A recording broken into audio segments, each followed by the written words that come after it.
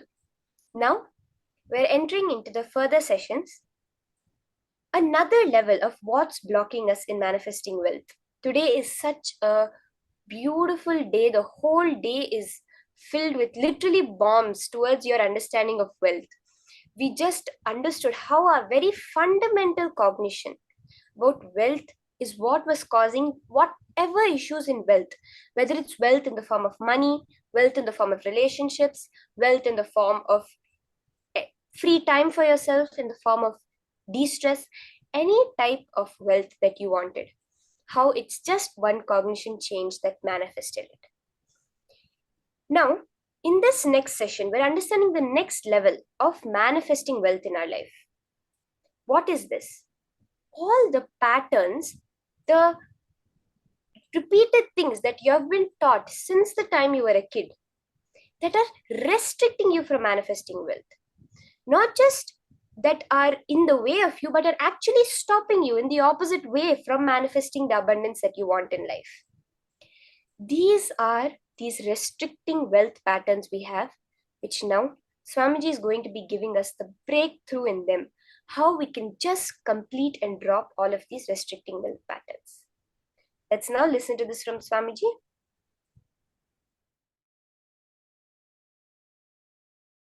When you say, how will the Awakening Wealth Conscious program help me? It will align your whole thought current and consciousness towards life positive and wealth positive.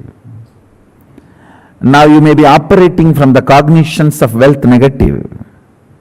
So once your cognitions are aligned,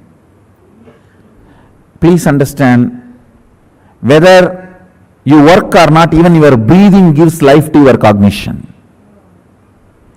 That is why don't go near bad people. Even if you breathe their air, it is bad for you. They will somehow put the negativity in you. Your whole cognition will be tuned towards wealth positive, life positive. Naturally, you will manifest that in your life.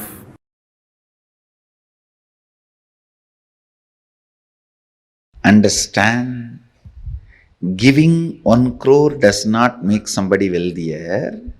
Somebody who feels wealthy gives 1 crore. Understand, abundance is the confidence they have on themselves and their existence to manifest as much as they want, so they go on sharing, breathing out so that they can breathe in. They know they can breathe in, that is why they breathe out.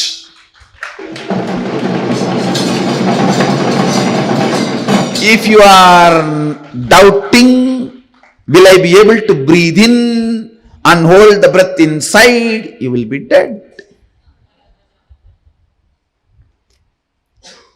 They breathe out because they know they can breathe in. They share because they know they can generate. They share because they know they can create. They share because they know they can manifest. Understand? Giving 1 crore does not make you wealthier. Person who feels wealthier gives 1 crore.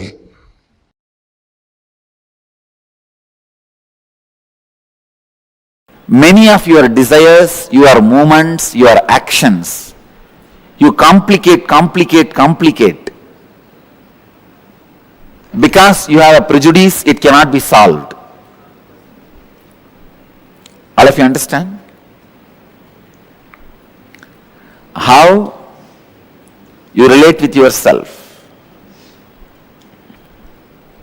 Conflicting, contradicting, complicating the desires.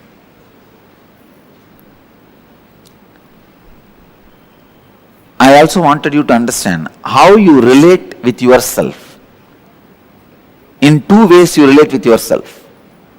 First, the lower identity or the lower ideas you carry about you, or the higher identity, higher ideas you carry about you.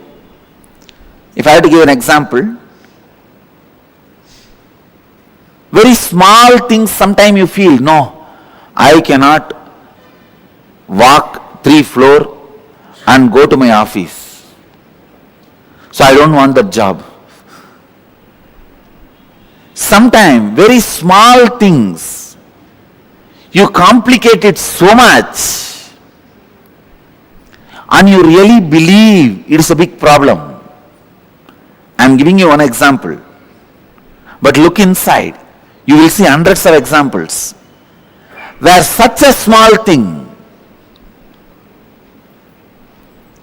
because of the lower ideas you carry about you, and same way sometimes you carry very high ideas about you, and very difficult things, very difficult for others, you finish it so easily because the ideas you carry about you. Now first I want you to work. I'll give you a small exercise to work on the ideas you carry about you, so that I'll lead you to the next level of conflicting, contradicting, complicating desires.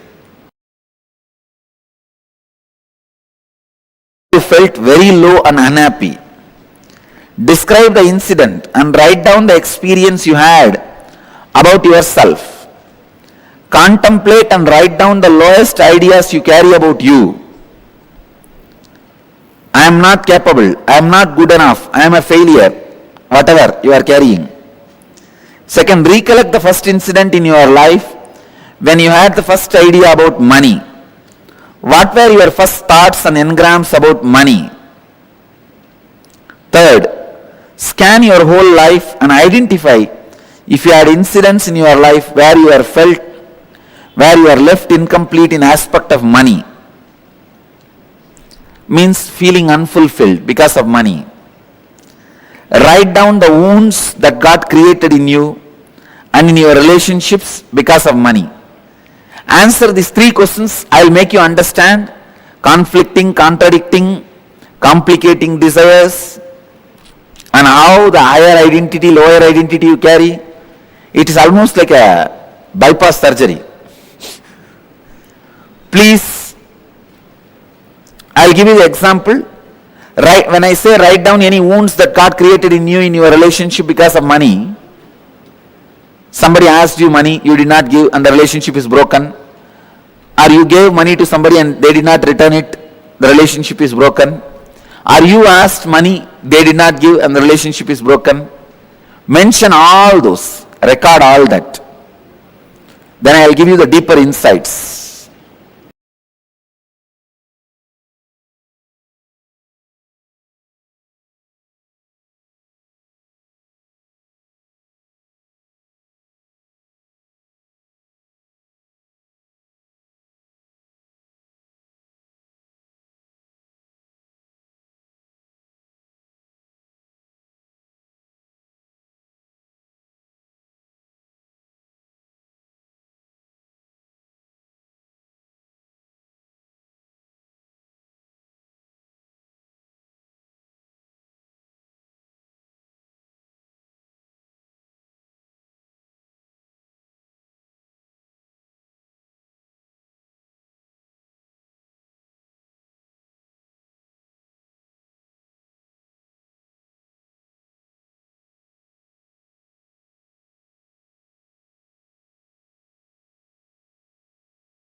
Nithyanandam. Nithyanandam.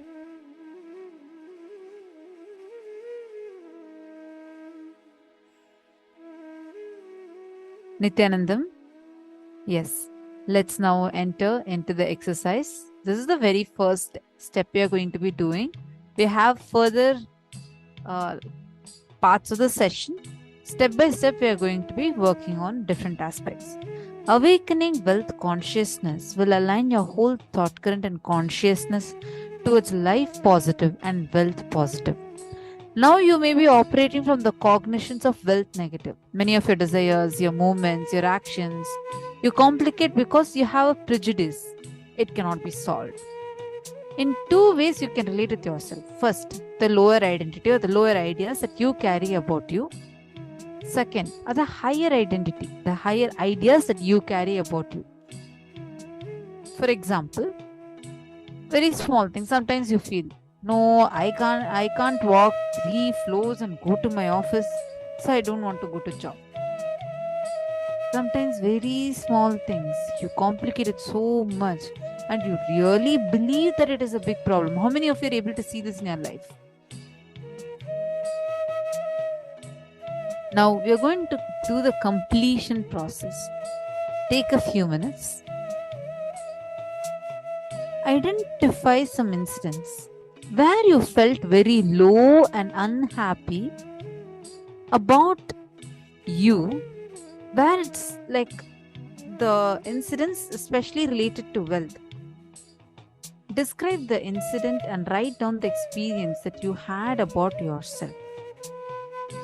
For example, I feel I'm not capable, I'm not good enough, I'm a failure, whatever you're carrying.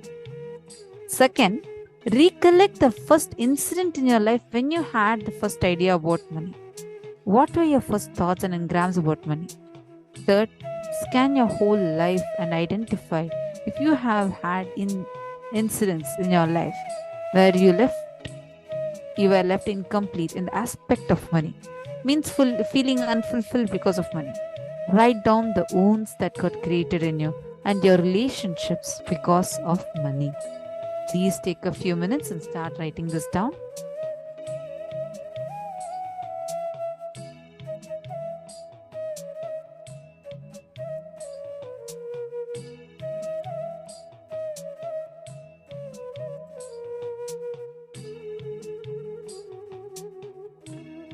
All of you to acknowledge if you have understood the exercise, and please ensure that you're doing it sincerely.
First thing, you do not manifest what you desire, but you manifest what you believe. You manifest what you perceive. You manifest what you cognize. If you cognize struggle as you, if you believe you as a struggle, you will manifest only that. If you believe, if you cognize, if you perceive you as the ups and downs, you will manifest only that in your life. So the first basic truth. So if you perceive yourself as a struggle, you will manifest only that. And you desire health, wealth, joy, completion, enlightenment, stress-free, beautiful, blissful, content life. But you perceive you are not qualified for that, or that is not going to happen for you. You are not capable of taking responsibility for that. Unfortunately, you manifest what you perceive, not what you desire. Unfortunately, you manifest what you believe, not what you desire. Now, this gap, struggle, is what I call incompletions, mental patterns. When the completion starts happening, your perception, your beliefs become your desires. Your desire and your beliefs becoming one is what I call completion. Then simply you start manifesting. What do you want to manifest? Listen carefully. Whatever you want to be, enlightened, healthy, wealthy, whatever, the actual work you need to do is on your fears. Actual work you need to do is on your fears.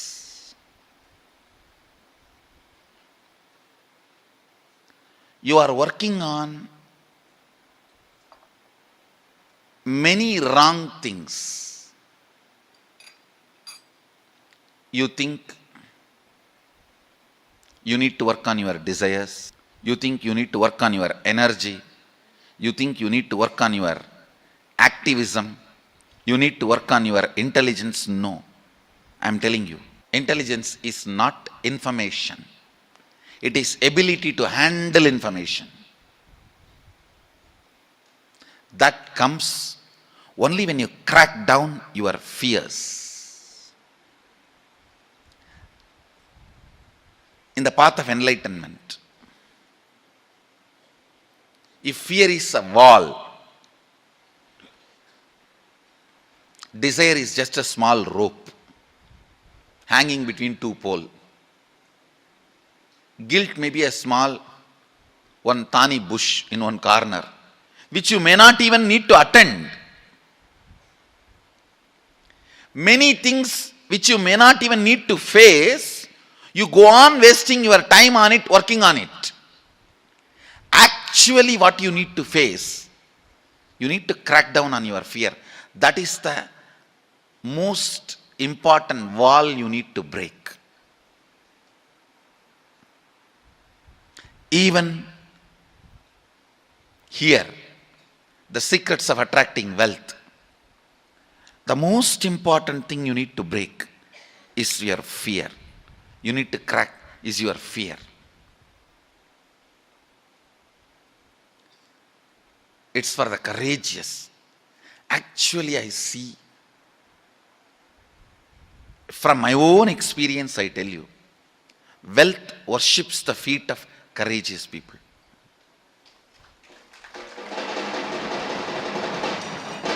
End of the whole secret. You may think, looks too plain, too bland.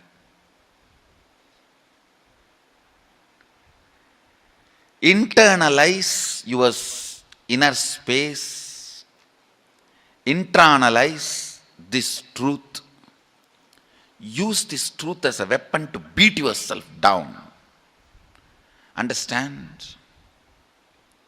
If you beat yourself with the truth, you will never collapse. You will raise up. Wrong part of you will be broken, destroyed. Not the right part. If you beat yourself with lies and luxuries, you will unnecessarily not only create powerlessness, you will be growing in wrong direction. Drill yourself with this one truth.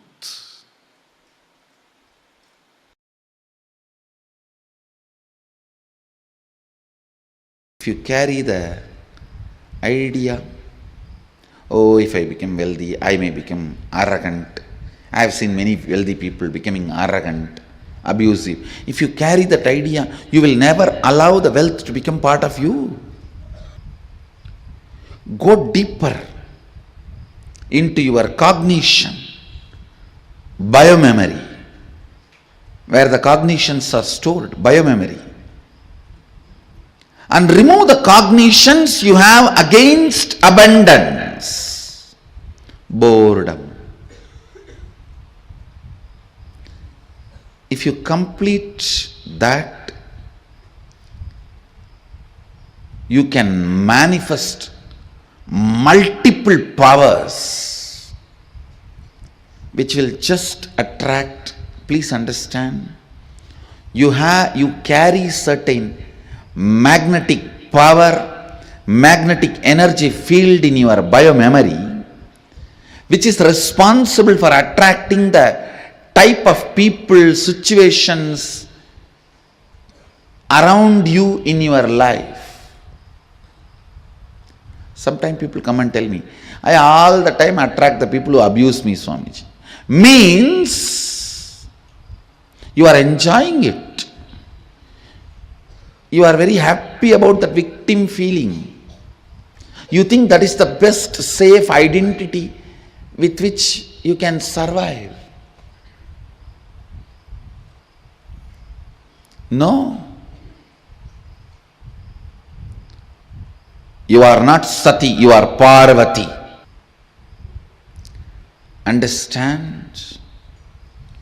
Ultimately, your bioenergy, Kundalini, should be awakened by a proper method.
the patterns in you which restrict your ability to manifest wealth. All the restricting patterns of wealth. Everything in you, whichever stops you from manifesting wealth. You do not manifest what you desire, but you manifest what you believe. It is your belief that you manifest as reality, not your desire. It's a very, very important cognition to have.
glitch. Hope all of you are able to hear us now better.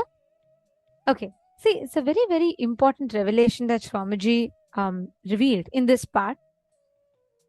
Wherever you have your desires, you may think, I have a strong desire. I do want to manifest wealth. But it is not your desire. It is your belief that gets manifested as reality.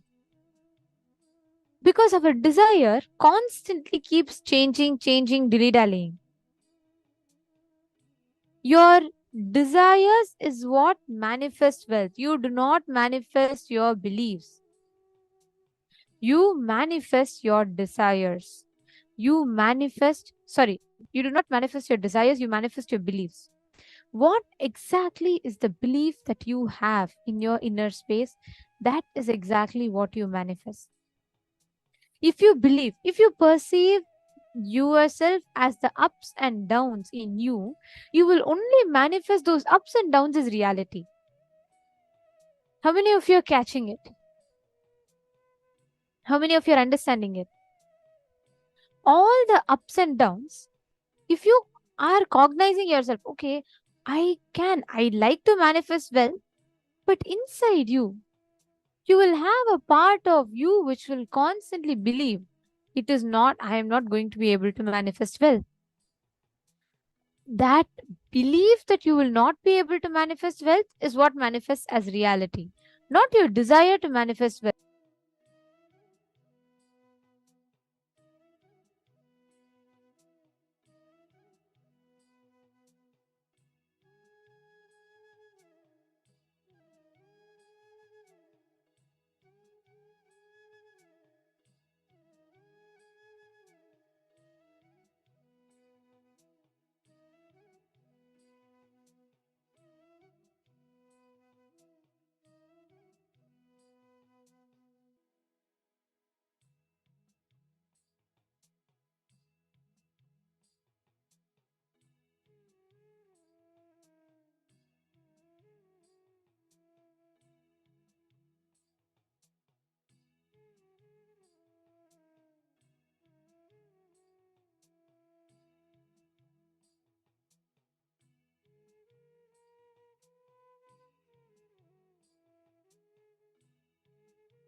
As long as you cognize this, that cognition about wealth, if you believe strongly inside you, wealth is not something which I can manifest.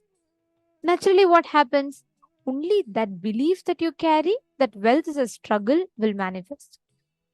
Now, pen down all the perceptions and beliefs and cognitions about money that you carry. See, you may all desire, I want to manifest $1 million. But inside you, the belief is every time wealth is a struggle for me. I am not able to manifest wealth. That is what constantly runs inside of you. And as long as those cognitions exist in you, you will never be able to manifest it naturally. But you will have a doubt. All the time I'm wanting to manifest wealth, but why am I not able to manifest wealth? The answer is this, very simple. So write down, pen down all the beliefs about wealth that you carry inside of you.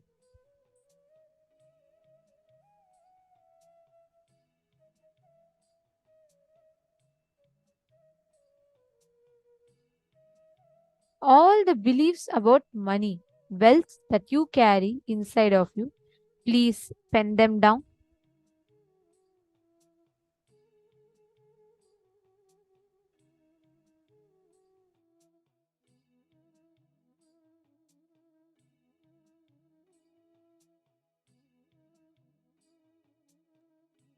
It could be anything. It could be that I can never manifest wealth. Wealth is always a struggle.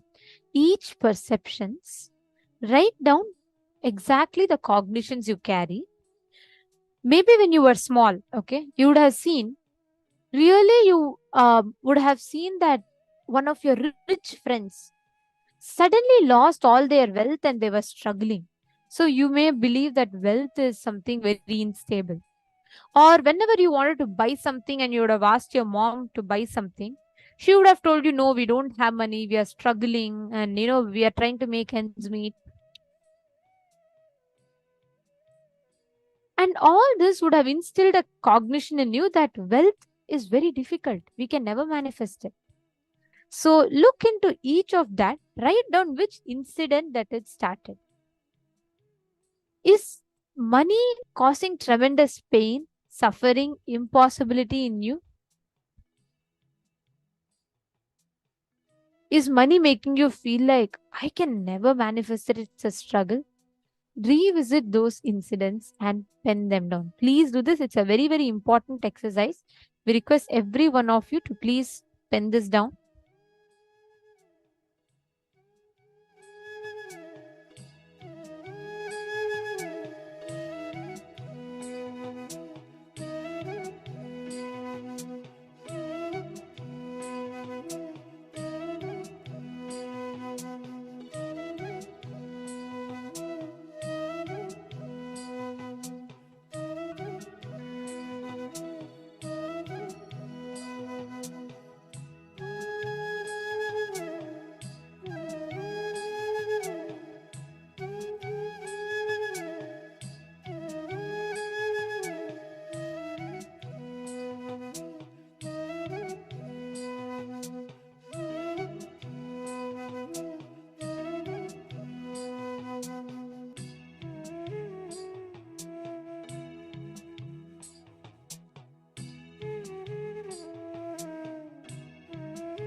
As all of you have written down, let us listen to the revelation on how exactly we can break free from it and complete it. Let us now listen to the next part where Swamiji is going to be guiding us through the completion and how exactly we can manifest that.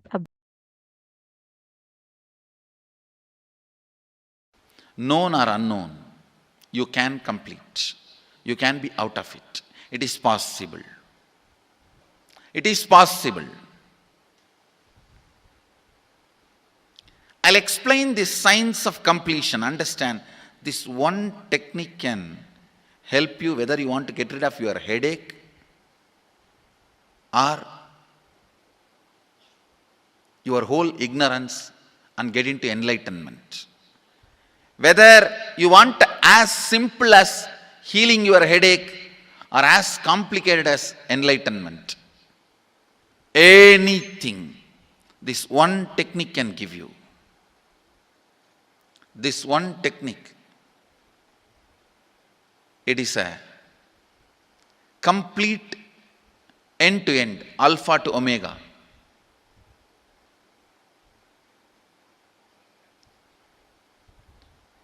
It's from Sadashiva directly.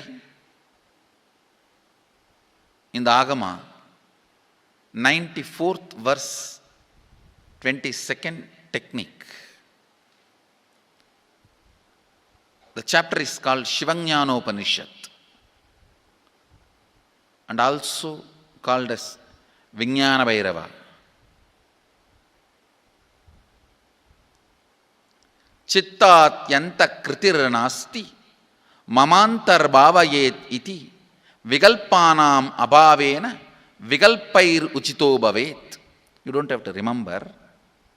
I am uttering every time so that I will remember. That's all. No, it is just to keep the purity of the teaching. I want all of you to know, whatever I am sharing with you is my personal enlightenment experience, which is in tune with the earlier master's experience. My Apta Pramana, my Atma Pramana in tune with the Apta Pramana, means the earlier masters. The Shastra Pramana. Only that can become your Sakshi Pramana. Never learn from a person who does not have Atma Pramana, enlightenment. He will be only Pandit, repeating. Same way, never learn from a person who claims yes, enlightenment, but does not keep his experience in tune with the Shastra Pramana and shares with you. It's always dangerous. Maybe it must have been good for him, but we don't know whether it is good for all of you. The Atma Pramana should always be acid washed with Apta Pramana, Shastra Pramana. Only that should become, only that can become Sakshi Pramana, experiential reality for you. Never learn from anybody who has only knowledge, not experience. Same way, never learn from somebody who claims having only experience and does not connect, purify, make it in tune with the Shastra and presents it to you. There is always a danger. If you don't bother about the Shastra Pramana, you may be having kakka biryani. Be careful. Listen. To keep the purity of the teachings, I keep the original Sanskrit verses. I'll give you the translation now. Consciously feel within the mind stuff of past memories of incompletion with its activities as mind, intellect and ego not existing in me. By contemplating this way in your inner space, disidentify from the past impressions and memories of completion Put your active attention at the space of past happening. Relive these imagined impressions and memories of incompletion. Then the mind stop having fully ceased from its present characteristics of forming thought patterns and cognitions is complete. Thus you become complete and achieve the original space of complete completion. Listen. Now I will explain. I have read out the translation. I will explain what to do. Now you wrote many of the patterns, incompletions, thought currents you are having about money, ideas, cognitions you developed about money from the young age. Do only one thing. Just go back to that same age when the incidents happened in you, the cognition started building in you, the beliefs started building in you, the idea started building in you, the perception started building in you. Relive the same situation. I am not asking you just remember. Remembering means, for example, something happened at the age of 7 which is still hurting you about money. You asked 1 rupee from your uncle and he did not give, but he gave it to his son. It's still sitting and hurting. If now you are 47, this happened 7. You being 47-year-old person and remembering what happened at the age of 7 is remembering. Forget you are 47. Forget who you are now. You may be having millions. Just become that 7-year-old who asked and did not receive. For you that 1 rupee must have been almost life. I have seen people, they develop even wheezing when they were not given as simple as a chocolate or an ice cream by their friend or family or brother. I have seen. Because for a child, it may be life. Just go back, forget who you are now. Become that person. When that incident happened, relive. Just see what has happened at that time. You will see many of the unknown, suppressed emotions will break. And I tell you, many diseases will be healed. I have seen people walking out of tumors, cancers, asthma, wheezing, just by completion. Because many of your diseases have their roots in some of the incompletions of the past. When you relive, many pain parts in you breaks. Pain bodies collapse. The pain patterns melt down, which completes many other issues which you don't even remember. I have seen when people do completion, to complete the wealth-related incompletions, suddenly they get into health, because the same incompletions which created wealth issues only were creating health issues. When they melt down, people become free even from both. Listen carefully. I'll repeat once more. Now you would have written so many patterns, incompletions, thought currents, ideas, cognitions. Take few minutes. Go back to each incident, each pain, each hurting. Relive. Relive. Relive. Don't justify what happened. Don't try to console yourself. No consolation will work. No justification will work. Neither help others nor try to help yourself. Just relive. I have seen when somebody has tears, others try to console. No, relax. You are not more compassionate than me. Let me do that job. You don't interfere in my job. Let you just go through. Even you don't try to console yourself. That is not going to work.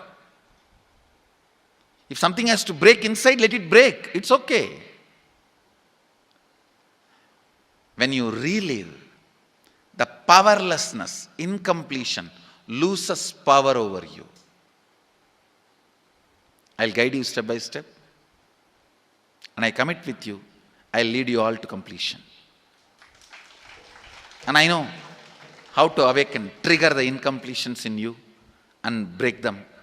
Help you to relive and relive. I am supporting all of you. Have courage. Let's clean up.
Nithyanandam,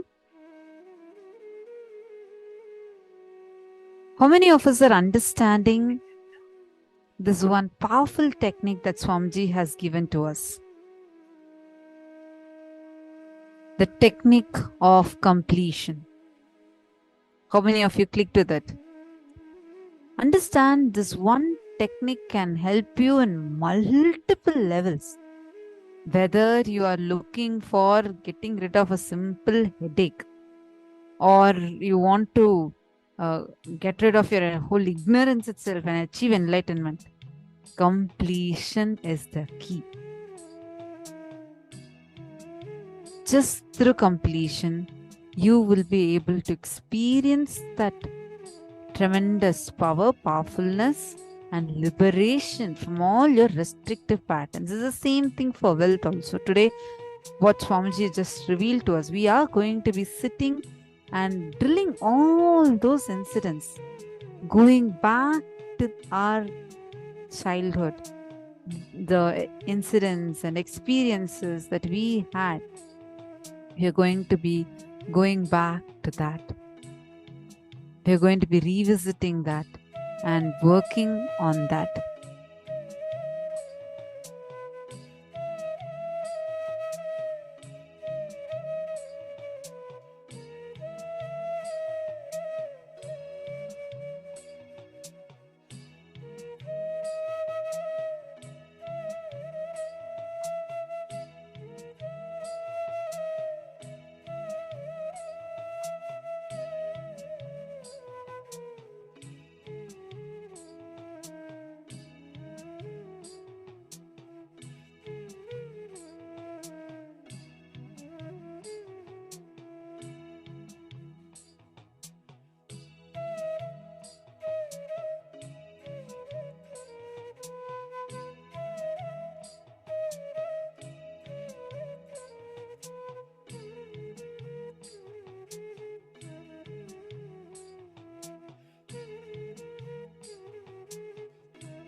wealth restrictive patterns. These wealth restrictive patterns in us, we all understood about how the cognitions that we carry matters, right? All of us are clear with all of that, correct? Understand, now what we are going to be working on is going and drilling all of that, cleaning our inner space completely. Ma Sally is saying, I remember my dad throwing money on the floor to watch my sister and I scramble for it. We didn't have much money growing, so the poor mentality was instilled very young. Like what kind of car we had was a big deal, as everyone in our neighborhood and school noticed.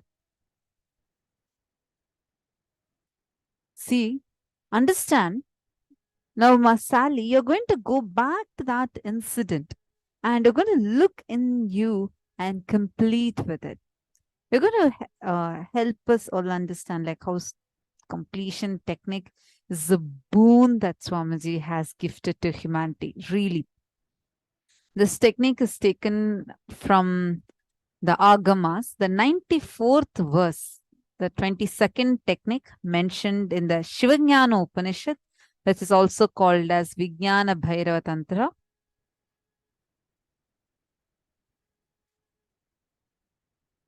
Chittadyanti kritir nasti manasar bhavayediti vikalpanam abhavena vikalpairahitas ujjito bhavet. In the Agama, in the 94th verse, 22nd technique, the chapter which is called as Shivajnana Upanishad, details out the technique where it clearly says how you should complete. And Swamiji's decoded this verse for us. See, now you wrote many of the patterns, the incompletions, thought currents that you are having about money. What kind of ideas, cognitions that you have developed about money from the young age. Now, do only one thing.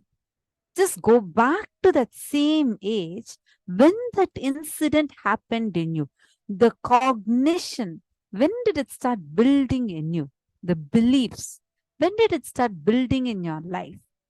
When did the ideas started building in you? The perception started building in you. You're going to go back to that age and relive the same situation. See, understand. For example, now you're, let's say, 40 years old. This incident has happened when you were 10 years old. From your view now, as an upgraded, with upgraded intelligence, still that incident might be painful. But when you remember, it is only called as remembering. But when you go back to that 10-year-old kid, for example, I'm taking example of Ma Sally. Ma Sally Nunes. Let's say that this incident that you're describing would what happened with your father. Let's say it happened when you were 6 years old. Now you may be 40 years old, 45 years old. Sorry, I'm just telling a random number, not telling that's your age. But you were grown up. But that young 6-year-old Sally is still sitting in you. That kid, small little kid, Sally is sitting in you, and she is only experiencing the whole life through you. Your growth with relation to wealth has stopped there. That became like one restrictive pattern through which you're learning other things. But that particular cognition froze over there. Now, unless you go back, you should literally become that young 6-year-old kid who is there standing with her sister, what color dress you're wearing, and how your father came, what he told, how he threw the money, what you felt, what words he uttered. Go back to that incident. Close your eyes. Actually, first you need to pen it down. Detailedly write down the incident. Sit and relive. When you relive, many pain parts in you breaks. The pain bodies collapse. The pain patterns that you carry melts down, which completes many other issues which you don't even remember. Forget your 30, 40 years old, forget your current age. For example, let's say if you're now 47 years old and this happened in your 7, you being the 47-year-old person and remembering what happened at the age of 7 is remembering. Forget that you're 47, forget who you are now, and right now you may be having millions, but when you were that young 6-year-old kid, you were only having few pennies or you were very poor. Go back to that and relive She from. gave as an example for the child, the example of a child, right? Now, when you were small, maybe your brother grabbed away a favorite toy from you and you had a jolt in you, like you felt like something that is mine is taken away from me. Now it may feel very silly for you. Your brother was also small, you were also small, and you feel it's okay. But in that moment, when it was taken away from you as a child, you will not understand that I am a small kid, she's also a small kid. No. You will feel like your whole life is taken away from you. Am I right? Going back and remembering that as a child it was taken away from you is remembering. You're reliving pain. You feeling the pain of something being taken away from you. That is reliving. Every one of you that are sitting here, all the participants, you're going to now relive and go through, understand what exactly it is. I see a question here. Sonia Ishana has asked, if you really don't remember the incident, but something has happened, how do you do? Sonia, whatever you remember, see, sometimes you may not be directly remembering from your childhood, but multiple times your mother told you that this is what you did in your childhood, or this is what you went through in your childhood. But you already recorded that as a part of your life. You feel that is you, it's recorded. Relive even that version. I understand even our memories are nothing but our memories. It's just our remembrance. If something is bothering you, if something you're very completed, you won't even remember that incident. But if something is bothering you, that is paining you, hurting you, go back. Start from how much ever you remember and relive. It'll definitely open up more, more, and more. Just keep completing with that. Ma Vaidegi Balasubramanyam is asking, Ma, when I relive my past incident as a 7-year-old child, what do I tell myself? What happened has happened? Or what else do I tell? You don't need to tell. Just go through the whole thing. That's it. Relive the whole thing. You don't need to tell anything to that 7-year-old version of you. Close your eyes. Relive that situation. What is incompletion? Any emotion that you have not completely fulfilled and it is sitting and lingering inside you even now is an incompletion. Take anything, even food. You feel addicted to something because you're not able to completely enjoy it. How much ever you eat it, you're not able to completely enjoy it. That's the reason you are addicted to something. Things are sitting as incompletion in you because you never fully lived it. When you go back to that situation, relive it entirely. The moment you relive it completely, it takes a few times for you to relive it completely. Once you relive, it'll leave you. You'll be relieved out of it. Madhanananda has posted, when I was very small, when I was very small, my uncle who was known to be what's that? He gave me a little money. I ran off to spread it right away. When he found out, he was so angry with me. He said that I gave you that to save and not to spend. I was scared and embarrassed. As I grew up and began to earn money, I would spread all earned money I'll spend all the earned money every week. Good, Madhanananda, you found an incident. Now go back and relive that and relieve yourself from that. Are you understanding, Ma? See, you spending money or not spending money is your decision, but that being driven from the powerlessness is the problem.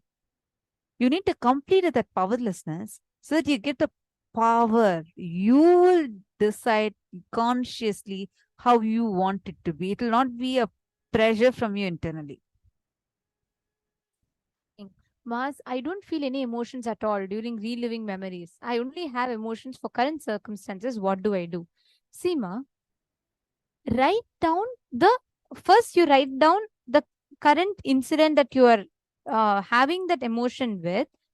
As you write down, listen, Ma Lucy, this is for you. As you write it down, you will remember the earliest incident where you felt it. Like, for example, I always had this cognition about money that somehow it is a struggle. We never get it. I had a deep incompletion about money because from young age I always felt like money is a struggle. I'll always see, though we were rich, we were having enough to buy, enough to have anytime we wanted anything we could buy. But deep within me, the constant cognition I heard in the environment I grew up was that, oh, we are poor, we are struggling, for a whole family, just one person is earning, we are trying to make ends meet. So constantly, I used to compare myself with my friends, and I started having a feeling that we are not modern enough, we are not having enough money, we are not able to make it. And I always felt extremely like, even if little bit money comes, it even if lot of money comes, we can never spend it. It's always a struggle. Now, I may not necessarily remember an earlier incident of that, but whatever I am going to remember, that painful memory, whichever made me feel very like poor, then I'm going to write that incident down first. As I am writing, I will say that the older incidents resurface. Then you will be able to go to that older incident. You're understanding? So maybe when for 2 months before some incident of caused pain and you write it down. Then suddenly you'll remember 2 years before some similar incident caused that same pain and you write it down. Then you'll remember 5 years before the same thing, then 15 years before. Slowly you'll go back to the earliest incident. It'll open up in you. Okay, Ma? You're understanding? Ma Johanna, I saw your message. Ma Johanna, see, understand. Now, you need to identify the earliest incident that you remember. Actually, for me, I didn't know that this had created such a deep impact till I did this completion. Till 2017, like this one Sadashivatva program Swamiji had conducted, and Swamiji said all the Adinavasis, everyone to sit and do the completion. That's when actually this even hit me. I always, from a very young age, I had like a fear of poverty.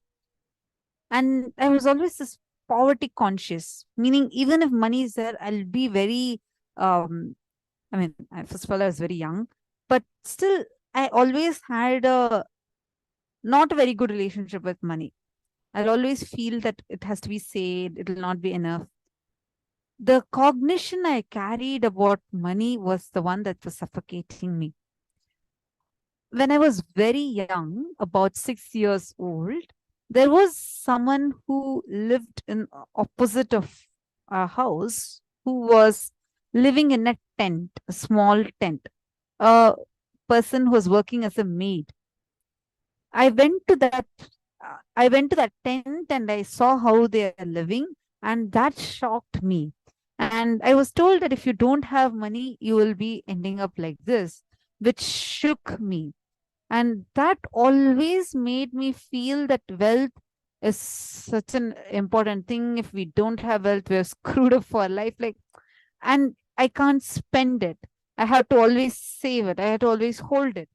These kind of negative cognition started building up. Even though I had not yet started any job or anything. Because I joined Gurukul and I was just 14 years old. But that incident that had happened when I was just 6 years old sat in me so deeply. So now, only when you identify such situations, it might be an idea from a movie, it might be the incidents. We need to drill ourselves. See, Mom, Johanna, I understand you're saying you were brought up in a poor ambience, but you need to look in which was the first incident that made you feel that poverty. You may not be caring when your brothers took away that your piggy bank from you. You might have not been caring when your money was not there with you. It was looted away. But the relationship you have with money, the feeling of poverty started much before. So go back and see, when was it you got this idea of poverty? Are you understanding, Ma? Satya is asking, Ma, after reliving, how to convert whatever I identify, say for example, powerless feeling, how to consciously convert to powerful cognition? Satya, I'll tell you. When you are reliving it, I have had this a very strong experience. It's not regarding money, but there was one incident which I had to relive. Like I was doing the completion, I was reliving. By the end of it, the delusion that you created in it will automatically heal from it. Then you will suddenly see a powerful cognition will open up in you. The moment you identify, like for example, I had a deep fear of losing. Okay. That caused always some kind of a this thing in me that I'll be so like um tensed about everything. Like I'll be always afraid, oh, I'll lose it, I'll lose it, I'll lose it. So when I relived that root incident, something happened when I was in LKG, very small. Then by the fifth time I relived, automatically I got a powerful cognition what exactly I needed to have.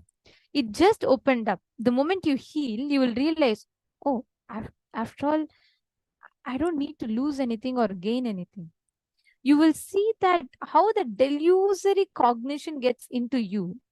When you relive, automatically it will open up to a powerful cognition. When you find out the exact blind spot in you, just from Swamiji, whatever Swamiji has revealed, take that powerful cognition and declare for you to manifest that. Getting it, ma?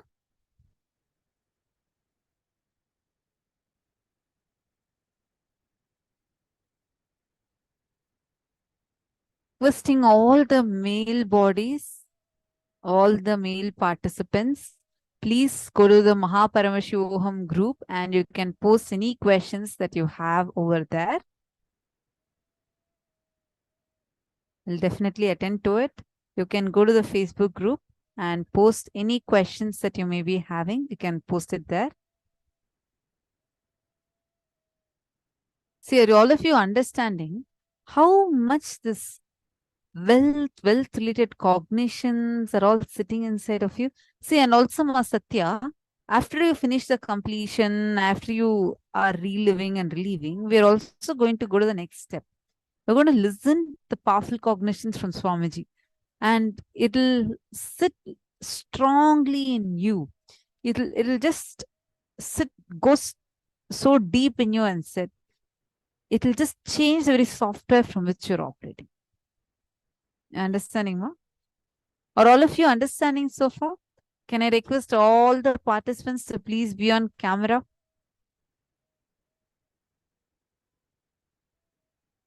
Gauri, Tamara, Koifnan, and Siu Mui Ho, Musuhi. Can I request all of you please come on camera now? All the participants, please sit in front of the camera. Marine, are you understanding? Are you understanding these powerful cognitions? Rain, sorry, I'm not sure if I'm pronouncing your name rightly. Okay, see you giving thumbs up. Great.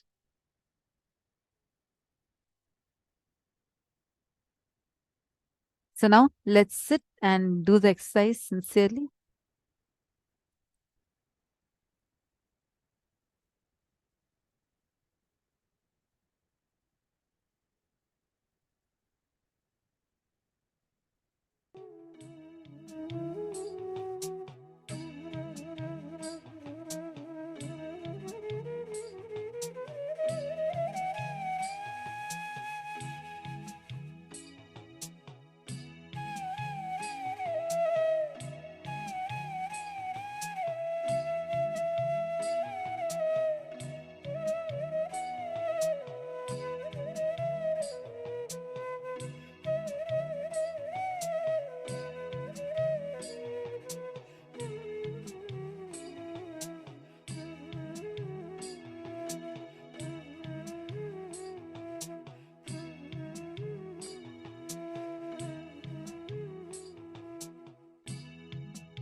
slowly relax from that intense completion space. Come back to the present. I saw Ma Dahana, you had shared a very beautiful thing where you said you never thought that these small incompletions would affect you, Ma. Actually, I remember when Swamiji was describing his death experience, which you all will be experiencing in the next few days. Swamiji said that when it's time for you to get enlightened, when it's time for you to experience death consciously, it is not the big incompletions that will come up. It's not the greed pattern or the lust pattern that will come up. It is the small desires, the small desire for having one smoke or to taste alcohol. These small desires, or even something as simple as wanting a rasgulla or some chocolate, some sweet, that is the small desires which stop you. Because the big desires, you will work on them, you would have built a resistance to them. But these small things which you would never have brought up into your notice, you will not have any defense against them. It is that which the mind uses to attack you at the last moment. It's very beautiful, Ma, that you have understood this, because these are the main things that we are completing. Our big incompletions, we will anyways take care of them. But these small things for which we usually never bring our notice on, when we realize these are what we need to complete, that is when the real breakthrough happens. So beautiful, Ma, that you've dropped these small incompletions and seeing how they are actually affecting your life. In that space of completion, in that beautiful open space, see now, every time you do completion, one part of your space has opened up. The part of you that was being controlled by your mind. Scientifically speaking, Bruce Lipton, a PhD in biology, he and many other scientists have found, they say that you use only 95% of your time is spent in the program, in patterns. Literally only 5% of your life you're actually living. Swamiji also describes this as you wake up in the morning, you have your bath, you brush your teeth, you have your coffee, you get into your car, you drive to work, you come back home after your work, you sit on the couch, watch TV for half an hour, go do a short run, come back and sleep. This is such a routine that you live your life. Swamiji says once, an artist came to him and spoke to him, and he was saying that I really love my freedom in life and I don't think I could survive without it, and it's this freedom which keeps me going. I have so much freedom in my life. Swamiji casually asked him, oh, how does your day start? And he said, oh, I wake up at 6:30 in the morning every day, and then I go and have my swim in the morning and do some meditation. If I miss my swim even one day, it really spoils my whole day. That if it rains or something and I'm not able to have my swim, I really can't focus the whole day. And like this, he described every minute of his whole day, with the clear conclusion that even if one thing was missed, his whole day would be ruined. Swamiji says, what kind of freedom is that? Which is bound to something. It's bound to whether he has his morning swim or not. That is what we are breaking now. What we cognize as wealth, when we break that and move into the further cognition, we decide our life, we manifest our life as we want it. Now, let's enter into the power manifestation very beautifully. In the space of completion, in that open inner space you have now for new possibility to manifest. All these incidents that had completely controlled till today your outlook on wealth and abundance have been completed, have been completely removed from your system. So now, with that space, you have an open blank canvas. You can change your reality as you want. That blank canvas we're going to fill with possibility through the power manifestation. Are you ready?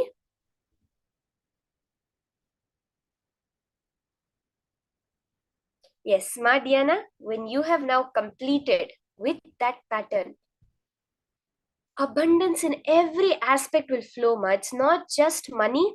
The abundance in every aspect will now flow through you because you have completed that limiting pattern towards wealth, which is sitting within you. Let's start. You can, in this round, we'll do the next level of power manifestation. So last 2 rounds, we were increasing the size of the object. In this round, let us reduce the size of the object.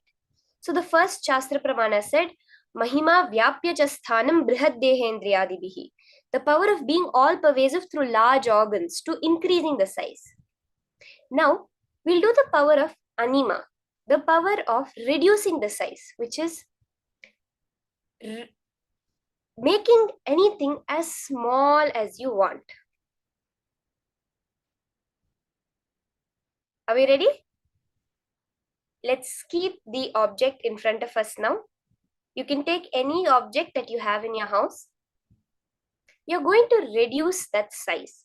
See, furthermore, you'll be able to reduce the size. Actually, one very common thing that we used to do in the programs, I remember Paramashivoham, was you see your finger, right? So you can see the finger. This finger is usually generally smaller than this finger. We would do a thing where we would make both these fingers the same size. So this was a very common thing we used to do throughout the power manifestation when it comes to the Ashtamahashaktis, which was making the 2 fingers the same size. Where these 2 fingers would increase to become this finger size. And it used to be really funny because it would always happen. And then someone would be walking around with both their fingers the same size. And then they would feel, okay, it's enough now. And then the next time we do the round of Anima, reducing the size, again, they would reduce it back to the normal size. So like this, you're going to play with the power. For this round, let's keep an object in front of us, which you're going to reduce the height of. Let's start by measuring the size of the object. You can have a scale, measuring scale, or on a book, you can mark the size of the object. Don't limit yourself in any way that, no, it has to happen in this way. It has to grow in size. It has to reduce in size. It has to reduce in the height, but not in the thickness. No. Measure the whole object and keep the object in front of you. Let's take a few seconds and do this.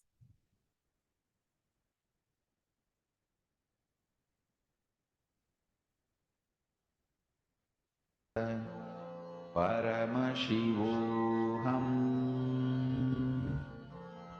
Om Nithyananda Paramashivoham. Om Nithyananda Paramashivoham. Om Nithyananda Paramashivoham. Om Nithyananda Paramashivoham. Om Nithyananda Paramashivoham. Om Nithyananda Paramashivoham. Om Nithyananda Paramashivoham.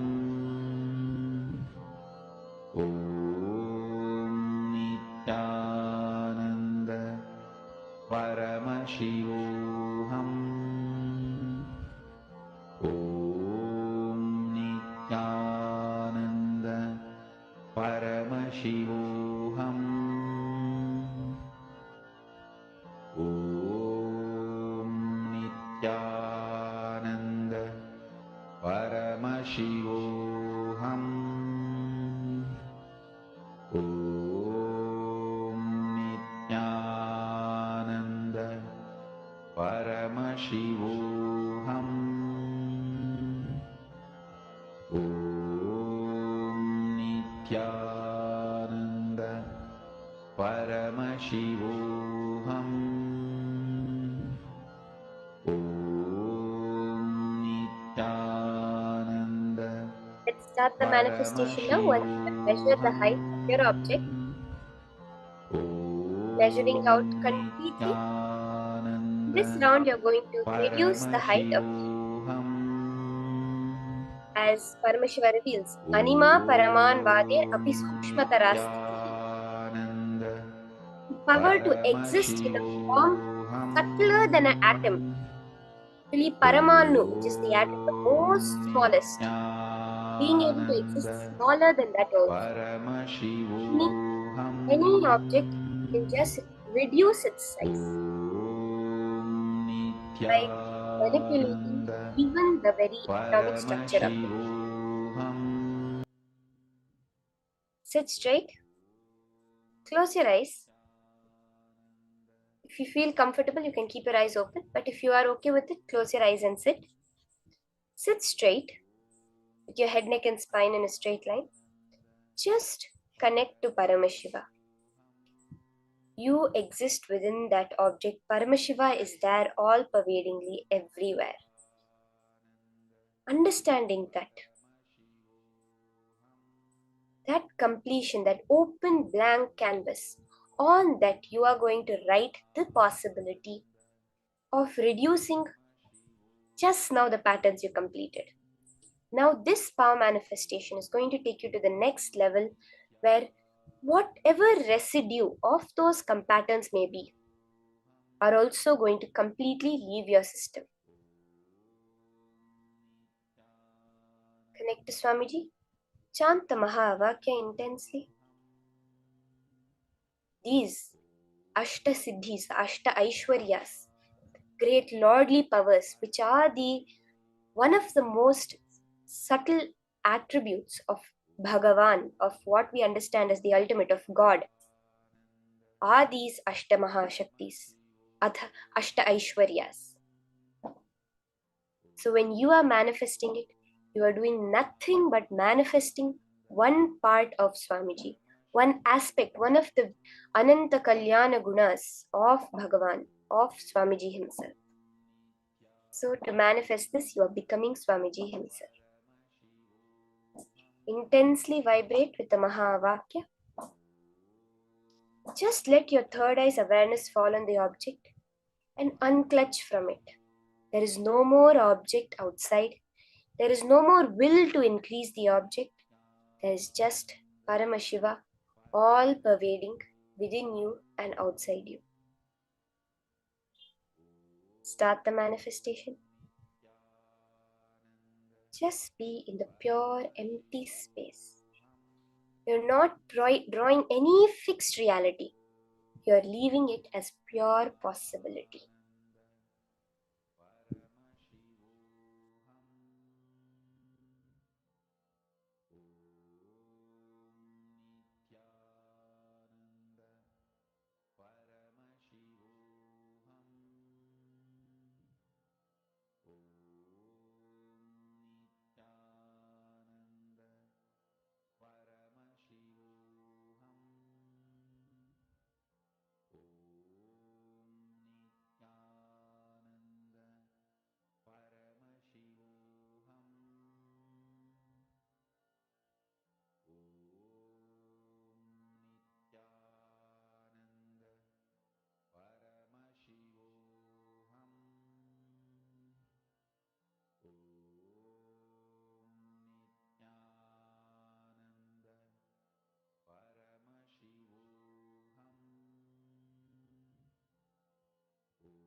Om Nithyananda Paramashivoham. Om Nithyananda Paramashivoham. Om Nithyananda Paramashivoham. Om Nithyananda Paramashivoham. Om Nithyananda Paramashivoham. Om Nithyananda Paramashivoham. Om Nithyananda Paramashivoham. Om Nithyananda Paramashivoham. Om Nithyananda Paramashivoham. Om Nithyananda Paramashivoham. Om Nithyananda Paramashivoham. Om Nithyananda Paramashivoham. Om Nithyananda Paramashivoham. Om Nithyananda Paramashivoham. Om Nithyananda Paramashivoham. Om Nithyananda Paramashivoham. Om Nithyananda Paramashivoham. Om Just be in the pure space of oneness with Swamiji. What does that mean? Any other thought that comes up? See, your natural state of being is thoughtlessness. It's like you have a pen. I request all of you, just if you have a pen or a pencil around, you can take it and keep it. Anything, any object actually.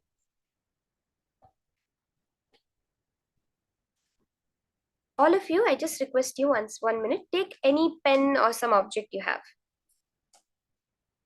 Now, if you keep that pen, if you try balancing it and remove your hand, it's going to immediately fall. Yes or no?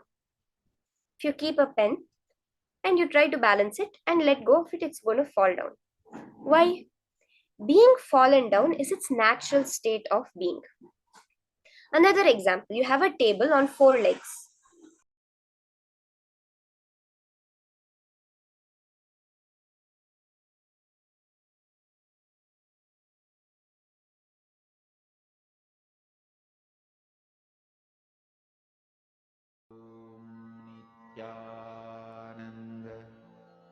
So, now this pen that you have,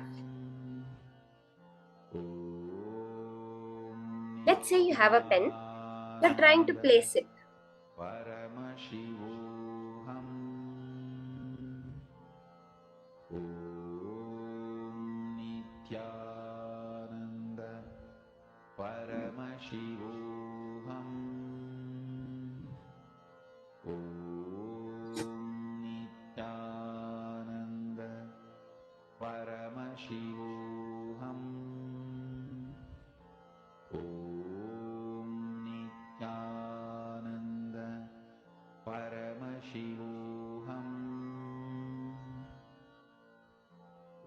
Or else you can take another example of a table.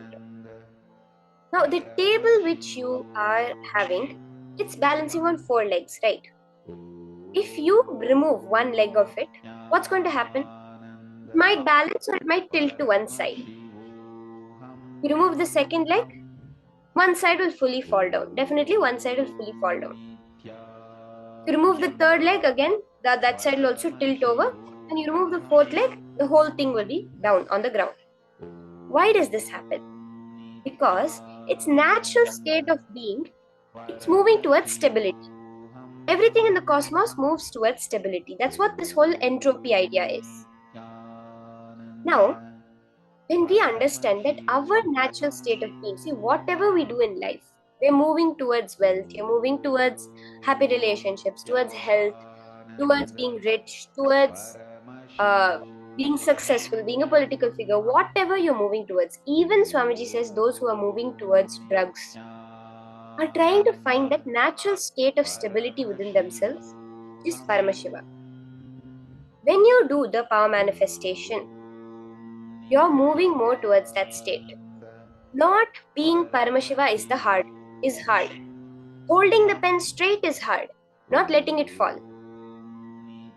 That same way, when you realize that your space as Paramashiva is all that you want to achieve, is all that you are actually working for in every other aspect, you just surrender, you just drop into that space, and then reality, life becomes only a manifestation.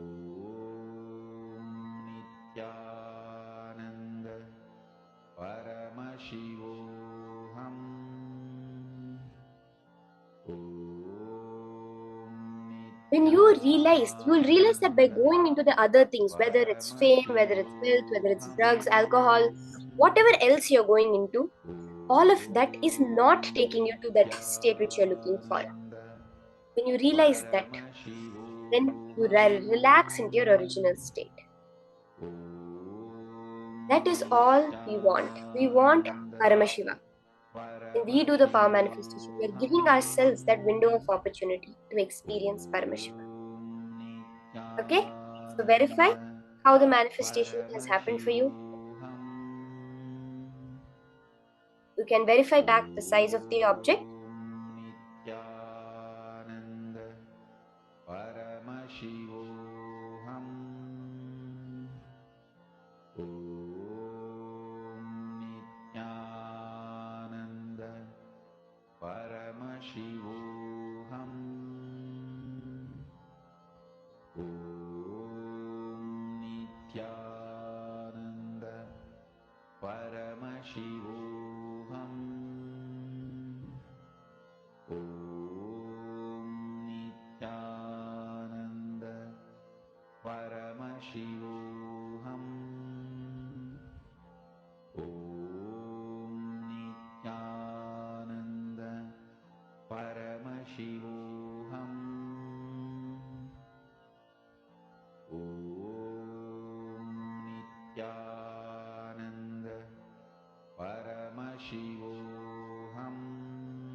Now, after that very beautiful understanding, beautiful power manifestation we did, how we reduce the size of the object. All of you verify, post your manifestation, take a picture of your manifestation and store it.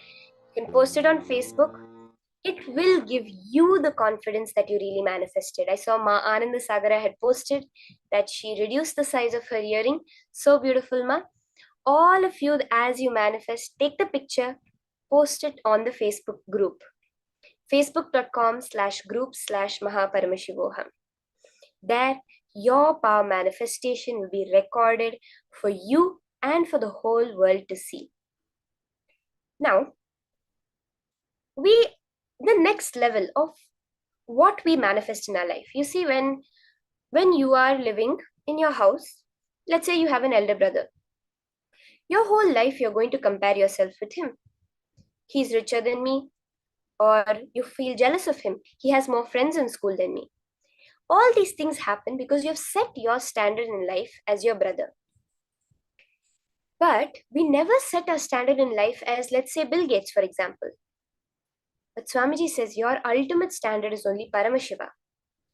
As long as you limit yourself to those people who you interact with in life, that's all you can become, even if you try your hardest. When you keep your goal as Paramashiva, as Swamiji, then you manifest the most ultimate possibilities in life. In this session, we're going to be understanding deep truths about the fundamental understandings we have about comparison and jealousy, how these are not expanding us in any way. Swamiji is going to give us how when we go beyond this, our life expands completely, because now our goals are different, our limitations are completely different. So let's now hear this from Swamiji himself.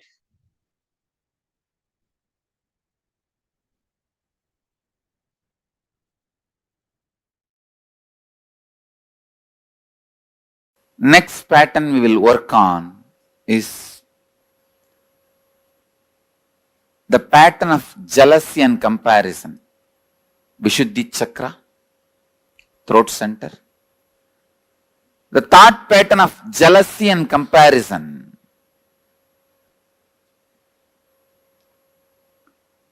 I tell you, most common and unaware engram is jealousy, comparison. It starts again from the early childhood. When your mother says, eat well, only then you will become like your elder brother. Study well, only then you will become like your father. Comparison is one of the most common and most unaware engram. You compare wealth, you compare in health, you compare in beauty, you compare in education, you compare in intellect, you compare in practically everything. But you need to understand one thing.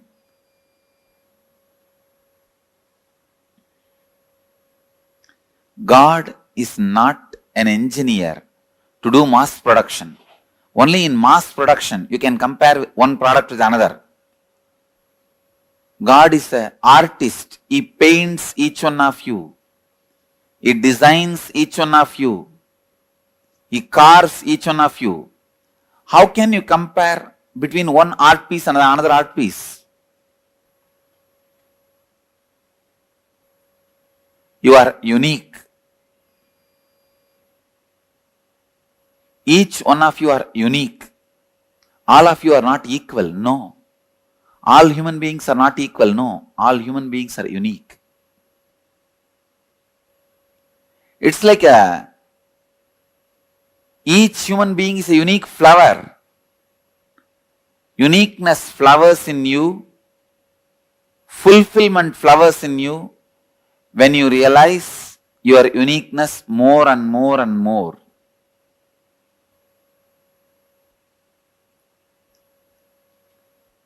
If you dig out the comparison engram, you will understand. Sometimes you waste years of your life just because of comparison. Your neighbor has a big house. Even though you don't need, you waste so much of your time, energy, putting it and investing it in a house. Finally, when you have the big house and are not able to maintain it, when you are not able to maintain, when you realize you don't need that big house, you feel, oh God, 8 years of my life I wasted in this. I really needed a car. I could have put little bit of money into the car. Instead, I put all the money into this house. Now I am not able to maintain.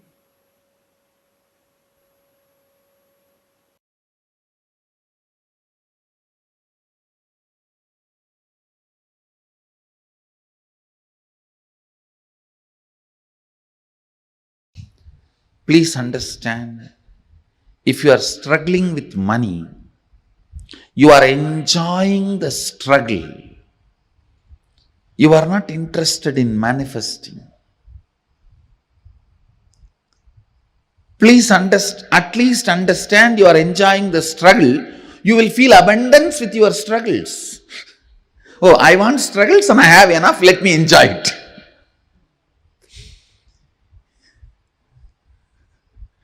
At least feel abundance. You want struggles, 2000 struggles around you, and you have 2500 struggles. Enjoy them.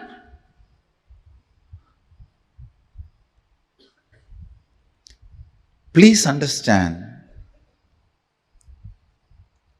there is no such thing as struggling with money. If you want to have struggles, you will have struggles. If you want to have money, you will have money. The people who have struggles, they want to have struggles, so they are having it. People who want to have money, they want to have money, they are having it. So, decide, you want to have struggles or you want to have money, you will have it. That clarity should come to your biomemory and muscle memory. You will have what you want. Next.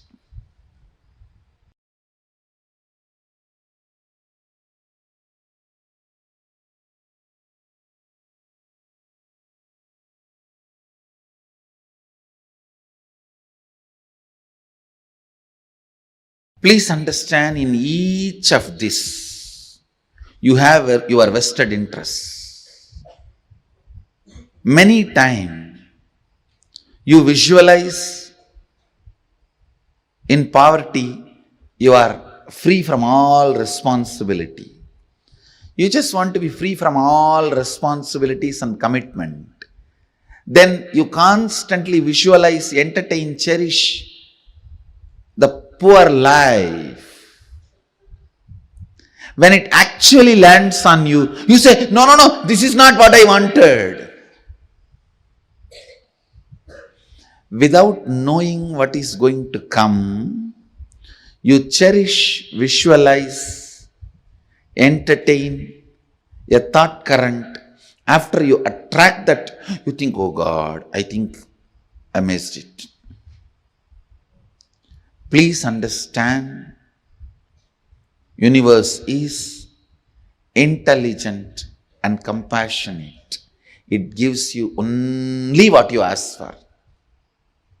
Never anything else.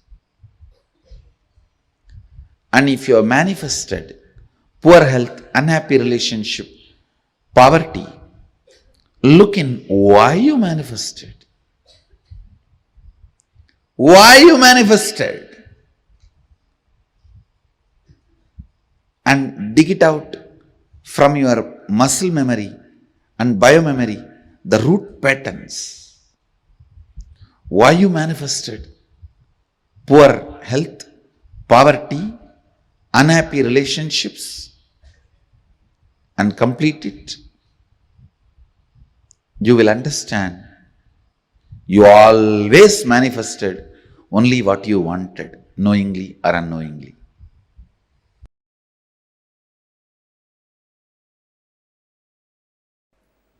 Throat center. A throat center.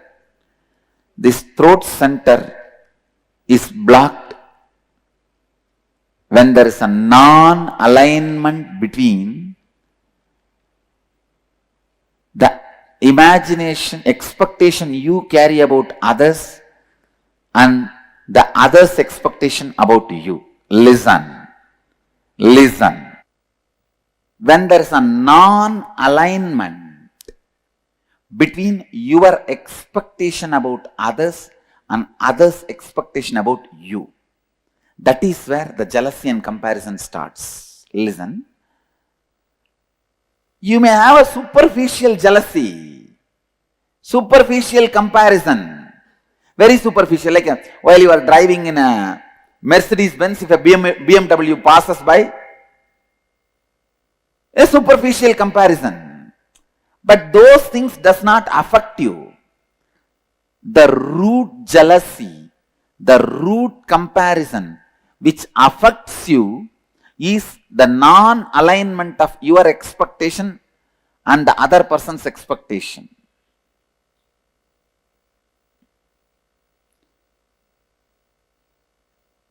How many of you have in your life the non-alignment between your expectation towards them and their expectation towards you?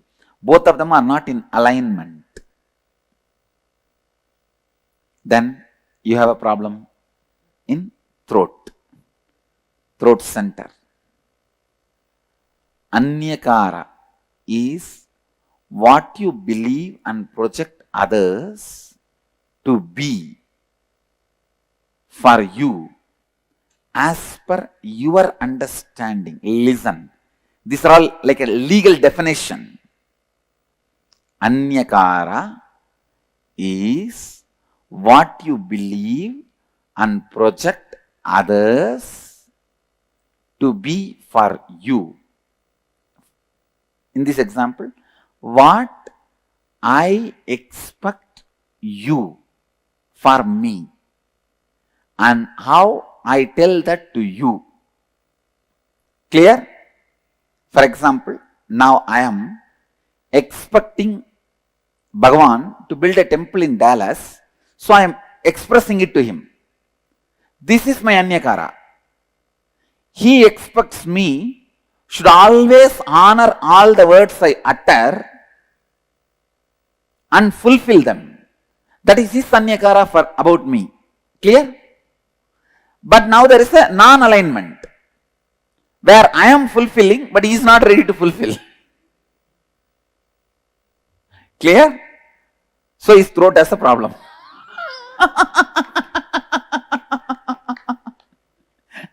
Now, is there anybody who are not cognizing? But if he builds the temple and I don't honor this time keeping or what he expects from me, then I have a problem. I have to alter, transform and stretch. Clear? Here is a volunteer. Bhagavan. What that volunteer expects from me is Anyakara about me. What I expect from him is Anyakara, my Anyakara for him. Clear? If I fulfill his expectation and he does not fulfill my expectation, his Vishuddhi has a problem. If he fulfills my expectation and I don't fulfill, my Vishuddhi has a problem. Clear? So always be stretching, fulfilling everybody's Anyakara with whom your life is involved. Clear? Still anybody not clear? Come on, come to the mic. If you complete that, you cannot fulfill his expectation, then yes, if you complete it, then no problem. Then no problem. No problem. Even then, you are not expressing your capacity. You are integrated but not authentic. Understand? Now you will see. You will flourish in your business. You will flourish in your job. You will flourish in your relationships. In everything you will see, because you have decided not to give up on you. Understand? You have decided not to give up on you. Understand? You saw the live demonstration of somebody opening their Vishuddhi center. When he said he will not, his Vishuddhi was locked. The moment he decided he is going to do, his Vishuddhi opens. So I tell you, not giving upon you and others is the way to open the Vishuddhi. Don't give up on people. I demonstrated, I don't give up on him. I was very authentic with him. Even if he does not want to do, I did not force him. I just left it. But I am not going to give up on him. I am going to wait.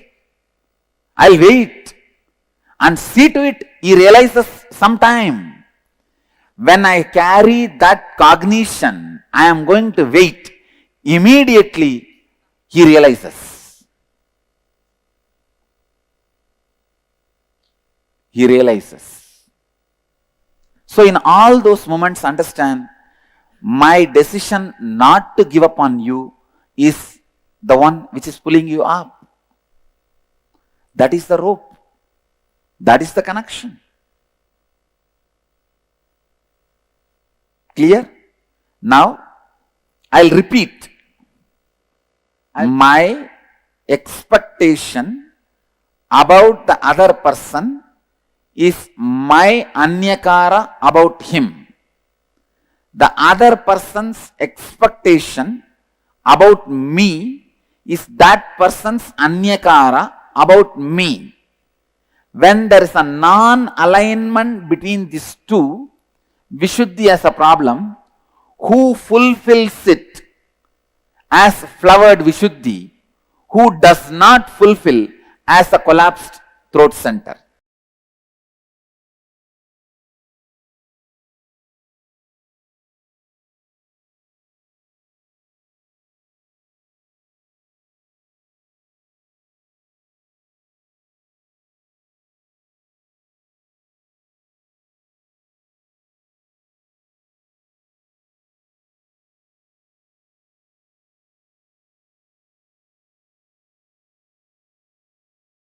Now listen.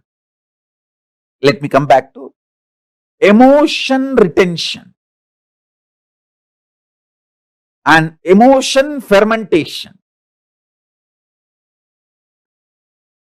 You get multiple types of emotions, almost all emotions every day. Sometimes lust, sometimes greed, sometimes fear, sometimes the multiple versions of fear, sometimes worry, sometimes love, sometimes attention giving, sometimes attention asking, sometimes jealousy, sometimes comparison,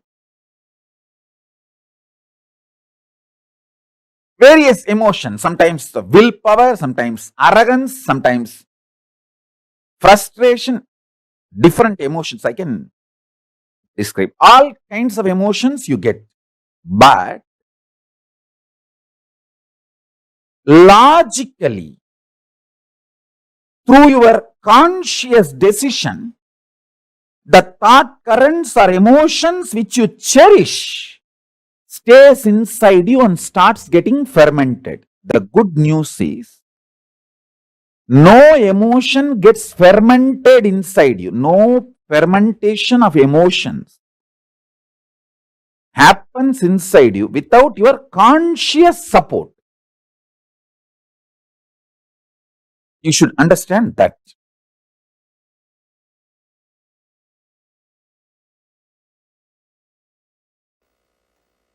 Please understand, I am talking a practical science. Listen. I am giving you the essence.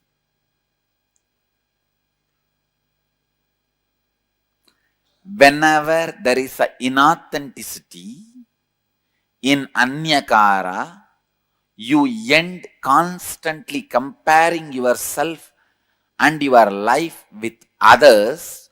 You end up with jealousy, hurt, anger, suffering. Then you are caught in comparison and jealousy. Jealousy is outcome of deep, innate violence you carry. Listen, I am putting it in a better way. Please understand, when somebody expects something from you, when their image about you demands your expansion, you are not interested in expansion. The violence you have, you show towards them as jealousy, saying, You expect this from me? Come on. Now I will expect this much from you. You prove. Getting it? Cognizing it? How many of you are cognizing it? Jealousy starts to justify. Listen. Jealousy starts to justify you not fulfilling others' image, or, listen, jealousy starts to justify you not fulfilling others' image. Understanding?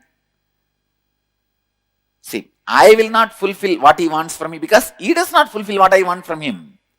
And I will expand what I want from him before even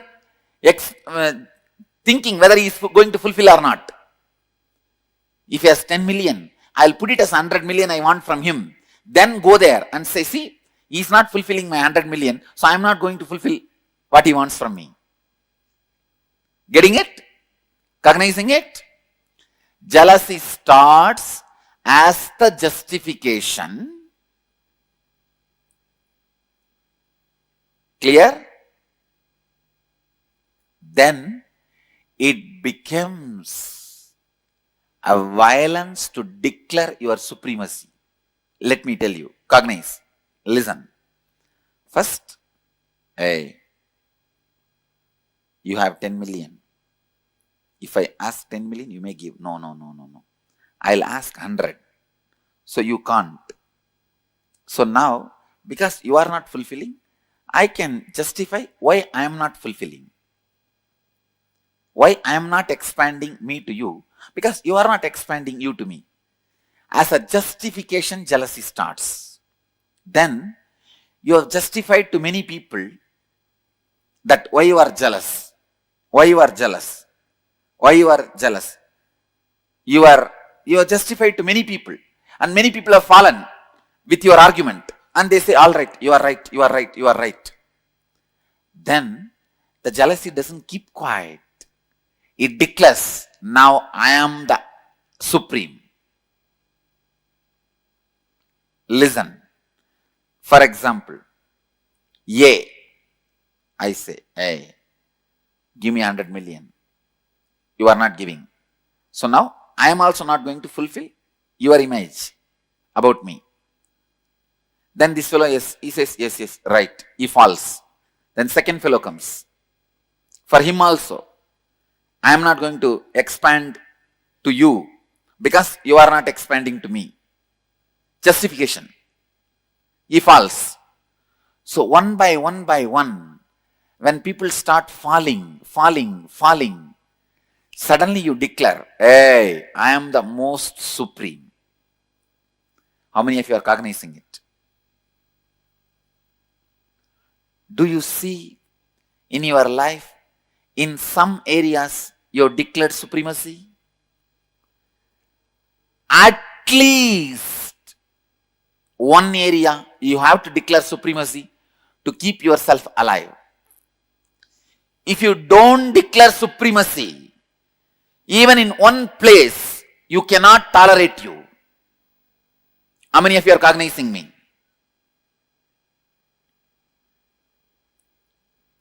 Clear?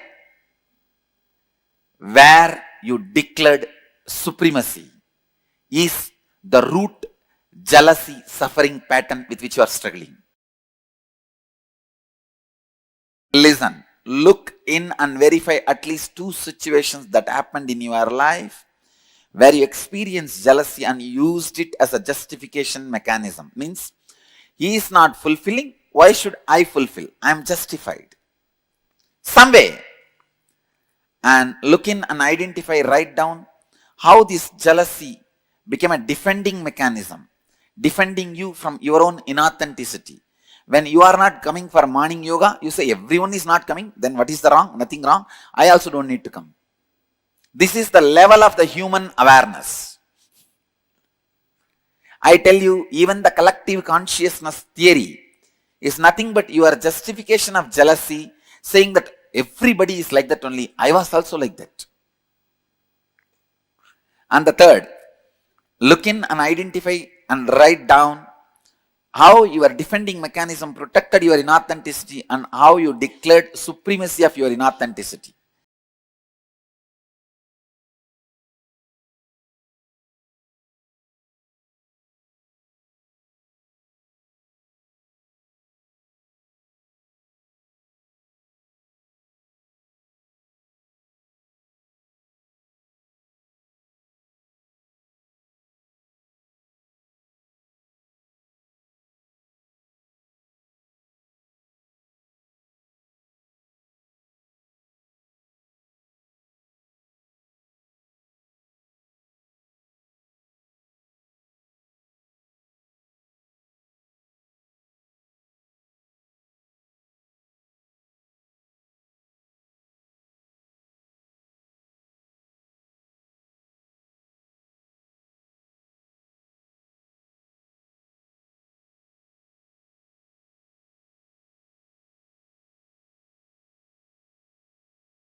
Revealed to all of us about how jealousy, how we build that jealousy pattern in us, and it blinds us to that extent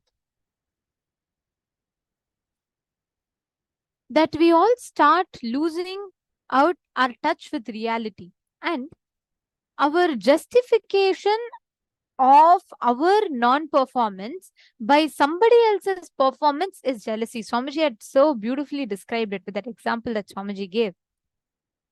We justify our non-doing by blaming someone else's doing. We start creating so many reasons. Many of you who are clicking with this session understand this one session, like it really opens up multiple layers. We're actually going to be doing 2 sets of exercises now with whatever we just listened to from Swamiji. Now, the first step that we are going to be doing is where we're going to work on first realizing how we are carrying jealousy in our lives. See some of you who have posted saying that you're only now realizing that you're actually carrying jealousy in your life. Marine has posted that she just realizes that how, without knowing, she has been carrying jealousy in her life. Now take a few minutes. Let's internalize this deeply. What did Swamiji reveal to us? Let's go deeper into that. 3 major aspects of your life where you compare with others. Write down how much of your time, energy, and money you invest just because of this. Write down the impact of comparison on your life and write down 3 ways in which you can now express your uniqueness. Take a few minutes. Let's take about 5-6 minutes. And you're going to answer all these 4 questions. Please start. Your time starts now. You all can post your questions later. First, focus on answering this.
I hope all of you have written the first step.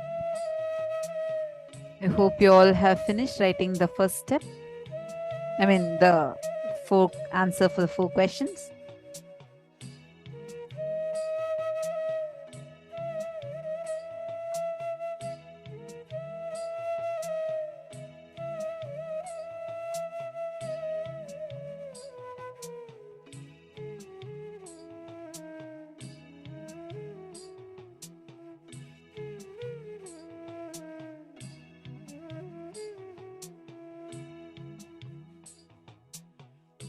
Sit on your knees.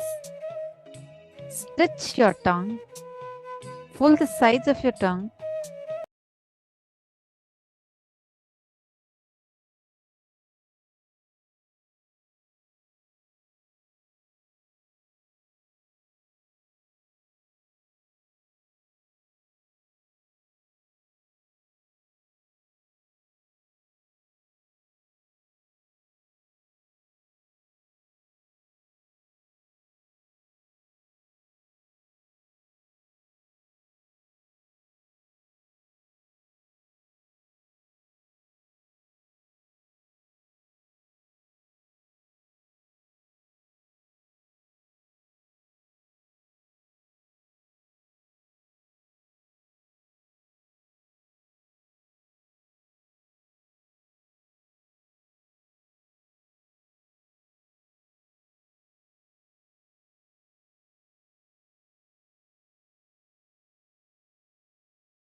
Now, after that beautiful understanding, beautiful completion, let's enter into a short kriya for working on this very completion. It's a very small one, very easy. I request all the participants to settle down. You can settle down and sit comfortably in the Vajrasana posture. You can kneel on the ground, bend both your legs and sit on top of your heels with your knees facing forward. So you can kneel on the ground and sit with your head, neck and spine in a straight line. very quick and beautiful kriya that we're going to be entering into. For every part, every day, every completion that Swamiji takes us through, he gives us all the aspects of it, working on every part of it, whether it's working on our body through the yoga, working on our mind through the completion, working on our consciousness through power manifestation. Everything Swamiji gives us.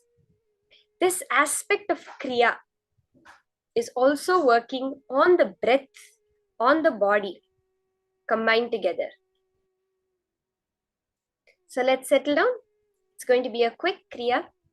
You can kneel on the floor if possible. Sit on the floor and just kneel.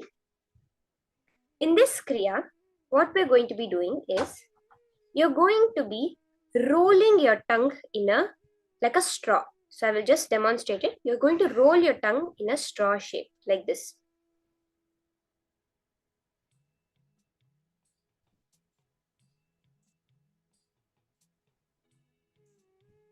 Like that, you're just going to roll your tongue as a straw shape. So you can just try it out for a few seconds. Just figure it out how to just take the sides of your tongue and touch them together as a straw.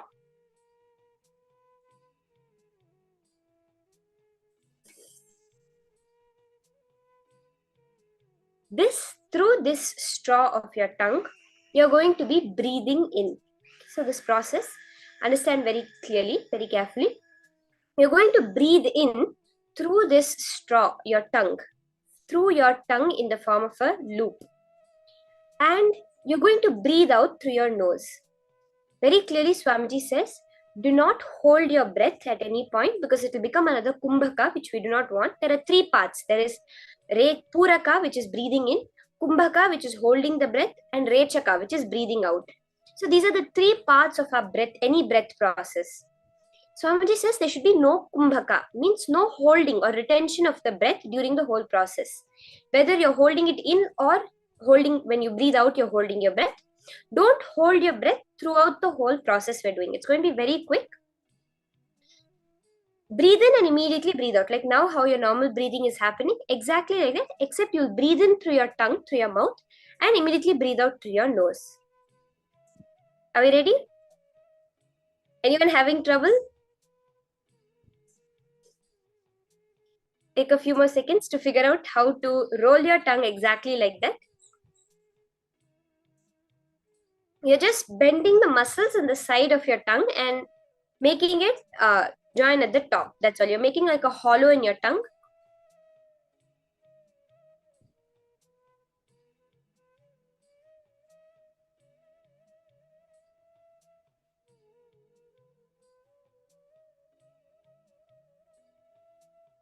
Okay? So let's start the kriya. You can just sit. You can close your eyes.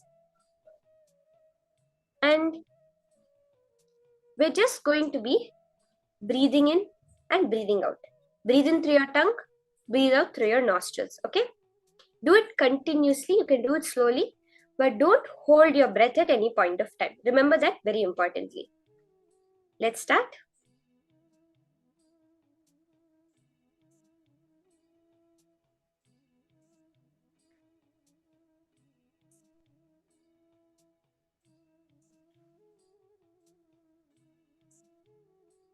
Do it continuously. Breathe in as much as you can and breathe out also as much as you can.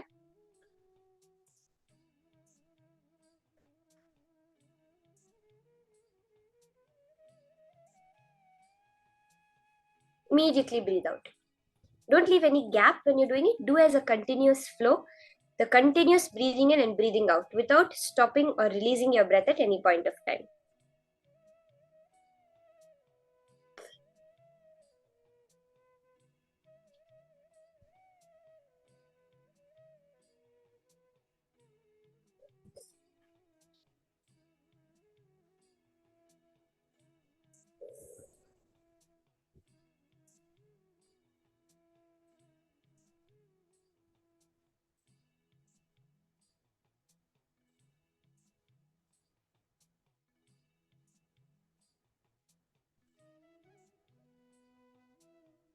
Continue doing it. Don't leave any gaps. Do it as a continuous flow of breathing in through your tongue and breathing out through your nose. Remember not to hold your breath at any point of time or stop the whole flow of breath.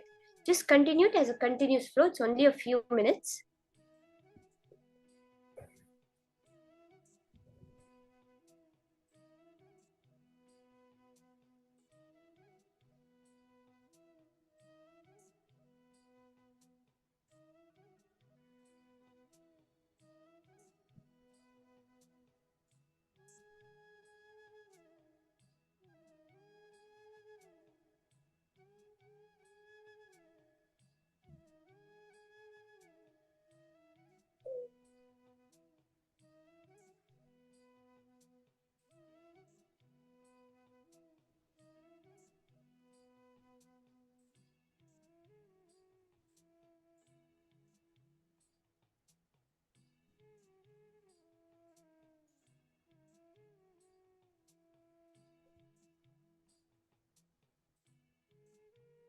Don't strain yourself at any point of time.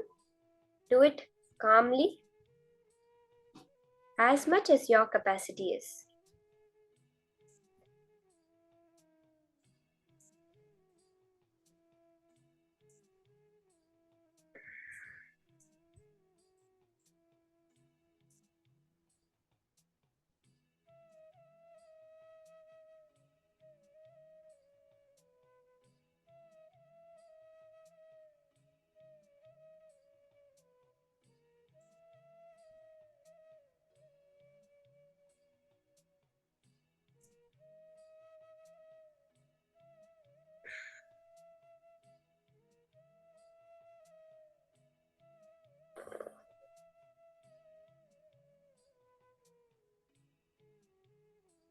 You'll feel an intense coolness in your throat when you do this. Just do it continuously.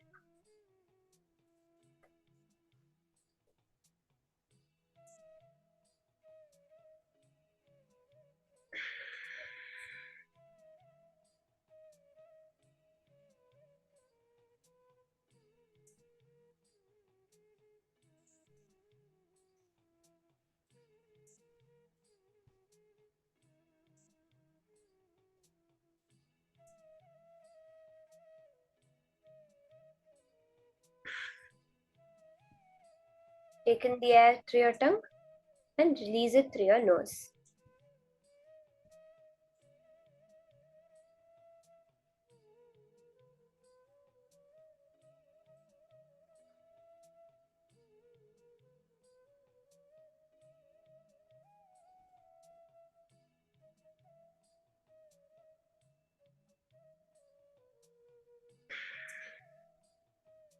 You can kneel, continue kneeling as much as you can.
Yes, slowly.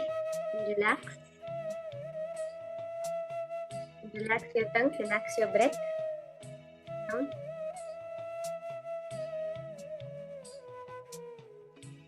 And open your eyes. The intense feeling of coolness, of complete calm and settledness that you feel. Experience that. You can relax, open your eyes. Relax your breath. You can breathe normally for a few minutes.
Swamiji, we all did that kriya that Swamiji has given to us. Kumbhaka.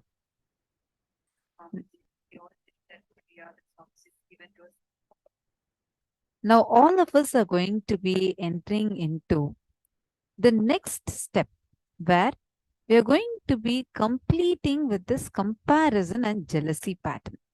Understand, this is something so powerful. This particular exercise that we are going to be doing, it'll give you like a totally new cognition about comparison and jealousy.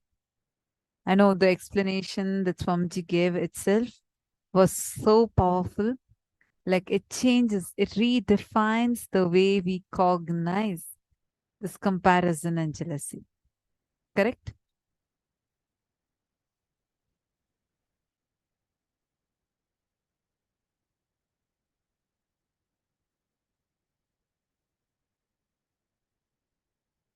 Now, oh, sorry, I'm just noting that some of you had asked question. I hope you all were able to do the kriya properly. If you are not able to fold the tongue, it's okay. See, there are some people like it's not possible for you to fold the tongue. It's a way your body has evolved. So don't worry about that. You, as much as possible, you could have rolled it. That's enough. Okay, now let's understand about this jealousy. Can I request everyone to please come and sit in front of the camera? Please come and settle down. This is a very, very, very exciting session that we are going to be entering into. Please sit in front of the camera. Nithyanandam, request all of you to sit in front of the camera. Yes, Ma Margarita, you're waving at me, Nityananda. Ma Johanna, is it possible to add a little more light, Ma?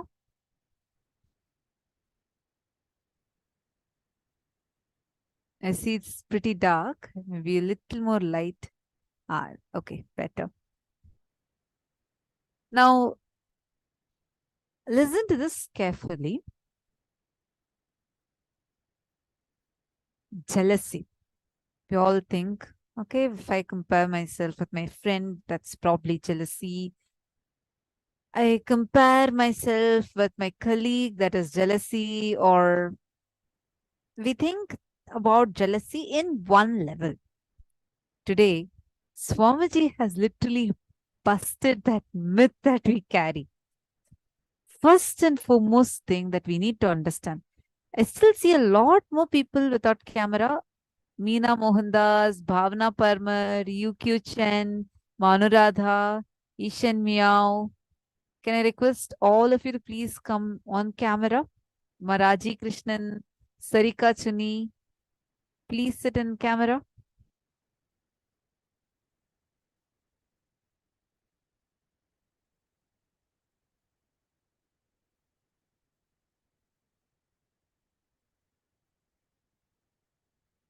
Yes, Nityanandam.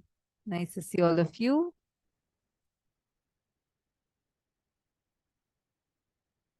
Great.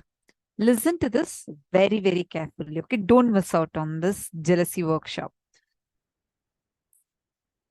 Usually, we all think jealousy is more about ourselves, us feeling bad about ourselves. But Swamiji says, jealousy is outcome of deep innate violence you carry in you. Understand, when somebody expects something from you, when their image about you demands your expansion and you're not interested in your expansion, the violence you have, you show towards them as jealousy. Understand this? For example, if let's say that your friend, have been with your friend since few years, she's your best friend. She's worked hard now and she has gotten a job promotion and she got a new job. And you start feeling jealous of her. How the jealousy comes, listen to this very, very, very carefully. You carry a certain deep, innate violence in you. The moment she got a job, you already know the expectation on you is also to get a new job, but you're not ready for it. Because you're not ready for it, you immediately start becoming jealous of her and you start comparing. Oh, she might have gotten a new job. Look what arrogance she's talking from. I'm so humble, but she's so arrogant. Just because she got a new job, she's trying to prove that to me. All these kind of statements, we start having this inside of us as a response to that violence that we carry inside, which is responding to that expansion life is demanding from us. Same thing in all.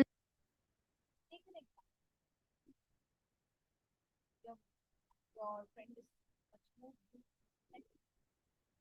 and you feel that you start being jealous of her, so you start having, look how much attention she gets.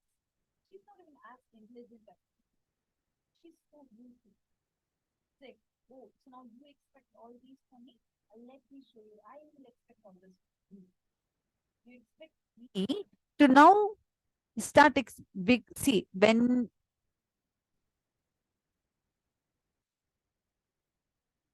sorry, just a moment. I hope you all are able to hear me better now, Nityanandam. Are you all able to hear me better now? Okay. Yes, I'll repeat again.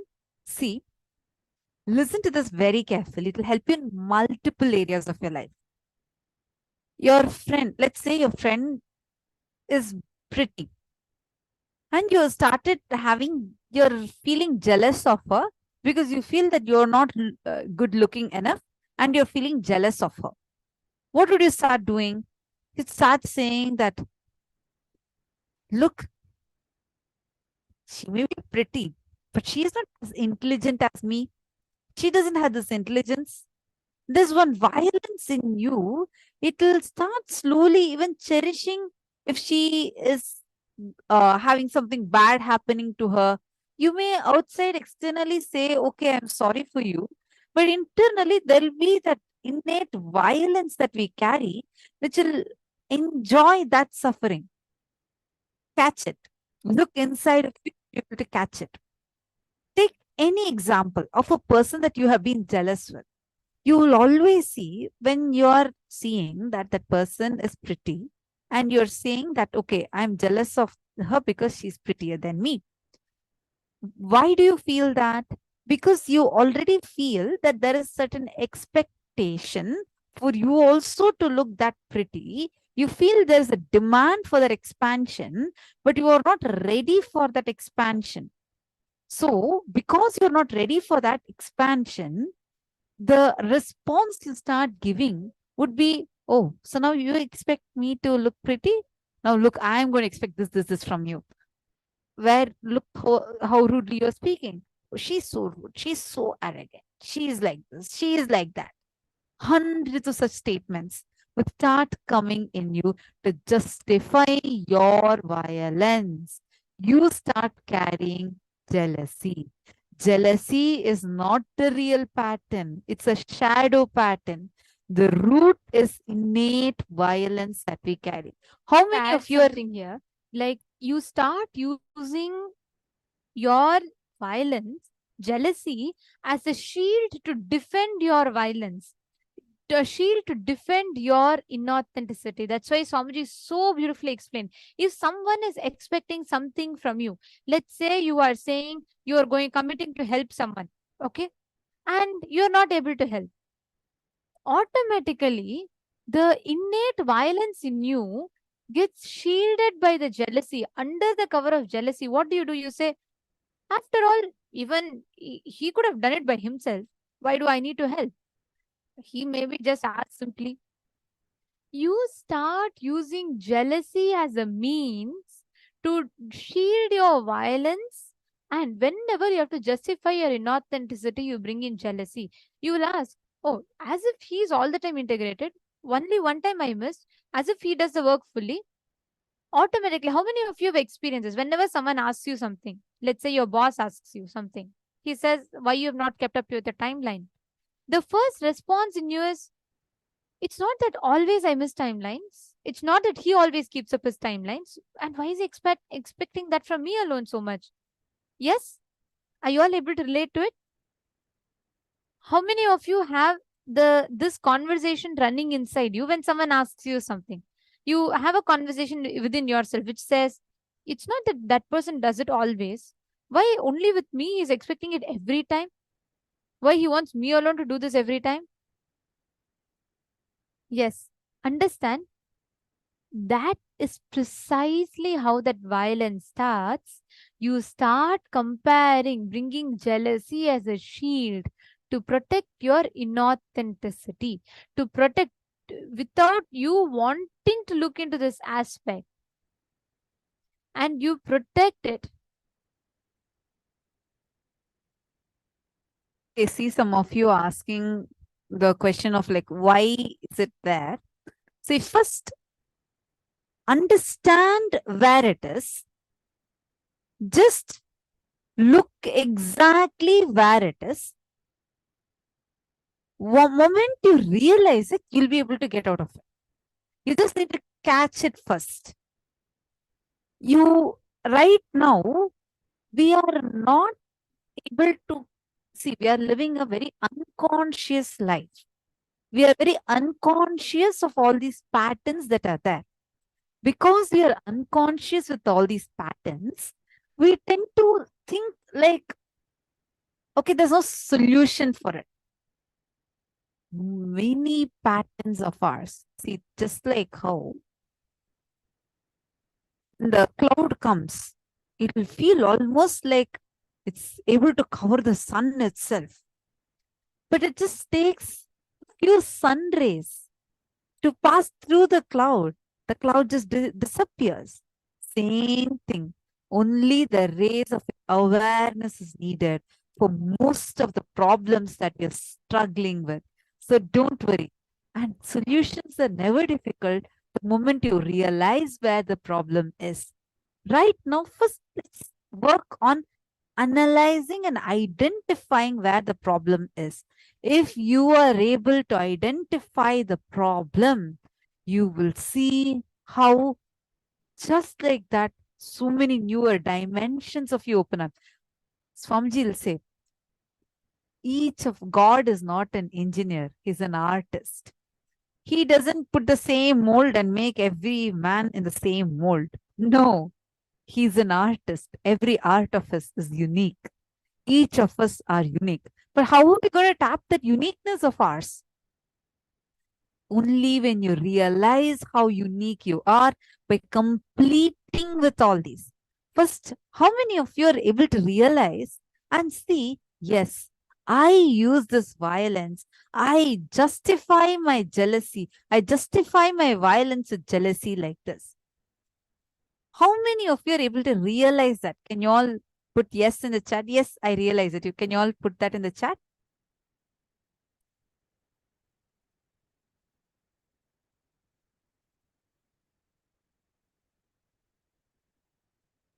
If you're putting yes, yes.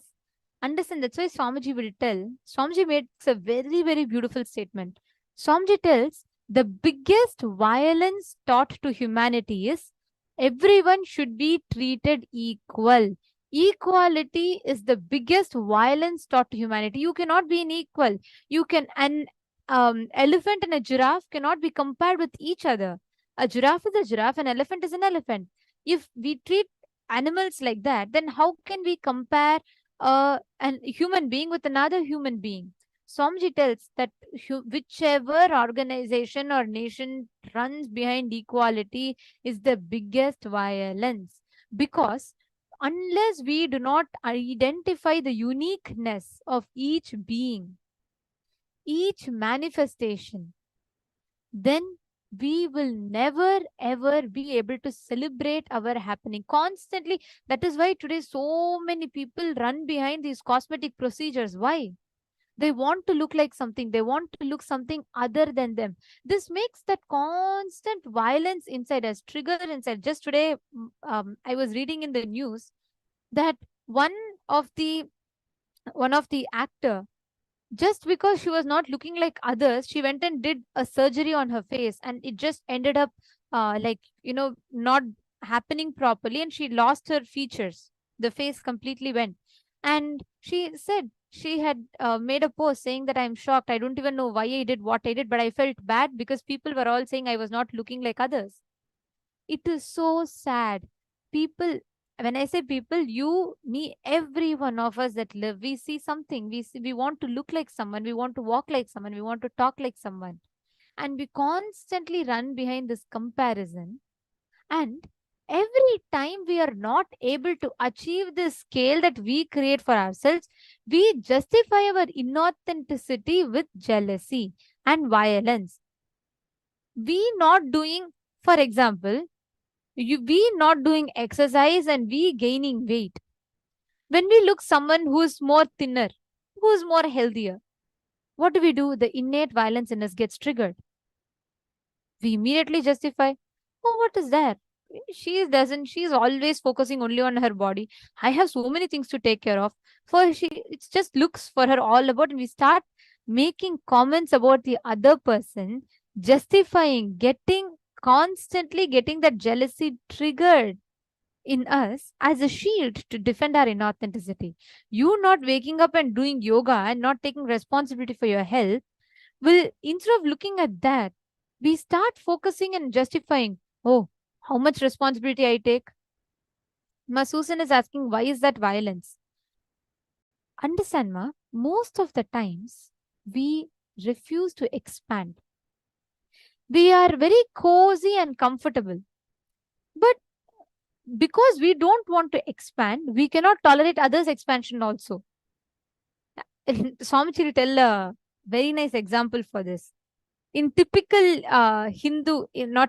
Indian households, okay, in Indian village households, there'll be these women, some of these old ladies, who themselves would have decided they're not going to do anything in life, and they have lost their all their family members and all that. They're just living in the house, in the family. So neither they will be happy, but if they see someone else being happy, they'll start making comments. See what is there for her? No care about life. She's just going around. This typical things, when we don't want to take responsibility, when we don't want to expand, we don't look at that. We start feeling angry at someone else's expansion. When we don't want to address, see, it is just, Masusan, the point where the violence starts is our refusal to look at the gaps, the blind spots where we are stuck and address those blind spots. We do not want to take that responsibility. Okay, fine. Then be wherever we are. No, we don't want to do that. We cannot tolerate seeing someone else's expansion. Our problem is not that you are not making money. Your problem is the same friend who goes to the same job as you is making more money than you. That if we shift that pain point, if we shift that slight difference to coming back to see where our inauthenticity is, 99% of the jealousy, everything that violence we carry will completely heal. That is what we need to address.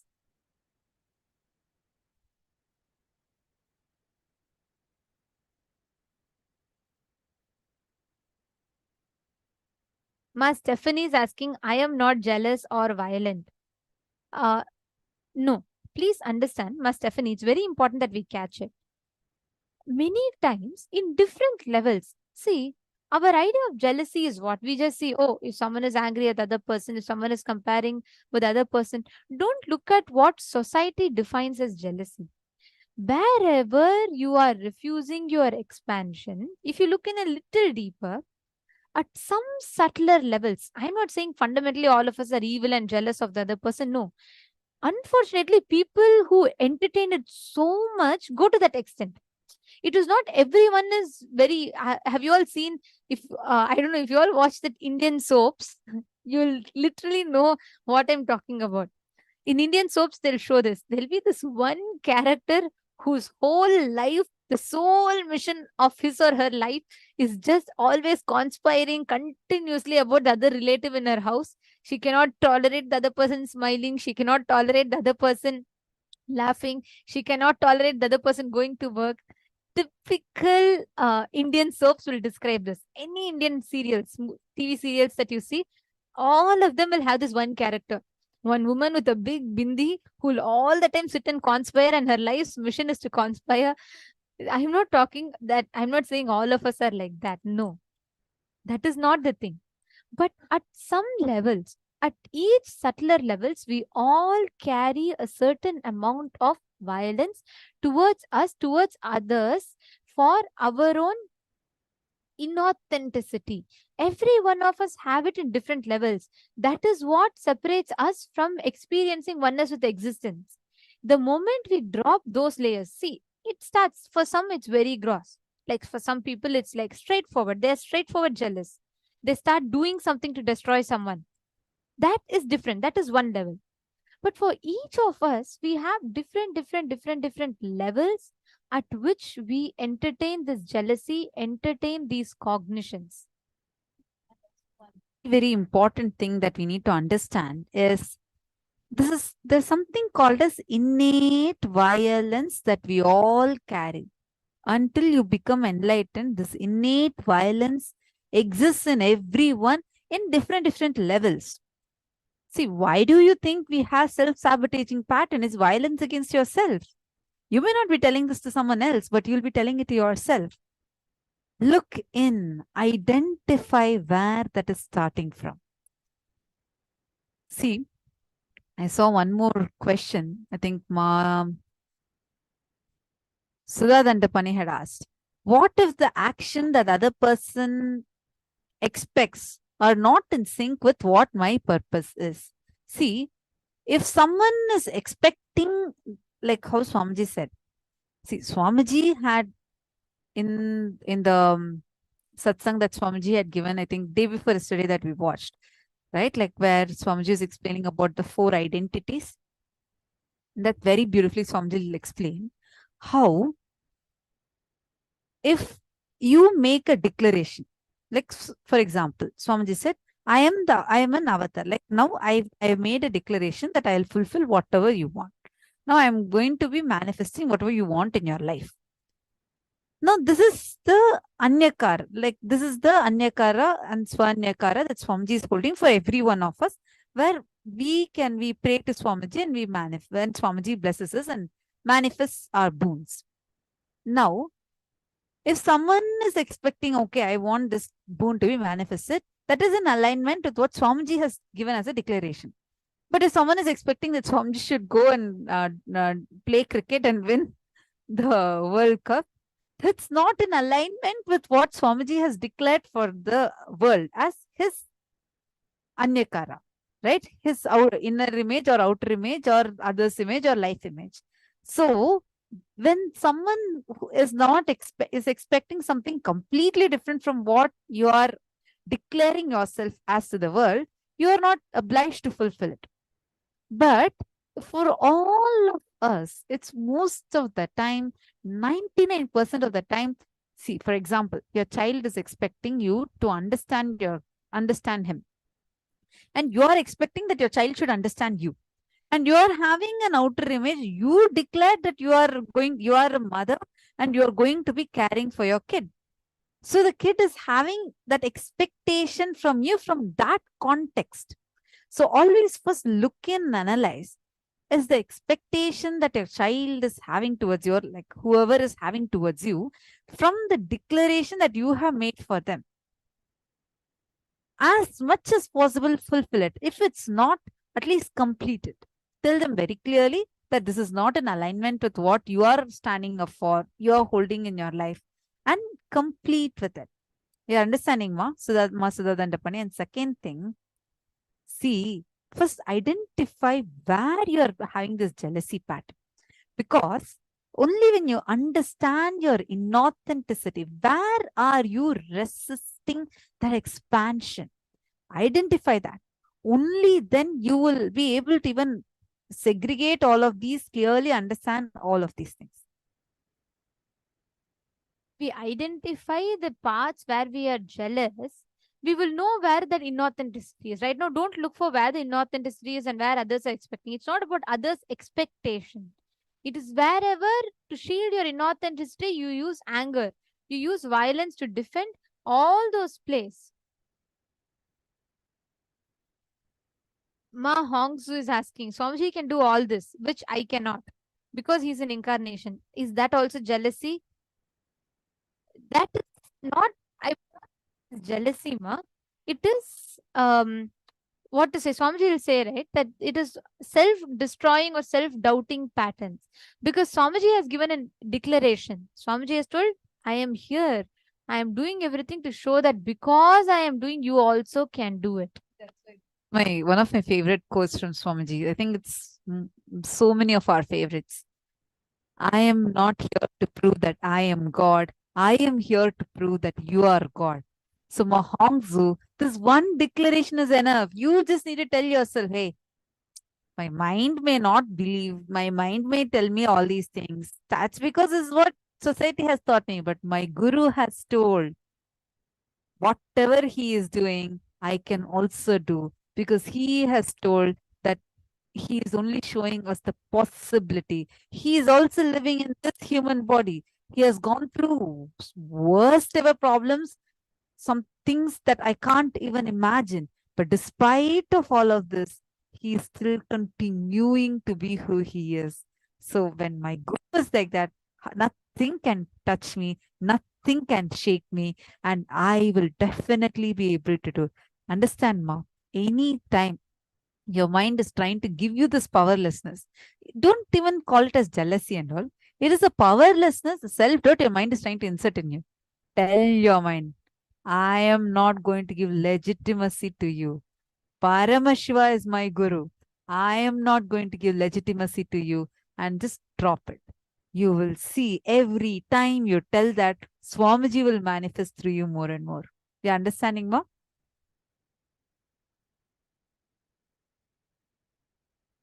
Every one of us to take a few minutes, look in and pen down. Because only when we analyze and understand, we will know. We will be able to map what exactly is the path. So now, start looking into your life and write down at least 2 situations that happen in your life where you experience jealousy and you use it as a justification mechanism. Means, anyways, he is not doing, why should I do? Anyways, she is not doing, why should I do? Wherever you brought such thought currents, it can even be the simplest of things to the biggest of things. Whatever it is, please look in and pen down. Take a few minutes.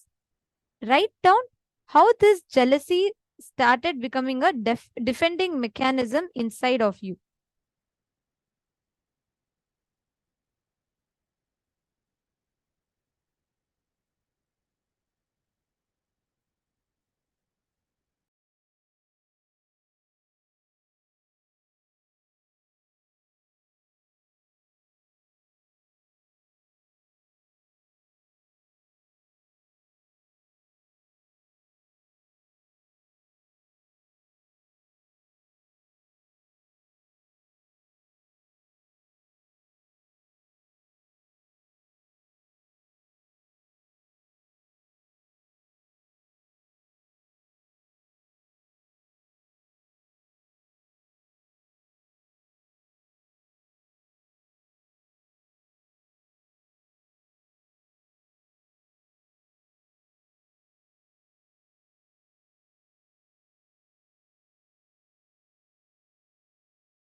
Now look in and identify how exactly did that jealousy in you become the defending mechanism inside of you,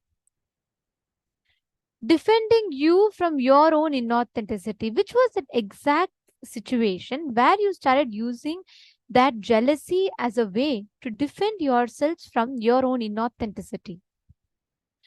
For example, when you're not coming for yoga, you say everyone is not coming. What is there? Then why am I alone expected? Just look in and write down and see what are those exact situations inside of you where you started bringing those jealousy as a defending mechanism. Please pen it down.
In the third step of the process,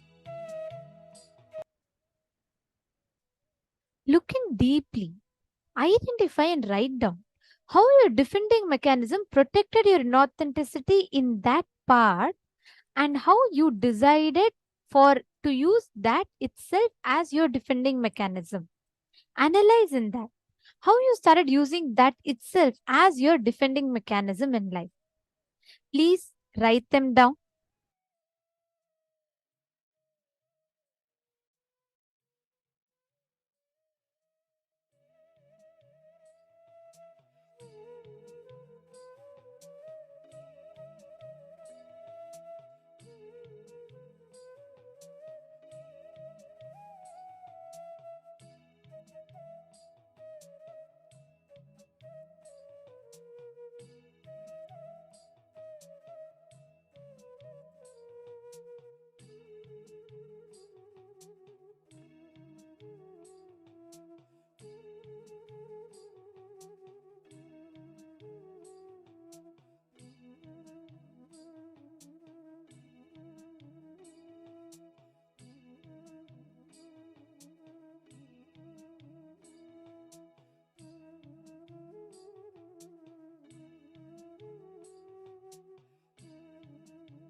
Now, as all of you are working on this, let us understand how exactly you can get liberated from this cognition of jealousy that we carry.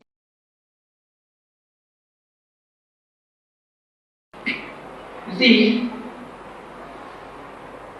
just what are all the main aspects, main important subjects which affects our life? Money, one thing. Then, not that thing, money, health, name and fame, beauty, anything else? That's what money. In one word I call money. Intellect. Money, intellect, power. Power means the name and fame, power politics. Power. And that's what status. The power word itself denotes the status. Beauty, achievement. What is the one you see? No, not that kind. Education. Education. Vidya, that's what I call jnana. So, all these things you see, can anyone claim that I am the rich man?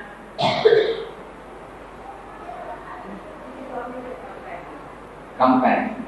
Can anyone claim I am the beautiful person? Which one is richer? If you see the photographs of the so-called beautiful persons in the newspapers, you will not feel like second time seeing. Second time looking and looking into. Am I right? You will find many times. You will just turn the next page and go for like some other news. Yes, you can say, even this may experience. When you see that some so-called looking good people, there are so many photographs, some conference, some competition, all these things. You will not feel like looking second time. Just turn and read some other news. So, there are two types of reality: existential reality, comparative reality.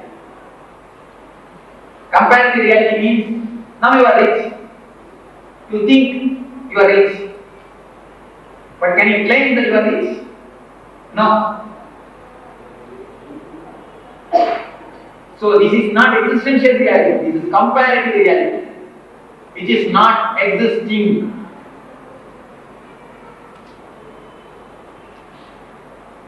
Yes, you can all listen. The same way, about beauty. Can you claim that you are the beautiful person? Can you claim you are not the beautiful person? Can you claim you are the beautiful person? Can you claim you are not the beautiful person? No, there will be somebody who is uglier than you. Comparison. The whole thing is comparative reality, which is not existing. In Vedanta, beautifully called Maya, which is not existing but continuously disturbing. This is the definition for Maya. Yama iti Maya. It is not there, but it is there. That is called illusion. Illusion. You see, can you say you are the rich person? Can you say you are the poor person? Both cannot be true. Both is not true. But some itching will be there always inside. Both cannot be true. But both are true.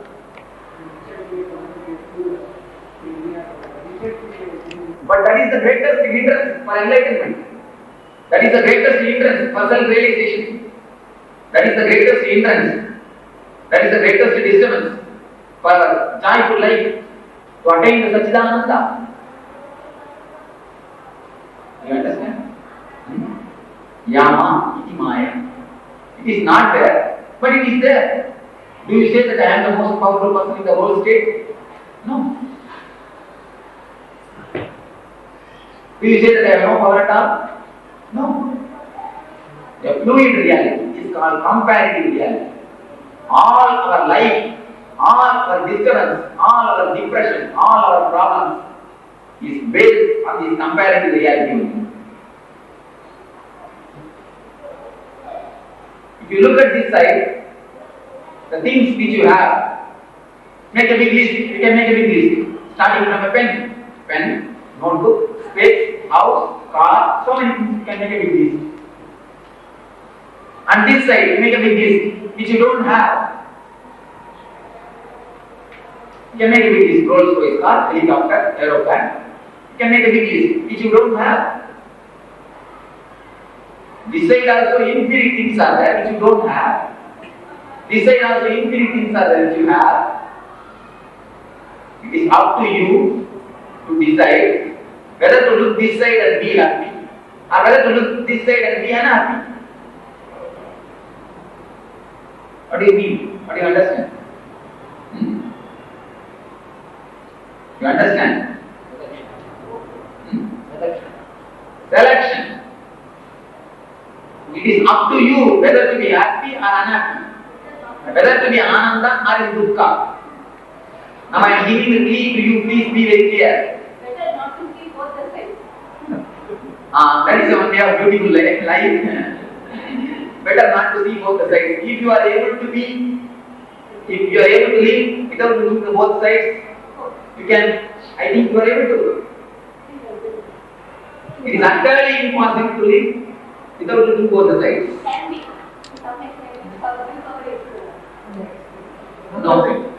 Unless you will be continuously looking at one side or other. If you are get enlightened, if you are becoming enlightened, we need to see it. Better not to. yes, you can do one thing. You can see, but you don't have to take in. Yeah. You can be without getting that affected, without getting affected. That is the key to unlock this chakra. So this side, if all the people are made to stand in a queue according to their economical status, you will find an infinite number of persons this side who are richer than you. This side you will find an infinite number of persons who are poorer than you. It is up to you to look this side and happy, or to look this side and be sad.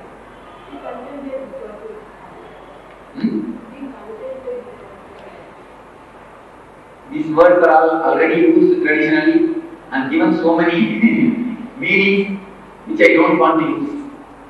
The words which I am using, you can see some real sharpness, which is not.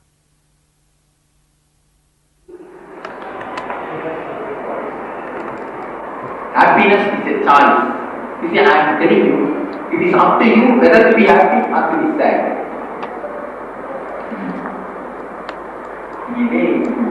What you are asking, happiness is a choice. It's true. Ananda is the reality. Happiness is not a reality, it's a choice. But from happiness you can jump into Ananda. From dukkha you cannot jump into Ananda. In dukkha you will be caught with the world. You will be fighting with the shadow. But when you are satisfied, when you are contented, you can enter into the world of Ananda. Ananda leads to Ananda. Dukkha never leads to Ananda. Okay. So it is up to you to decide whether to be comparative, whether to be jealousy, or to be contented, to be happy. Whether to lock the chakra or open the chakra, it is up to you. To unlock this chakra, you don't have to go to any forest and do tapasya.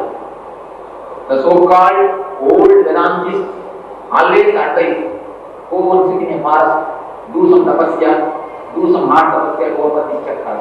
I say there is no need. You can be in your house, in your life. See, decide whether to look this side or this side, that's enough. To open this chakra. You will be out of Maya. You will be a Maya Tita. You can go beyond the Maya when you see very clearly which side to look. So this chakra is locked out of jealousy. This chakra is open.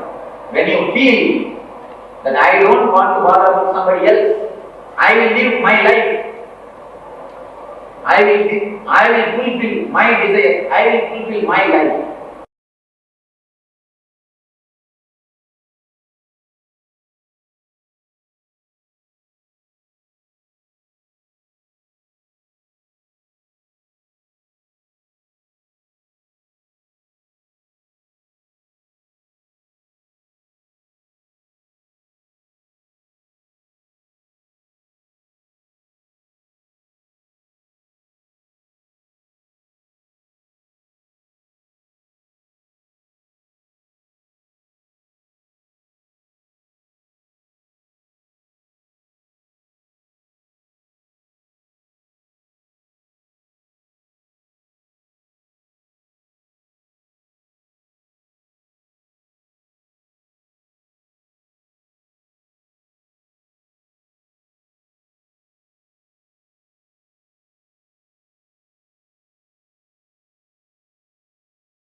Awakening wealth consciousness.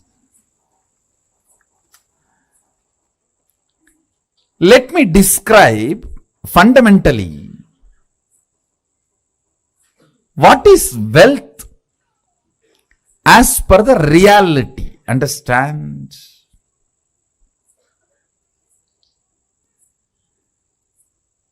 I am not denying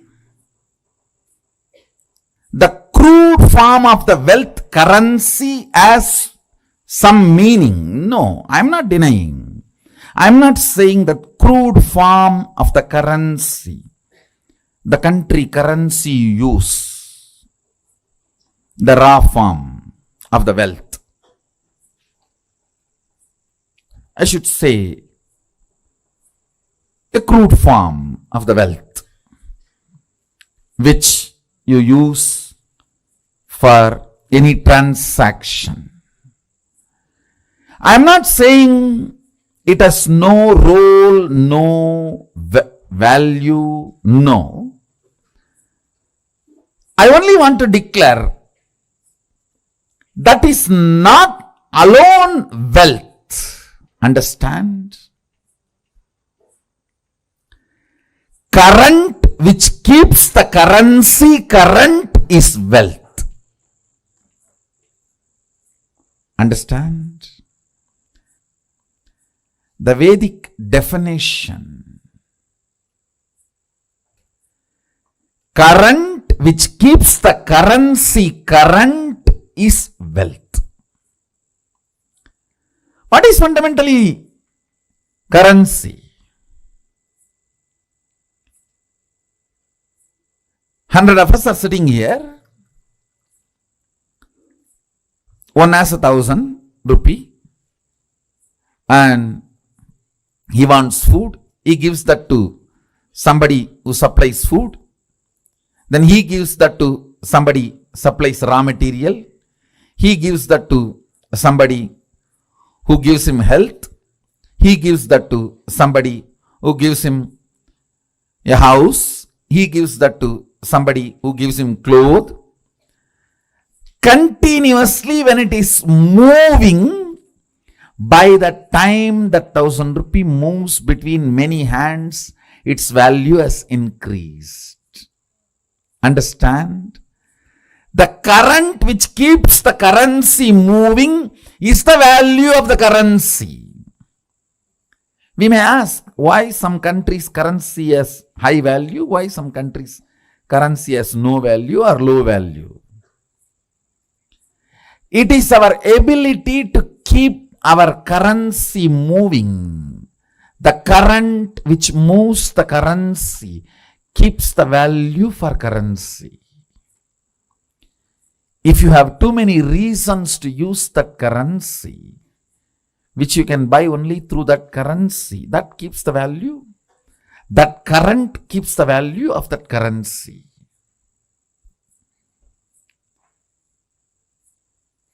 Mahadeva, Sadashiva, the greatest economist, defines wealth. Understand? You will never look at Mahadeva as an economist. Understand? He can wear ordinary Rudraksha bead which has no value. Because he wears it becomes a trend, fashion, millions wear and that becomes a valuable commodity now. Many of you don't know the Rudraksha I am wearing, that is more valuable than the gold covering it. It is highly praised than the gold covering it. You will not understand the economy of Mahadeva, Sadashiva, till you understand the real wealth. The economy of Vishnu is different. Whatever is valuable he wears. The world's largest gem, Shamantaka, is on his chest. Miss Universe is his wife. The best flight Garuda is his vehicle. But in Sadashiva, if you see, all the things useless for society, Basma, from the Smashana, that is his cosmetics. And the Rudraksha, which nobody touches, which is falling from the trees, some bead. That is his jewelry. Snakes, which nobody goes near, is his ornament. All the things he uses. Understand? He is making a statement about wealth. If you read Agama, his words, beautifully it describes wealth in multiple places. Our ability to be intelligently active is wealth. Understand, intelligently active and constantly contributing. I am not saying don't accumulate currency, but I am saying fundamentally understand the concept of currency, then start moving your life and others' life. Then you will understand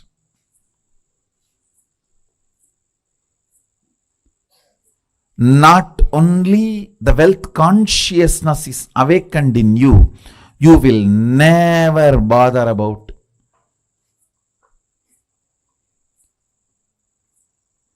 incompletions related to wealth. See, there are multiple incompletions people carry about wealth. First thing, the moment I utter the word, there is so much of that depression, that deprived feeling. Everyone has, I don't have.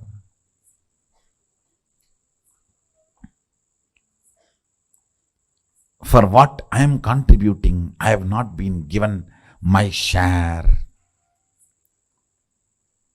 The various thought currents. Sometimes, oh, I am loaded with it. I don't know how to save it, how to protect it. From various resources, from various people, you need to protect your wealth. Sometimes the illegal sources which are trying to snatch it from you. Sometimes the legal sources which are the so-called legal sources which are trying to snatch it away from you.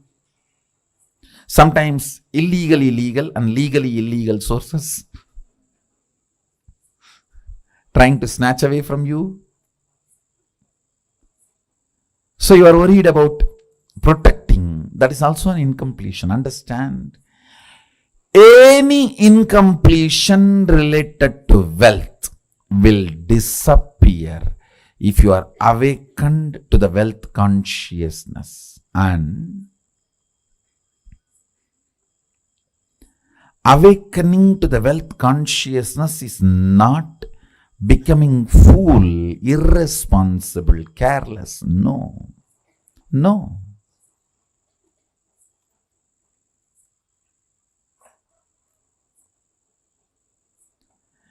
It is the most powerful strategy. Understand? Whenever your inner space is capable of including 5 people in your life, you build a good family.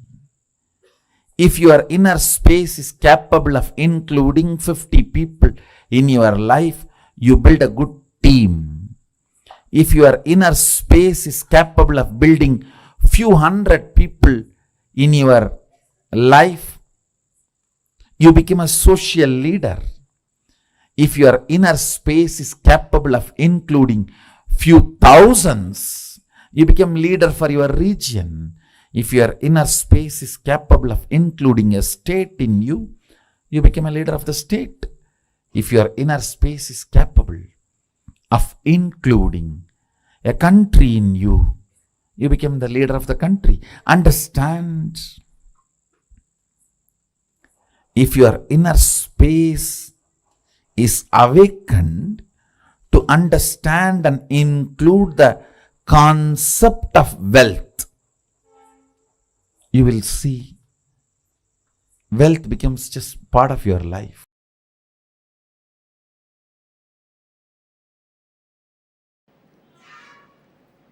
expansion in life is freedom. Anything which restricts brings bondage and suffering. When I say expansion, I don't mean this expansion. I mean expanding in health, expanding in wealth, expanding in every field is success.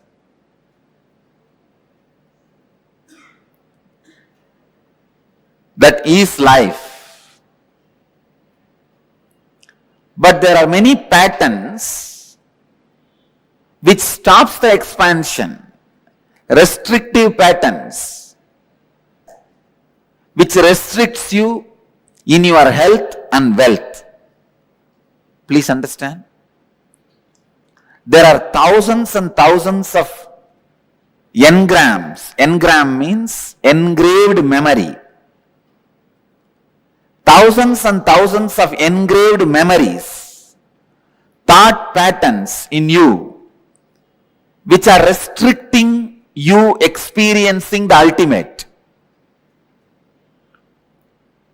which are constantly showing you that you are not ultimate and you cannot expand by giving foolish, self-created, restrictive circumstances.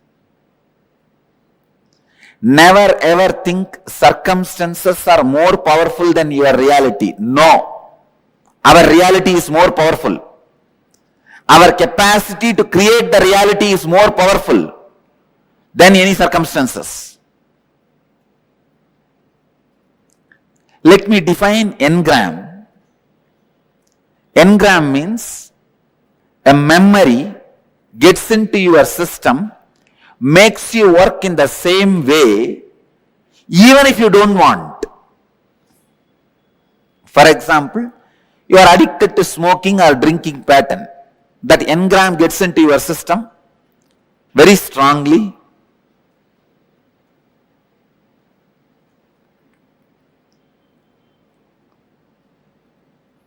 After 2 years, even if you want to give up, you won't be able to give up. When the time comes, from inside you will hear smoking, cigarette. When the time comes, from inside you will hear, come on, open the bottle. Simply you can't do anything. Your body will just move. It will open, drink, fall asleep. Next day morning when you are having fight with your spouse only, you will even remember. It is not good for your health. One of the biggest lesson I have learnt from my life and I wanted to share with all of you is, have a strong experiential clarity about you. Nobody should be able to penetrate and alter your idea about you within you.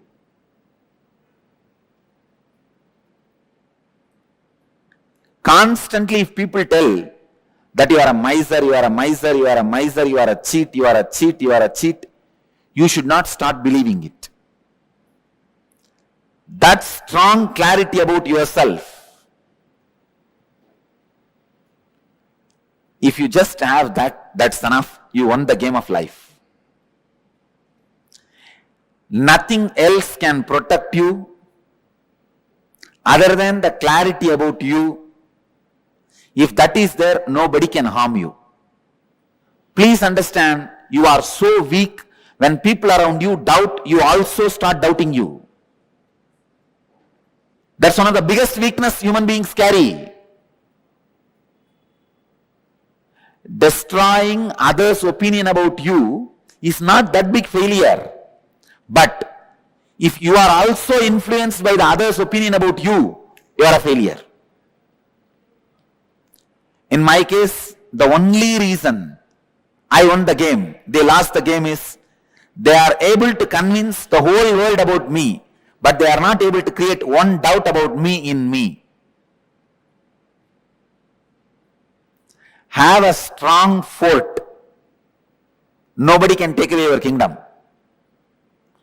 Strong fort means in your inner space, be authentic and clear about what you are and what you believe, what you want.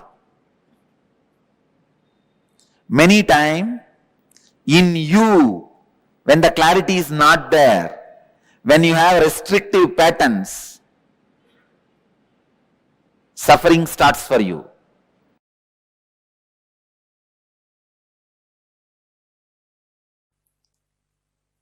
Only those methods of grabbing, stealing, robbing is wrong, sin. Otherwise, creating wealth, if you are contributing something directly to the people,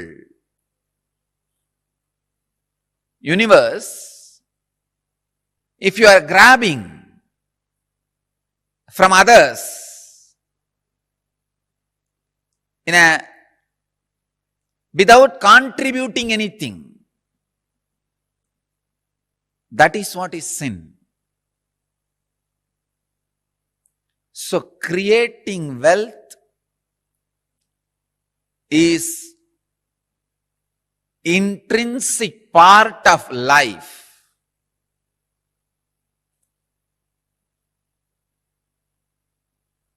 Krishna says very beautifully in Gita, Gahano karmano gatihi.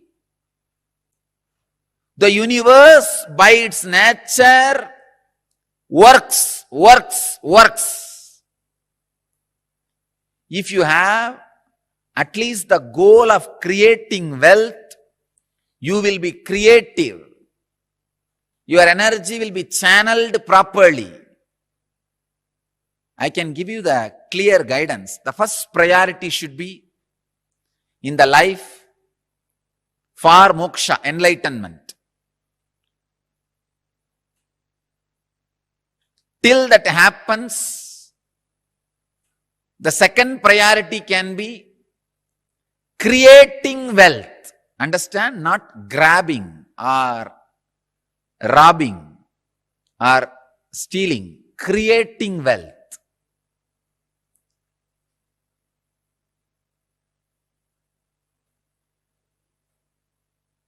Anything else is a third priority. And I don't want to talk about third priorities. Creating wealth makes you non-violent. Because you will be too busy with the people, with the world, with life, by creating.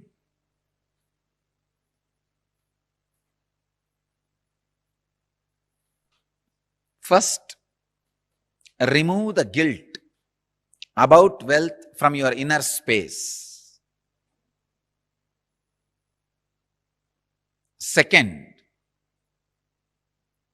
understand the expression of life through you is equivalent to the wealth you create, not grab, you create.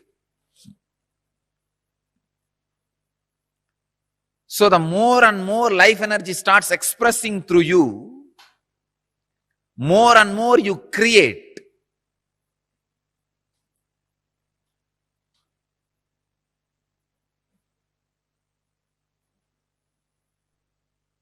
Life energy expression and wealth is one and the same. Seekers always justify their poverty as their spiritual quality and innocence. So if you are not wealthy, understand, if you have decided not to create wealth, great. But if you want to create wealth and not wealthy, if you have a greed for the wealth or a desire for wealth and not wealthy, be very clear, you are not a seeker, you are a seeker. Something is seriously wrong in you. Look into it. Wealth itself is not sin. Somebody is having problem because of having. Somebody is having problem because of not having. Problem is a problem. Wealth is not a problem. Problem is a problem. Wealth is not a problem. Person who is having guilt because of having, person who is having guilt because of not having. Both are big, you can say very big sickness. I have seen many of these rich men, because they carry a deep guilt imposed on them by society, even though they created their wealth very honestly, in a creative way, because of the guilt imposed by society on them, they live a very miserable life and go on drinking alcohol and trying to have high costly entertainments just to forget this guilt. Many times they come to me for their problems and in need of solution. When I analyze their inner space and life, there is no problem. Then why are they suffering? The only guilt which they are carrying, which is imposed on them by society. I tell them, come on, don't imbibe the guilt given to you by the fellows who are incapable. You do not cheat or grab or be dishonest. That's right. That's enough. But no need to carry a guilt on the wealth, about having wealth. Rich men carry this guilt very deeply. And just to escape from that, they get into all kinds of addictions.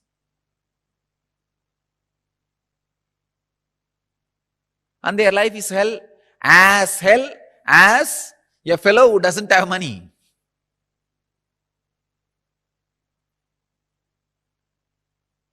The next thing, having is one side, not having.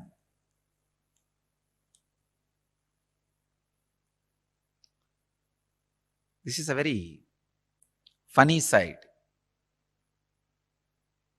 Having the desire to have wealth, not having it, but giving a valid reason why they are not having it. This is also another important slave mentality. We always think work not done plus valid reason is equivalent to work done. And your mind is such a cunning mind, it creates very valid reasons and justifies itself. Why? You are poor, and not only that, adding sacredness to poverty. Who are adding sacredness to poverty. Relax. Don't add sacredness to your scaredness. Because you are scared of life, you back out from life, and for the feeling of scared, you add sacredness. You start saying, no. You see, I am not the kind who can tell lies. This word is a lie. I am not the kind who cheat others. What is there? Little bit, 2 meals, and 1 small house, and 2-3 piece clothes. That's enough for life. If it is enough, why are you going around and bragging about it? Be content. The fellows who talk about their poverty being their great quality will not keep quiet, because they are trying to make sacredness out of it. Please understand. As Krishna says, Gahano karmano gadihi. Life's flow is work. If you are not creating wealth, all your work is happening in wrong direction. Your work is happening more in the line of destruction, not in right direction. The integrity, I am telling you from my experience. Now, experience of handling so many worst possible situations in life. Actually, this whole rumors and the problems created around me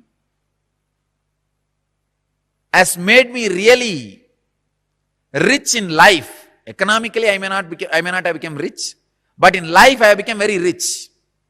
Now I know how to handle people. I know who should be trusted and who should not be trusted. I have learned a lot of lessons. Actually, I tell you, these lessons are really worthy of the money we lost. We lost a lot of money. But these lessons I learned are really worthy because it will be asset forever for the whole future. Sometime, the lessons you learn become more valuable than the situations try to hit you. Look in.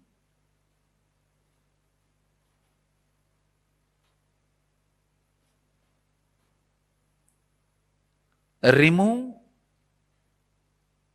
the deep hatred for work. See, life is by its nature flow. If you create wealth, at least it will be directed in one line of creativity. If you are not creating wealth, be very clear. One, you will be spending all your time in destroying something, somebody, or you will be spending all your time in fighting with you, in depression. Fighting with your own self. Morning half an hour you will argue whether to create wealth or not. Evening half an hour you will argue whether to create wealth or not. Morning you will argue, I should create wealth. Evening you will argue, no, I should not create wealth. And night you will fall asleep. Between the morning and evening, again, you will be spending time in eating. That's all. After 20 years, what you have done? No, I debated morning whether to create wealth or not. The side of creating. In the evening, debated for not creating. Finally, nothing has happened. Life is wasted. That's all. Not having wealth is a wrong mental setup. Awaken the creativity in you. Remove the hatred for work, creativity.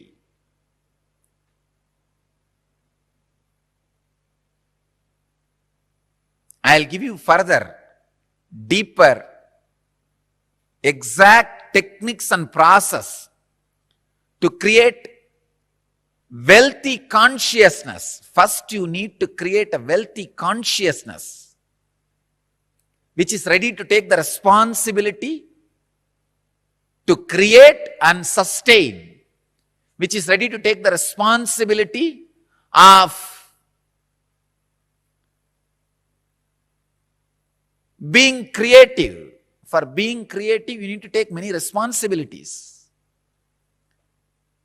It doesn't happen like a breeze. Even if the breeze happens, you need to be responsible to keep your doors open for the breeze to blow through you, flow through you.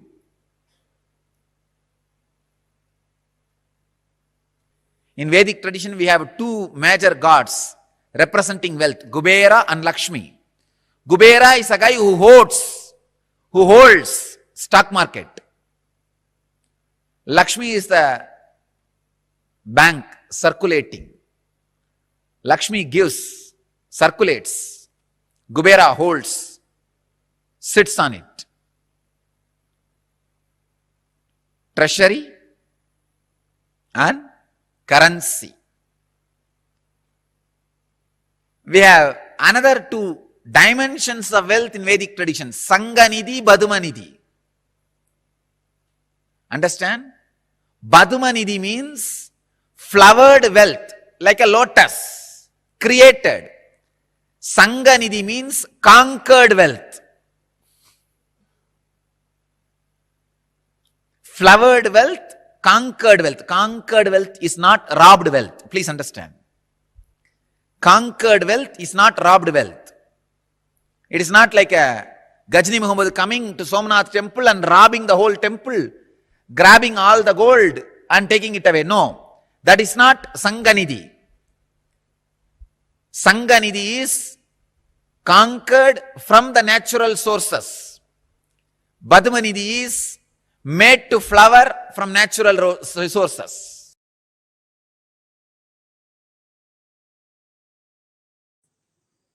Let me expand on wealth consciousness. The first conclusion you need to come, it is integrity. That's the most shortest way to enjoy wealth.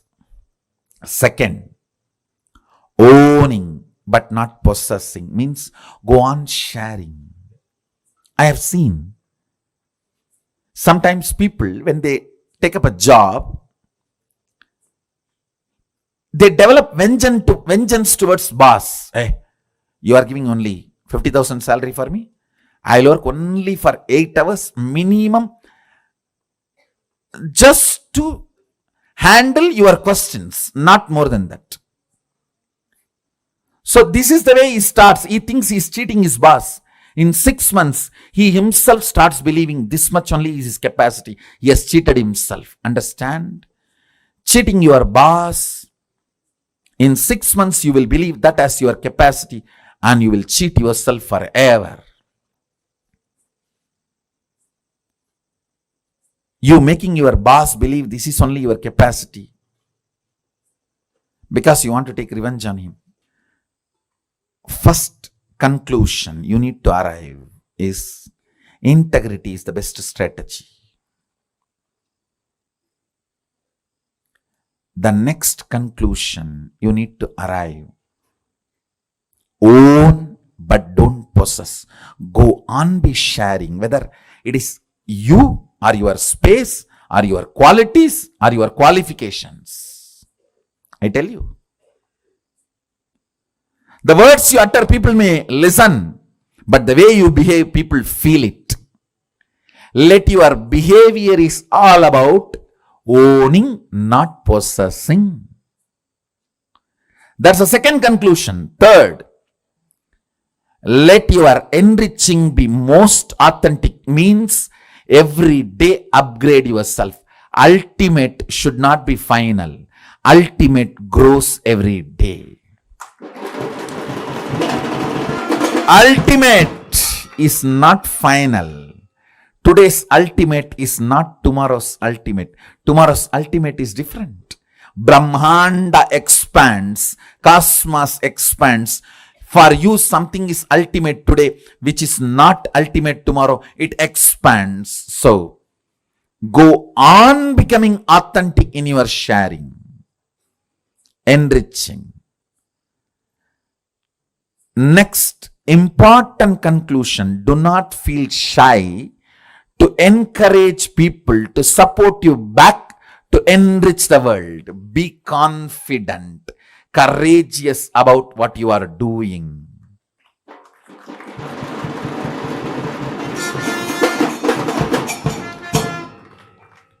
Don't be meek, weak. Be confident about what you are contributing and encourage people to contribute back to them so you can continue to contribute. You can keep this Dharma Chakra alive. That's all. Just these 4 conclusions arrive. Now,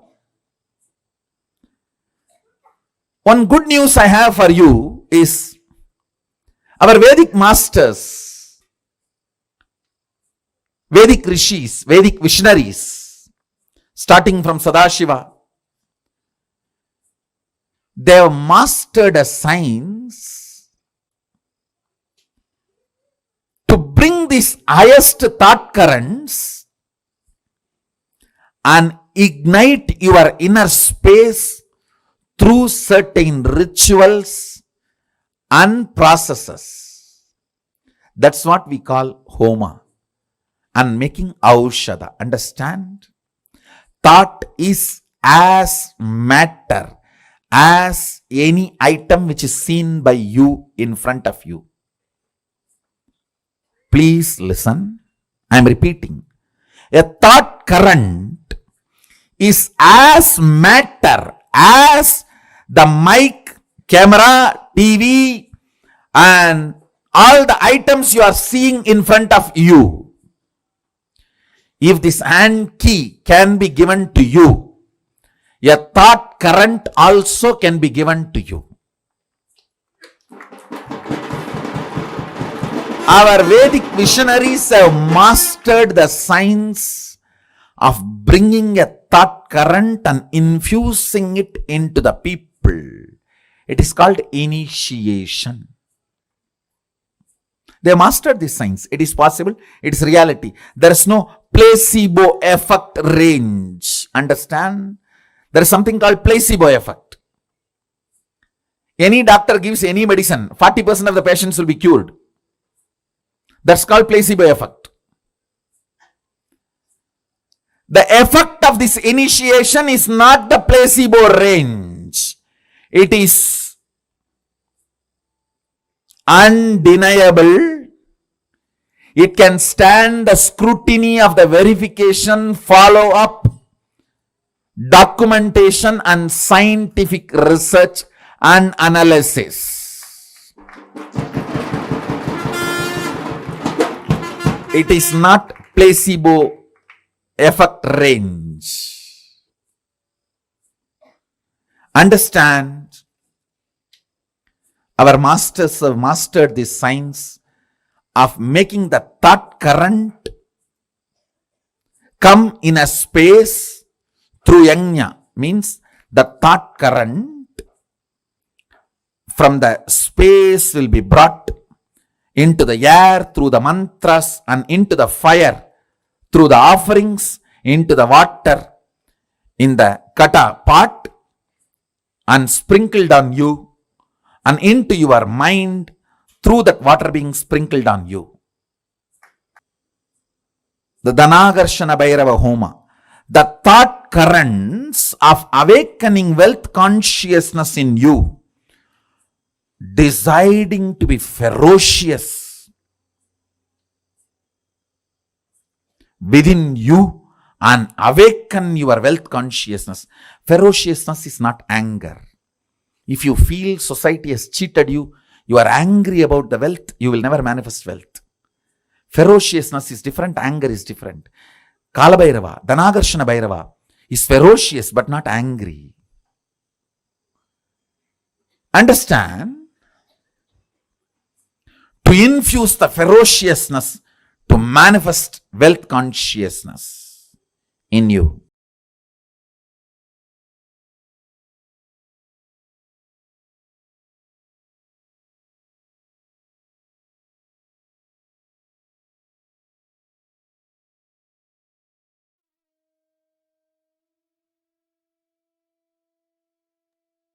Yes, so beautifully Swamiji had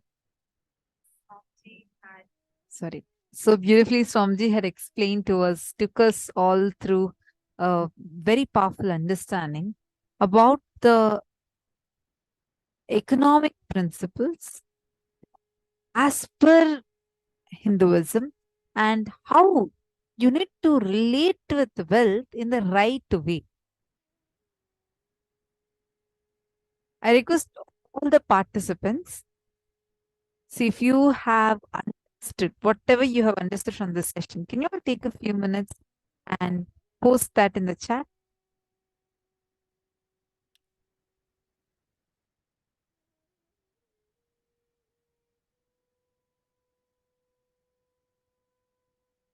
See, like what Swamiji said. Sorry, one of the most beautiful revelations that Swamiji had shared, which really is the definition of wealth. Swamiji said, most of the times we see wealth, the common way we handle wealth, we deal with wealth is out of a lot of incompletion, pain, and, the judgments that we carry. But one of the key things is understanding wealth consciousness, that what you do, what you giving to this, contributing to the society, and so that the society can contribute back to you, so that you can continue to contribute to the society, is the real definition of wealth. Wealth is a supporting mechanism. That's a very, very important, I should say, important cognition for all of us to understand. And Swamiji had revealed that very beautifully. Swamiji explained to us about the Shankha Nidhi, the Padma Nidhi, how the Hindu principles of wealth. It is not storing, it is not hoarding, it is letting the currency flow. Keeping the currency current is wealth. Swamiji had revealed this beautifully. How wealth is nothing but you keeping the currency current. You keeping the flow of wealth current, that is wealth. You keeping the currency current is wealth, not hoarding. Because when you start hoarding, you always, it just keeps happening, continuously storing, and it never gets spent. But we will be stuck in that same cycle, in that same loop. That's why Swamiji beautifully revealed, keeping the currency current. So Swamiji revealed one main strategy to manifest wealth. Can I request everyone to type and post it? What is the strategy that Swamiji revealed to have for wealth? Let's see. I request every one of you to type out any. Actually, you can post all the three or even just one. What is the strategy that you clicked with where Swamiji revealed about wealth? There were 3 steps, the 3 cognitions, 3 understandings that Swamiji gave. The best way, the right and the best way to manifest wealth. 3 powerful understandings. Can you all post in the chat what are those 3? Can I request every one of you to post? Yes, that's right. Madonna, that's right. Integrity is the best strategy. That's right. Swamiji said that should be the strategy to manifest wealth. Come on, all the others. Ma Karishma, Ma Vani, Sonia Ma Lucy, Ma Margarita, Ma Priyadarshini. Come on, every one of you post. Any of the conclusions, the 3 powerful conclusions that Swamiji revealed that we should have.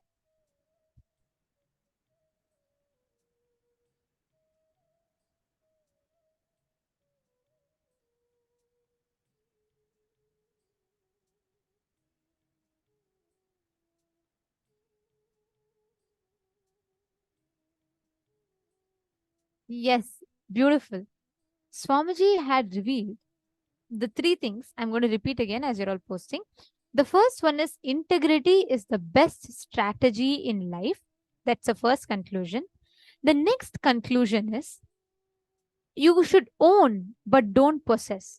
Go on sharing, whether it is you or your space, your qualities or qualifications. We should be owning but not possessing. You can own the wealth but not possess it. The third one is let enriching be your most authentic means. Every day upgrade yourself. Ultimate should not be final. The ultimate should keep growing every day. But the key should be authenticity. So first one, integrity as your best strategy for life. Second one, owning the wealth but not possessing it. Not just owning wealth alone. You can own anything you want but never possess anything. The third is authenticity. Having the enriching and through your most authentic way. So you should never be stagnant. You should never be stuck. You should never say, this is all I can do. Keep on expanding, expanding, and expanding. And most important conclusion is never feel shy to encourage people to support you back to enrich the world. Be confident, courageous about what you're doing. These are all very important cognitions. I'm actually going to give you all a few minutes. I request every one of you, all the participants, to please take a few minutes, type this out and post it in the chat. Can I request everyone to type out the exact statements that Swamiji has revealed and please post it in the chat? Come on, we are projecting the statements now. We request every one of you to type it out. Type out what Swamiji revealed. the four main conclusions to have about wealth, and please post it in the chat. Ma Meera Rajaratnam, you can also post, ma.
I request all the participants to type out these conclusions and post it.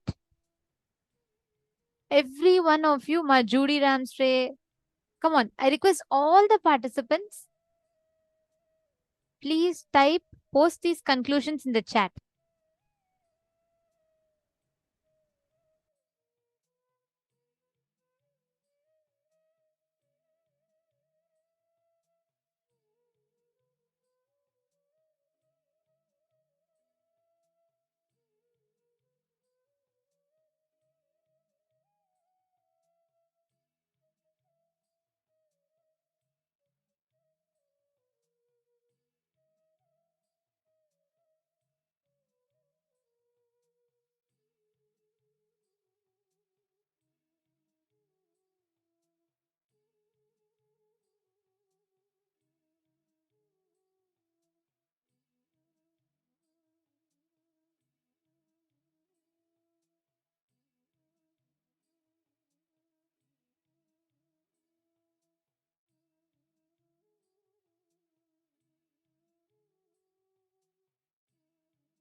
Now,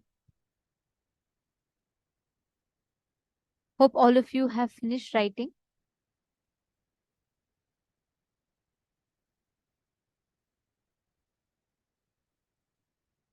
Now, bring down what is all that you want to manifest. How do you want to use the wealth that manifests for you? Once the manifestation of wealth happens, how and all are you planning to manifest that wealth? Like, for example, I want to manifest a new house. I want to become a Sarvagnya Pita Yajaman. What is it? How is it that you want to use the wealth when wealth manifests for you? Based on these powerful cognitions that Swamiji revealed to you, how is it that you want to apply and use the wealth? I request all of you to please pen that down.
Now, in the same space, let us all get ready to do a very, very powerful Kriya,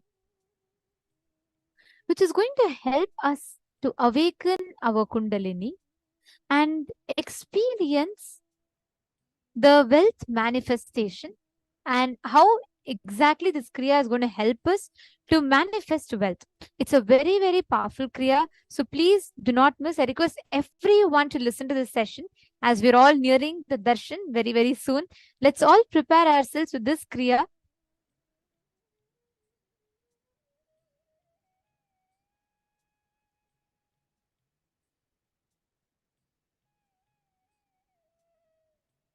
So we're going to be now doing a Kriya in which Swamiji is going to be teaching us about how to do the wealth manifestation. So we will now first be listening to Swamiji revealing on that.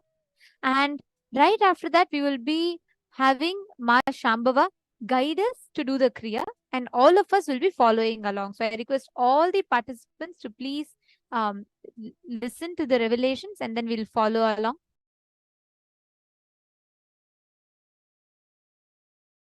First step, please understand. Stand, legs wide apart, at least 2 feet gap between the legs. Let me completely give the instruction, then you can do. Inhale as slowly as possible. When you finished inhaling, hold as long as possible. Then exhale as slowly as possible.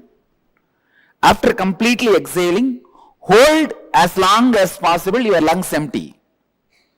Inhaling as slowly as possible, holding as long as possible, exhaling as slowly as possible, holding the lungs empty as long as possible. All 4 actions slowly as long as possible. This is the first step. If you already have any heart problems like blood pressure, any other heart conditions, please don't do this Kriya. Others can do. This is the first process. Please start. I will guide you further in every level. Legs wide apart, 2 feet. This Kriya is to break the patterns of suffering of money in you. Any pain, suffering related to money, the patterns will be broken. The Kriya, use both the hands, not only one hand. Use both the hands. Use both the thumbs. First inhale as slowly as possible. Hold as long as possible.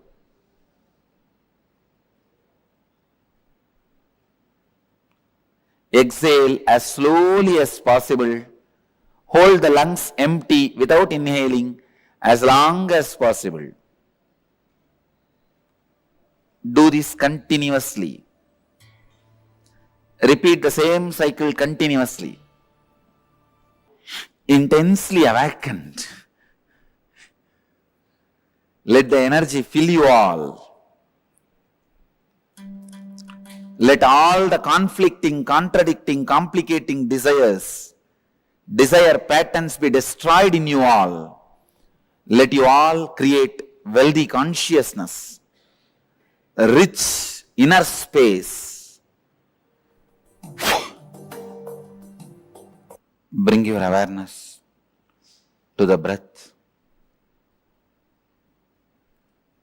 Relax completely in unclutched space, not connecting the thoughts and emotions flowing in you and giving life to it is unclutching.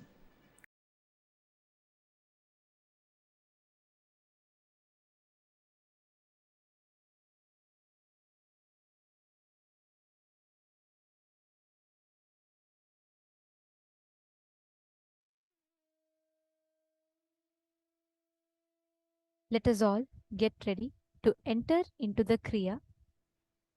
we will now be having Manitya Shambhavananda, our Acharya, guide us, and she will be doing the Kriya that Swamiji explained just now with all of us together. I request all the participants, everyone, to first please stand up. Nithyananda, I request all the participants to please come on the camera and please stand up.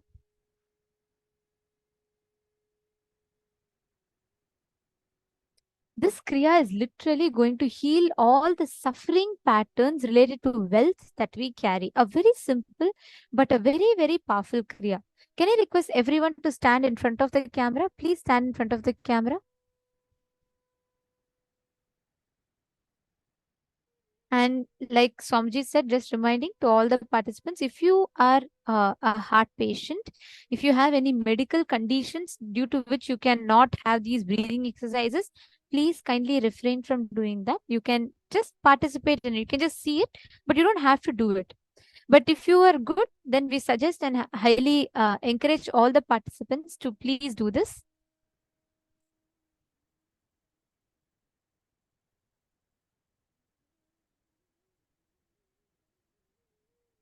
Yes, Ma Sarika Chuni, that's okay, Ma. You can do. Not a problem. I first request all the participants to please stand in front of the camera. Yes, great. I still see many of your, some of you are off the camera. We request all the participants, whoever is doing this Kriya, please stand in front of the camera and you have to have your camera on so that we can guide you all more appropriately. So we request everyone to please have the camera on. Yes, Ma Mahadeva Swarupa, I think you should go a little bit more back such that you're visible in the camera clearly. We can see and guide you all better. Yes, and to all the participants here, just want to reassure to everyone, you all can be assured we care for your privacy, so we will not have, you will not be able to see others and others will not be able to see you. So right now it's in focus mode, which means only us, the acharyas, will be seeing you and guiding you, so you can be comfortable and you can do the kriya. But please make sure that you're all in camera so that we can see and guide that you're doing it correctly. Ma Naina Patel, you'll have to be more visible in the camera, please, Ma. Ma Raji Krishnan also, if you're doing the kriya, please be more visible in the camera. Okay, so first step, let's all enter into the kriya. The first step, as Swamiji had guided, please stand with your legs wide apart. It should be at least 2 feet apart. Please stand with your legs wide apart. Now, take both your hands and you're going to keep it next to your nostrils. You're going to be using both your thumbs, keeping it next to the nostrils. The exercise consists of very simple steps. The first one, you are first going to inhale as long as possible, as slowly as possible. Inhale.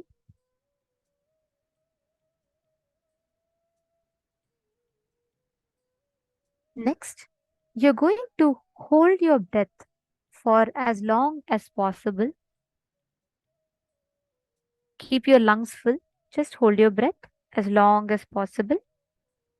Don't force. As long as you're able to hold it, please hold it. Now, exhale as slowly as possible and as long as possible.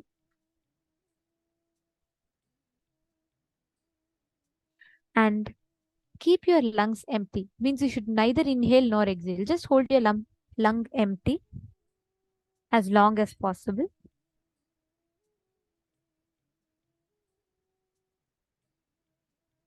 Again, inhale slowly, as long as possible and as deep as possible.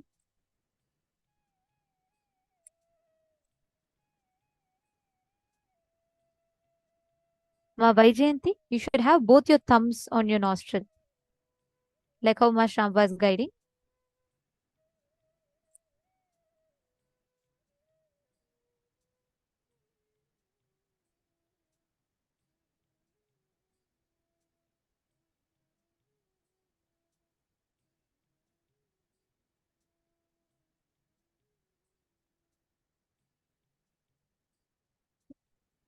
Do it as slowly as possible, as deep as possible.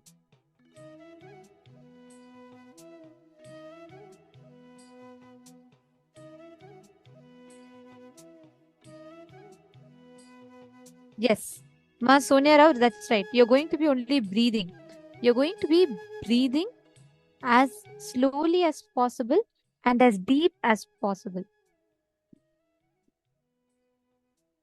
So all of you, I'll repeat the steps again so that everyone is clear. Now we have Ma Shambhava demonstrating the main steps. This whole process is just a breathing technique.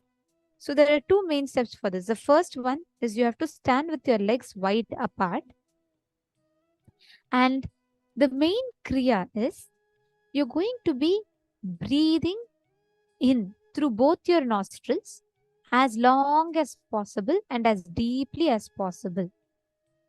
After you inhale, after you breathe in, hold your breath. You can cover both your nostrils through your thumb. So hold your breath. Next, you can hold your breath as long as you're comfortable. After that, exhale as slowly as possible, as long as possible.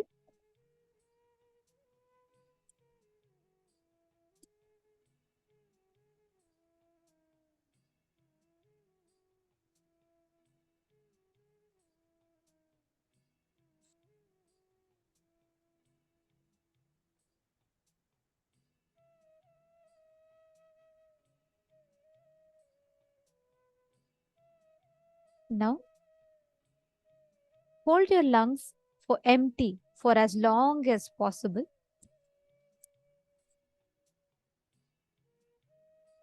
This is the exact cycle you're going to be doing 21 times. Do this slowly.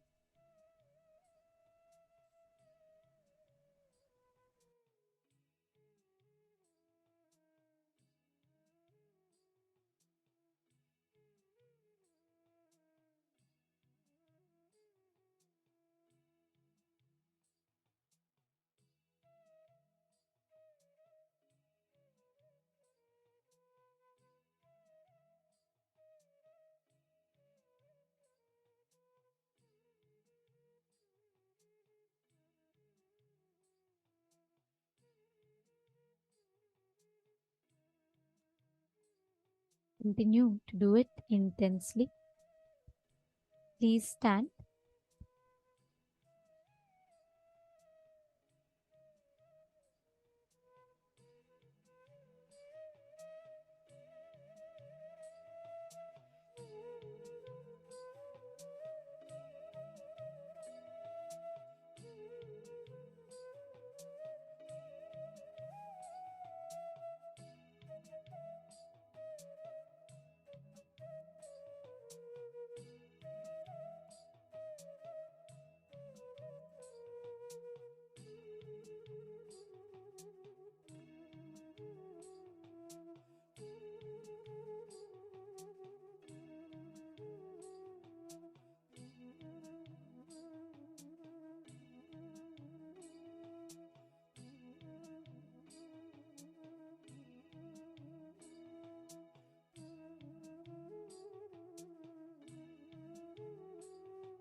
Continue to breathe in and breathe out.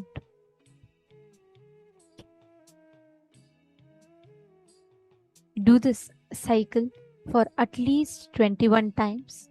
Do it as slowly as you can and as deeply as you can.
Now, please relax.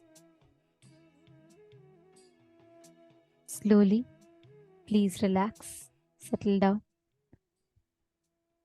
Please sit down. If you have finished the cycle 21 times, you all can now slowly settle down. Relax. Sit in that same space for a few minutes.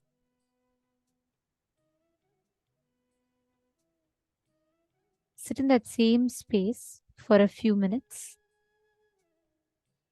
Bring your breath to normal breathing for a few minutes. Just breathe in and breathe out slowly and deeply.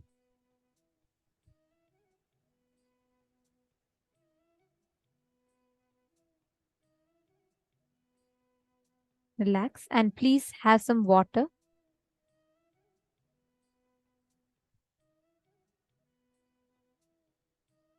Yes, all of you can now take a few minutes and have a cup of water.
creation, sustenance, ability to handle when it is destroyed. Creation, sustenance, ability to handle when it is destroyed. This three dimension about wealth need to be known. Creation is all about high enthusiasm. Understand? The whole thing, the creation of the wealth, I am boiling it down to one word. Intense high enthusiasm. I challenge and I promise. Just radiate high enthusiasm in any line you touch. Even if it is a line of collecting garbage, show high enthusiasm. Maintain the high enthusiasm 11 hours a day. 11 hours is something like a cycle. I am saying 11 hours a day, just for 21 days maintain high enthusiasm. Do it as a practice. Anything you do, I challenge. Not only you will attract tremendous wealth, suddenly the very attitude and life you are having, attitude and life, attitude and attitude towards life, both will take a quantum leap. High enthusiasm. I can say, maybe I can use a word, a little strong word, terrific enthusiasm.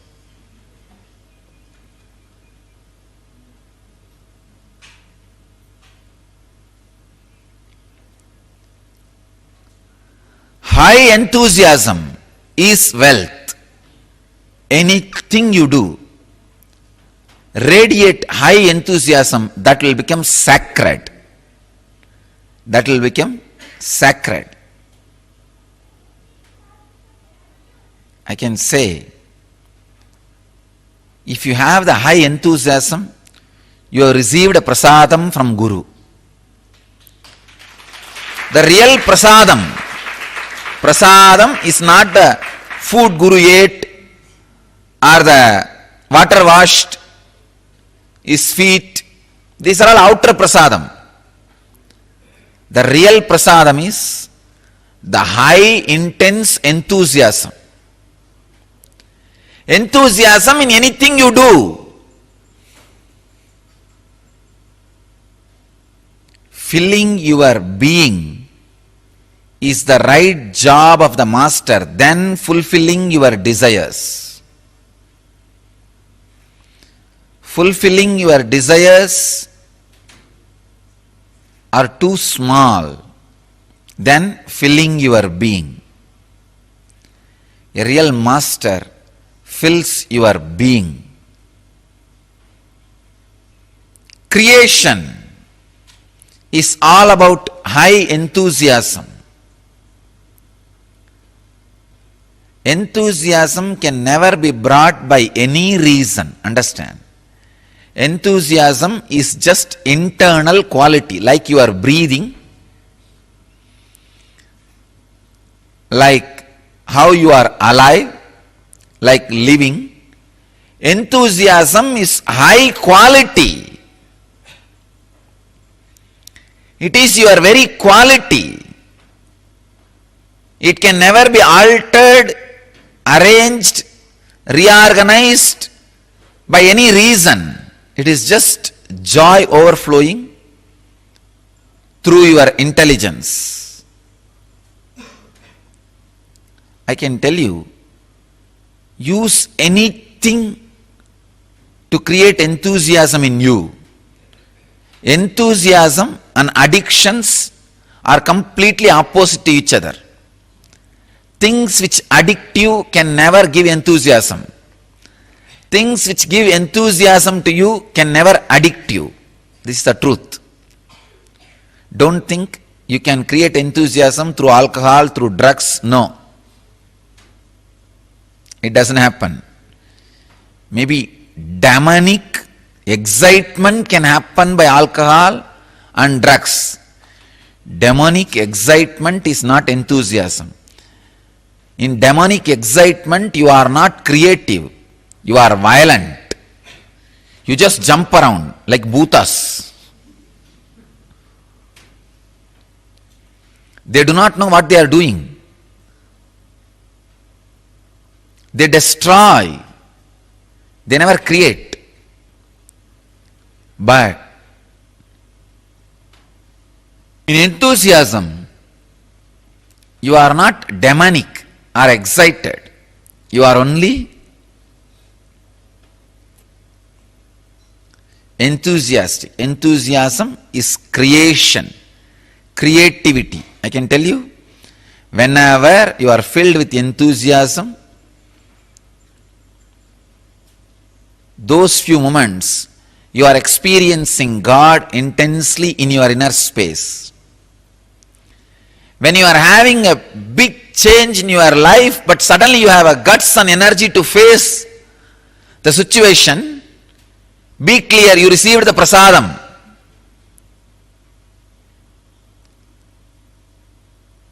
Sacred prasadam.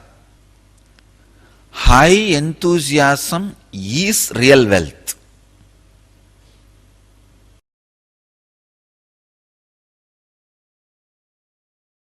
At the age of my third birthday, I was 3. Usually in the young, I'm born and brought up in a village, Thiruvannamalai, Ramana Maharshi's place. Now it is a little kind of a town, but in those days it was a village. I'm talking about 35 years before, one generation before. So it was a village. Usually in the villages, all the family people will give money for the kids during birthday and all these auspicious days. And I was born in a giant family where 87 people lived together. Just few days before, for my biography, I calculated 87 people lived in one house. The house is 80,000 square feet. 80,000 square feet house and 80,000 square feet ground. There was little, some parts had a double story, but all other 86,000 square feet ground floor. So, huge giant family. Naturally, aunt, uncle, cousin, each one came and gave 1 rupee, 2 rupee. Those days 1 rupee means it's equivalent to now, you can say 100 rupee or 1000 rupee. So I had one kerchief where all the money was there. I was sitting and my father asked me, what are you going to do? I said, what to do with it? I asked him back, what to do with it? He said, you can buy whatever you want. I said, I wanted only a Ganesha and you already gave me. He gave me one Ganesha. If you read my biography, the Ganesha who ate food, that Ganesha only, still is there in the ashram. And I want only one Ganesha, you gave me already Ganesha. I don't need anything more. Then he asked me, you don't want this money? I said, no, I don't need. He said, then you can give it to anybody you want. All my brothers and cousin brothers, sisters, all of them were playing there. I screamed, called them, saying that, hey, whoever wants this money, please take it. First, actually, I thought all of them will come and pick up little. But one of my elder brother is very strong guy. He came and took the whole thing. Then my father interfered. And he said, hey, he told me, no, tell him to share with everybody. Call everybody and give equally. I looked at him and said, I don't need. Whoever takes it, what is there for me? Leave it.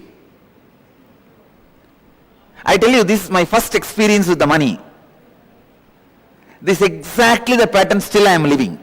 And I also wanted to tell you, any project I want to do, money comes. Simply it comes. All I need to do is tell that I am going to do. Now today morning I said, and I am going to build an hospital. I tell you honestly, now I don't have money. But I will tell you, next time when I come, I will be announcing.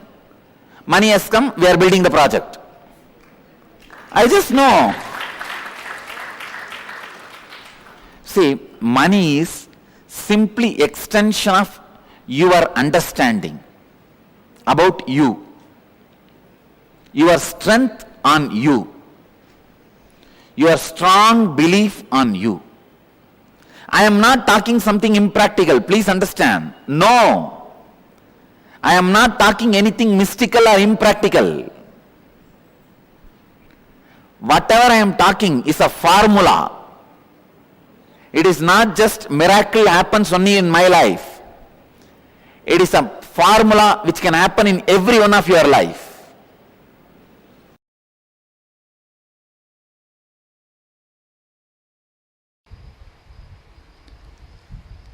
The only solution to have abundance in the life, go deeper into your muscle memory, remove this tiredness, life negative patterns. Go into your biomemory, remove these life negative cognitions. That is why I tell you, first step in abundance is yoga and the long breath.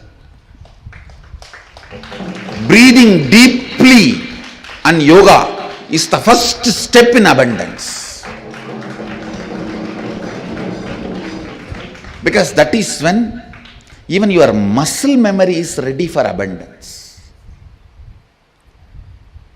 Go deeper into muscle memory, biomemory,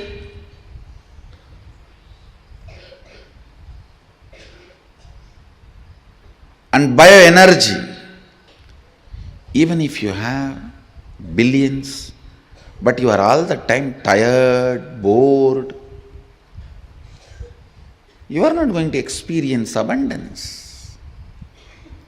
So the first thing, get into your muscle memory the incompletions you stored against abundance. Actually, there are people, the moment their project is going to be successful, even they cannot tolerate. They will fall into tiredness and confusion and collapse it, destroy it.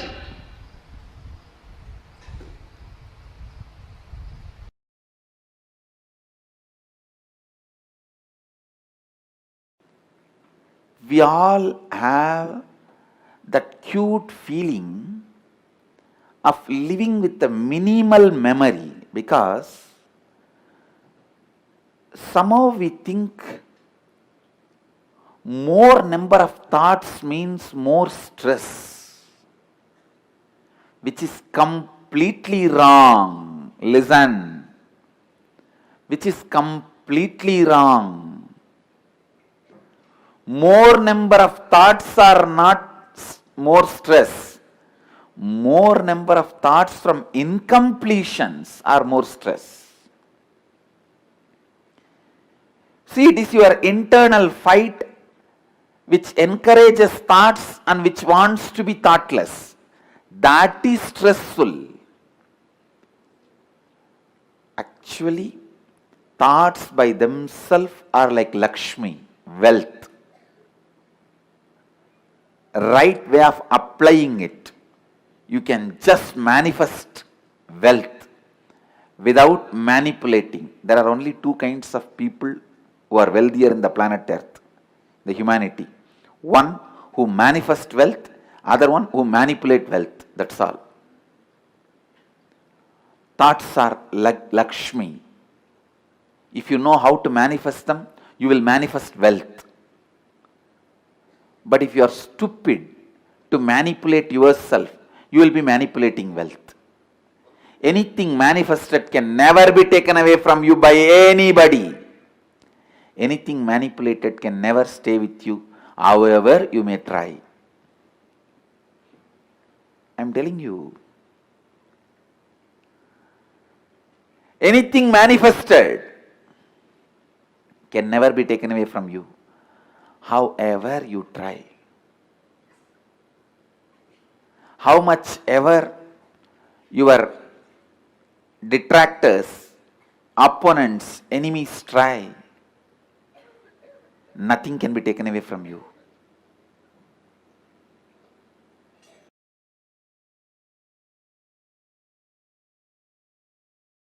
go on manifesting powers that will actually make you healthy, wealthy. For example, if you are moving a matter, don't think just you are only moving a matter. You will be cleaning your liver and kidney and heart during those moments. If you even medically test, your internal organs will be at their best performance.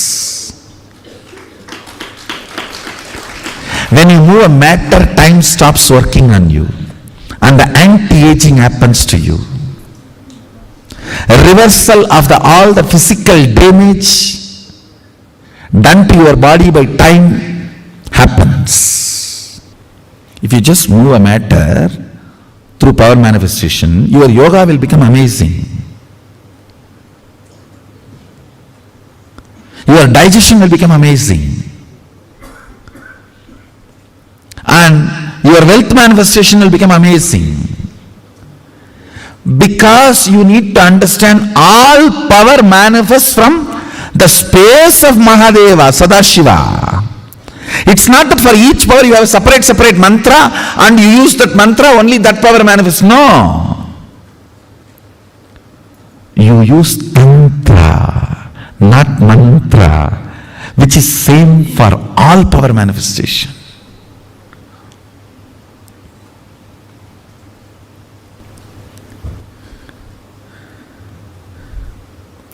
Go on be power manifesting. Go on be reaching out to others. Go on be causing. I tell you.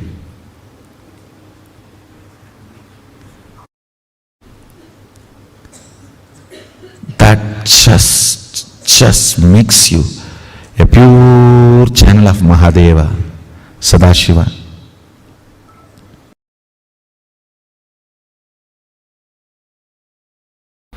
Anima, Lahima, Mahima, Ishitvam, Vashitva, Prapti, all these Ashtama Siddhis are possible.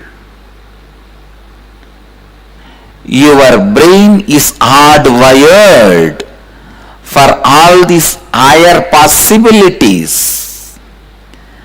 Just because common man did not have access to the science does not mean it does not exist. Just because common man does not have access to the country's treasury, you can't say country's treasury does not exist. Same way, just because you do not have access to these extraordinary powers, don't think these powers don't exist. All these great powers are possible. It is a simple inner science.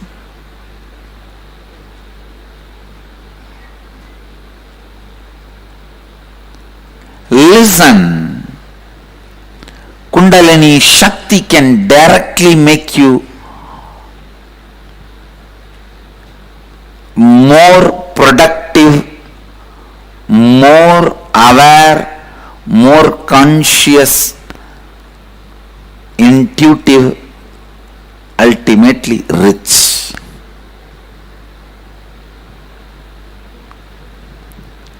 It will take away the low idea you carry about you. It will take away the lower self-image you carry about you. It will show you your possibilities. It will show you the power of your intuition. It will awaken your intuition. It will awaken your intelligence. You will forget tiredness and boredom. You will do smart work, not just hard work, smart work.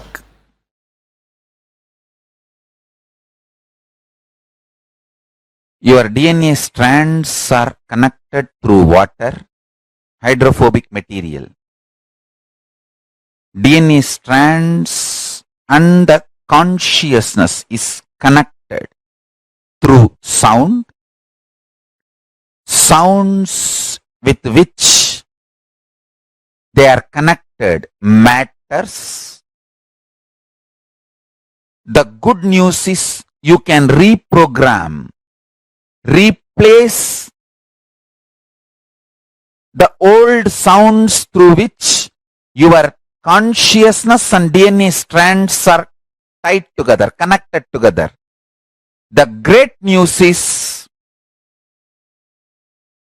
you can use these 4 opportunities to do it easily. I'll give you the precise conclusion. Whenever you feel hungry, angry, lusty, sleepy, intensely reverberate your whole being with Mahavagya, Om Nithyananda Paramashivoham, with the decision, let my being, let my consciousness manifest itself through my DNA using this Mahavagya as connection point. Let Mahavagya be the connective point. I tell you, immediately you will experience Kailasa. This Mahavagya is directly from Kailasa. Anyone who decides to use Mahavagya to connect your consciousness and DNA will have the ultimate superconscious mutation.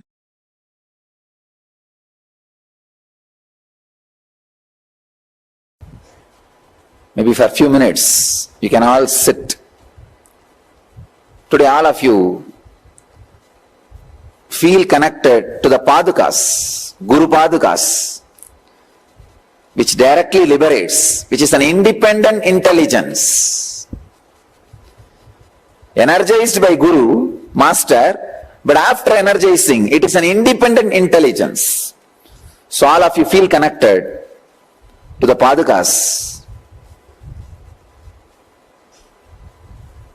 and sit in Samyama, Samadhi with Padukas. Let all of you experience Kundalini awakening just by the grace of Guru Padukas. Let the Padukas radiate intense presence and awaken all your Kundalini. Come on, you will see now. Many people whose Kundalini is, who has not experienced Kundalini awakening, will experience now. Because the Paduka is independent intelligence. You will all experience levitation and Kundalini awakening, the end effect, through the Padukas. Just sit and relax, remembering the Guru Padukas. Let you all achieve, experience, live, express, radiate, and share the eternal bliss, Nithyananda. Thank you.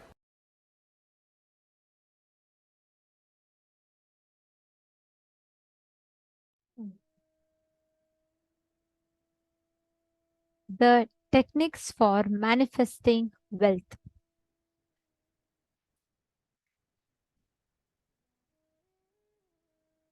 How you can break all these suffering patterns that we carry inside of us. And just by having that intense Kundalini awakened, active, Just through that, how you can manifest wealth. Swamiji has so beautifully revealed it to us. Just with this one simple understanding, we can literally have the whole experience that Swamiji has revealed. We can just grasp, experience it. Such a phenomenal revelation from Swamiji. If we just understand this one thing that Swamiji has revealed, right, the way we will be manifesting this whole experience will be something altogether different. Now, all the participants that are sitting here, can I request every one of you to post from morning till now, what is the different understanding of wealth that you have? How do you see wealth differently from how you perceived it before? Can I request every one of you to post in the chat?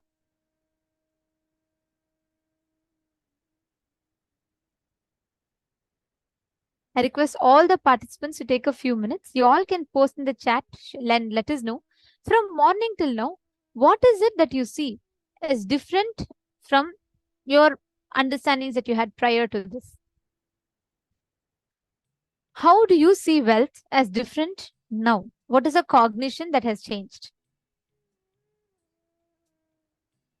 Come on, you all can share with us. Okay, there's a lot of messages. Okay, Malita is saying, I see wealth as an extension of me.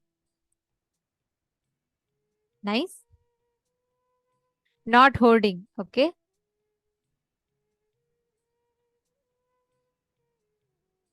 Come on, everyone else. Ma Dahanananda and Malita has posted. Ma Ananda Mahapurna, Ma Gurupriya, Ma Jian, Ma Bilasha, Ma Nicola, Ma Mohini. Come on, all the participants, take a few minutes. Ma Cecily, Ma Jodi Walls. Okay, Marine has posted. Wealth is a deep biomemory. Enthusiasm is a true prasad. Beautiful. Come on, Ma Rekha Pai, Ma Vimla, Ma Sheetal, Ma Manorama, Ma Yongsu Kwan, Ma Karima Mariova. There are a lot of you. Every one of you should post. What is the change that you're seeing? How do you understand wealth differently?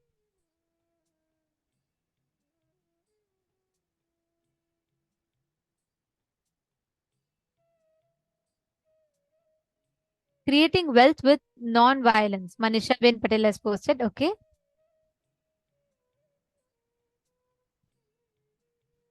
Ma Sonia Rao has posted. It's a space or cognitions we carry. Ma Sonia Rao, actually, I just want to tell the way your cognitions, I remember you not now from the time of pandemic. I remember in PSM level 2 when Swamiji had announced that is free and open for everyone, that program. I remember you at that time, and from that time till now, the kind of cognitions, the kind of questions you've been asking, the way the whole maturing of cognitions have happened is so beautiful, Ma. Because I still remember my first interactions with you during PSM level 2 when Swamiji had first introduced that, and I still remember you used to ask a lot of questions back then as well. And from there till now, the kind of transformation, the kind of journey is very beautiful. Right now, the conversation you have itself is so mature, whether to yourself or to others.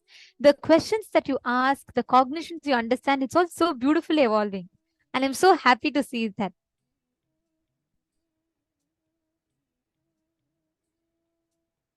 Yes, of course. I remember you very well. Okay. And Ma Radhika Parthiban is posting, creating wealth through Sadashiva. Wealth is nothing to be ashamed about. Okay. Ma Maria Kalinina has posted, I see wealth now is my peacefulness, tranquility, balance of inner and outer environment, change of consciousness. It's wealth, my wealth now. That is your wealth now. Kundalini awakened, my wealth, because I can operate from the level of elevated consciousness. Beautiful.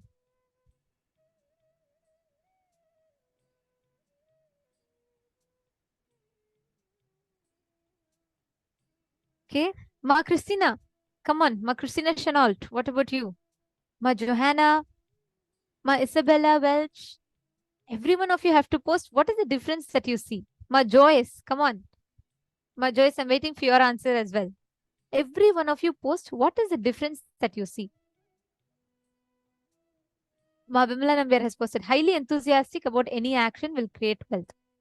Sri Lakshmi Kottapalli has posted, it is possible to create wealth without sacrificing personal life. Okay.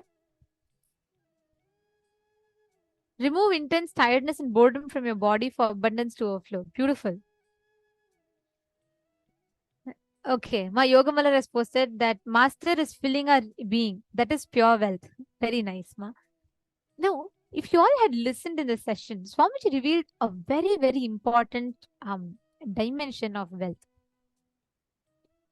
Swamiji said, knowing that the resources is eternally available to you. You may not have it right now. Like, let's say if you declare, I want to become a Sarvagnya Peter, you may not have your $1 million right now. You may not have your $200,000 right now. But knowing that the resource is at your bay means, you know, when you declare cosmos will work to make it happen, that cognition is the real wealth. Even if you have $1 billion in your bank account, but if you feel the next penny you have to earn is going to be dependent on your struggle, that is not wealth.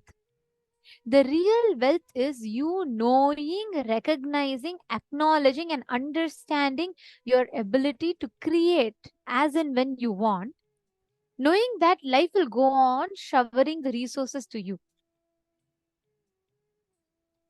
That space is the real wealth. You knowing that it is abundantly available to you, that resources are abundantly available to you, that space, that state is the real wealth in life. That is why the cognitions we carry, Swamiji tells, right? You knowing that what you contribute to the society, you contributing so that the society can contribute back to you, so that you can continue contributing, keeping the chain alive. And having the ability to courageously manifest your purpose is wealth. Many a times we feel constantly we limit ourselves. We limit ourselves thinking, okay, with this person, if what is about this, what about that? And constantly we limit ourselves to that. We restrict our wealth patterns to that.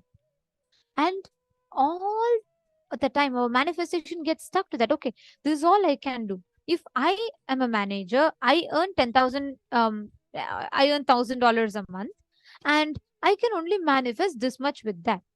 You restrict your possibilities in life just with that. But it should be the other way around, knowing that your consciousness, that you can manifest whatever you want, and your ability to create it is the real wealth.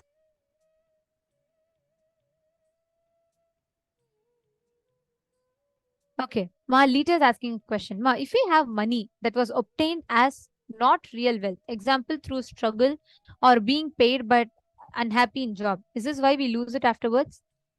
It is not the source itself, Ma, but it is the space with which you get it. See, many times if you acquire wealth from poverty consciousness, you will always be stuck with never being able to enjoy the wealth. Whether you are having a single penny or whether you're having like $1 billion, but you will not be able to enjoy that $1 billion wealth with complete completion if you don't have the right space of wealth, the right relationship with wealth. Right now, we all have like a Indian divorce kind of relationship with wealth, as Swamiji tells, because it is not like you're actually divorced, but you're not actually together. That is the way, that is the relationship that we all kind of have with wealth. Constantly, I am not sure, I don't know, and I'm not very sure. I don't think it will come, but I think I need it still. Let me just have some okay relationship with it. That relationship with wealth is what all of us have right now. And that is precisely what Swamiji is working to completely remove and replace with the right powerful relationship with wealth. Knowing that when you sit and decide, cosmos will shower you. When you take the decision, cosmos will rush to make it happen for you. That is the right relationship with wealth. Knowing that you have the possibility to manifest it. Yes, So that is right. Creating wealth depends on the space that you carry. It depends on how you are, how your relationship with wealth is. Um, how are you relating to acquire it? How are you, what is the medium that you're using? Are you in incompletion? Are you in completion? How are you planning to acquire that? Based on that is how you manifest wealth.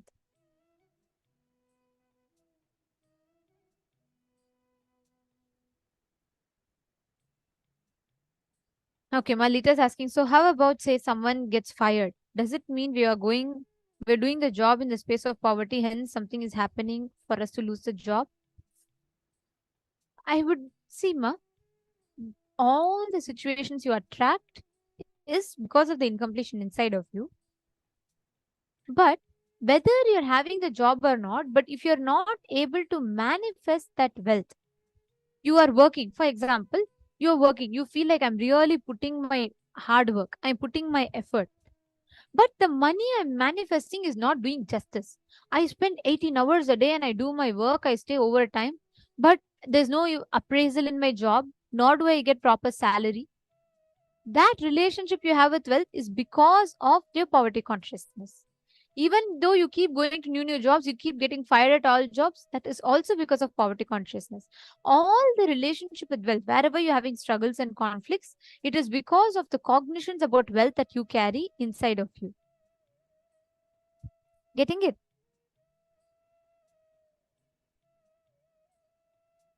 Now, all of you look back into your life, you will start identifying if you are just constantly, intensely enthusiastic in life. You will just see how cosmos will make the resources abundantly available to you. And I'll tell you all how it works with Swamiji. You will see Swamiji is the most, see, Swamiji's dimension as an avatar, as guru, as God is, yes, we all know it. There's no need for me even to explain it. But one dimension that only Swamiji's sannyasis will get to see and taste around Swamiji is Swamiji's dimension as a leader. How Swamiji does that whole Sangha, like how does Swamiji build Kailasa? It's not a joke. He's like building a whole nation. That dimension, and I tell you, only if you are a sannyasi or an adinavasi and you're enjoying it, you get to know it. I have witnessed so many times how Swamiji does this whole thing. We all get stressed, right? Imagine you have a project, you have a timeline, and the whole team is not getting together and you're not able to make it happen. It's not working at all. At that point, we all get stressed, tense. We are like, on the top and we try to get things done and it's not happening. It's like a whole lot of things goes on inside us, right? By the end, we lose our energy. With Swamiji, it's completely different. I'll tell you all just one incident. There was this Kumbh Mela happening. How many of you here were there for Ujjain Kumbh Mela? How many of you were there for the 2016 Ujjain Kumbh Mela? You all can put yes in the chat. Whoever were there, you were all really lucky. Because the way it happened, you all will know. Ma Virupaksha was there. Yes. Ma Gokila was there. I'll tell you all how the whole thing happened, okay? See, Kumbh Mela is, for those of you that are very new to this, Kumbh Mela is a large gathering where a lot of, it's one of the, it's actually not one of the, it is the largest gathering on planet Earth. Okay. So it's an even once in 6 years, once in 12 years. Both times it happens. Ardha Kumbh Mela and Maha Kumbh Mela happens. And we had one such very powerful Kumbh Mela called Simhastha Kumbh Mela, which happened in Ujjain in the year 2016. Okay. And these Kumbh Melas are not like, it's not like there's a proper temple, you go, it's a river. And there's a particular time period in which you have to go and take a dip at the river. And all these spiritual leaders all over the world come there, right? So it's a grand event and it's the largest gathering on planet Earth. People say like from satellite, actually, you can see a huge like crowd and lot of events happening in that part of the country, wherever it's happening. So like it's millions and millions of people gather there. And we had this Kumbh Mela in Ujjain. The program was planned. let's say we planned for around 3,000 people, but almost 7,000 people ended up just participants alone and volunteers and participants alone. I think 5,000 to 7,000, a huge number of people in thousands were more. All of them had gathered. Population was at least a lakh. Lakh is 100,000 people just in our campus. Whole thing, it was millions. But just in our campus, the floating population, meaning any time you come and see, the minimum number of people will be 100,000 people. It is not like, there's a proper infrastructure, everything. It's an open ground. It's an empty ground in which each of these different groups will establish their tents. And we all know Swamiji. Swamiji does everything large scale, right? He will never compromise on any standard. So we had this, and there were huge tents and everything that was being planned for. And we have the program starting in 2 days. The temple is like nothing is laid out still. It's in the final, it's in the initial stages still. Nothing is laid out. I still remember this so well. I was just 14 years old. Okay. And the way Swamiji just made the whole thing happen, the way Swamiji set up. Swamiji just came. He came after a long travel and no rest, nothing. The moment Swamiji got on, Swamiji came at night. And the moment Swamiji got on, the first thing Swamiji did, Swamiji took his walking stick. Swamiji did 2 rounds of the campus, every place, kitchen, bathrooms, dorms, and temples, everywhere. Swamiji himself will personally go and check. And you all should know to what extent Swamiji will check. Swamiji will go and he will see whether the idli is an Indian dish that we all eat. Swamiji will see whether the softness of the idli is proper or not, whether the chapati, the Indian breads, is that proper or not? Is it hard? Is it too soft? Is all the food being served hot? And where are the slippers being stacked? Where are the people going to sit? Where are the people going to stand in the queue? So this is like a whole thing, right? And all of this gathering is happening, and the temple is absolutely not ready. I still remember Swamiji went around, finished the whole rounds of the campus. Swamiji came and sat in the temple. Just in less than 24 hours, Swamiji set up a grand temple. Swamiji did, not one stress, not one tension. You can't even know. Nobody will believe that, some 500 people are working there. Nobody will even believe that. There'll be so much of laughing sound, and there'll be so much, no one will have that stress. Swamiji will just come, casual jokes Swamiji will make, and casual conversation. Swamiji will just say, I still remember my first responsibility Swamiji gave us to take tamarind and go wipe all the deities with a team of volunteers. And I think Ma Navamani was in our team that time. I still remember. That was the first time Swamiji started, teaching all of us how all of us sannyasis should start managing the Gurukul kids. The Gurukul kids, the first time we all were learning. Like directly, like Swamiji trained us in that. And at that time, normally if it was as what we will say, oh God, program is coming, 5,000 people are there. It's like more than what we expected. Apart from this, we have at least 1 million population that's coming in and going out. So it is not going to be easy. We would have gotten stressed. We would have gotten tense. We would have gotten everything and collapse. Swamiji, immediately, no matter how big the crowd became, in fact, the crowd was so huge than we expected that newspapers and all published how Swamiji's crowd was the largest crowd. They had to block the traffics just for people to come. And everywhere, the whole city, the police, like a huge group of police used to just be, they were put just outside our campus to manage the crowd just on our campus alone. So for Swamiji to come out of the campus to inside, it will take 40 minutes for Swamiji to enter, because Swamiji's car will be... what is supposed to take less than 5 minutes? So it'll take almost 40 minutes just to go from the entrance for Swamiji to enter. See, Swamiji explained a very beautiful thing. Swamiji said, when you know what you want to make it happen, all the resources are available. Whether you know it or not, the moment you want, you have it very easily accessible. That is the real wealth. You knowing, your ability to know and understand that all the resources that you want is just available.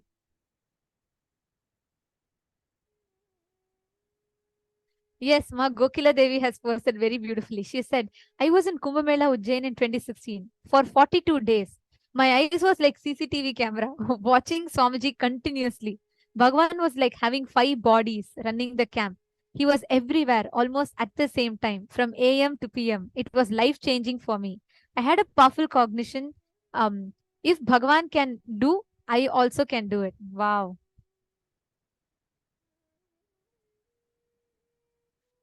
Exactly. That's so beautiful, Ma. That is real wealth. Understand, it is not your struggles. Your struggles don't do, because society teaches us, if you struggle, if you really keep struggling, fight for it. That's how they all show this hero stories, right? That's why rags to riches, we all resonate with it so much.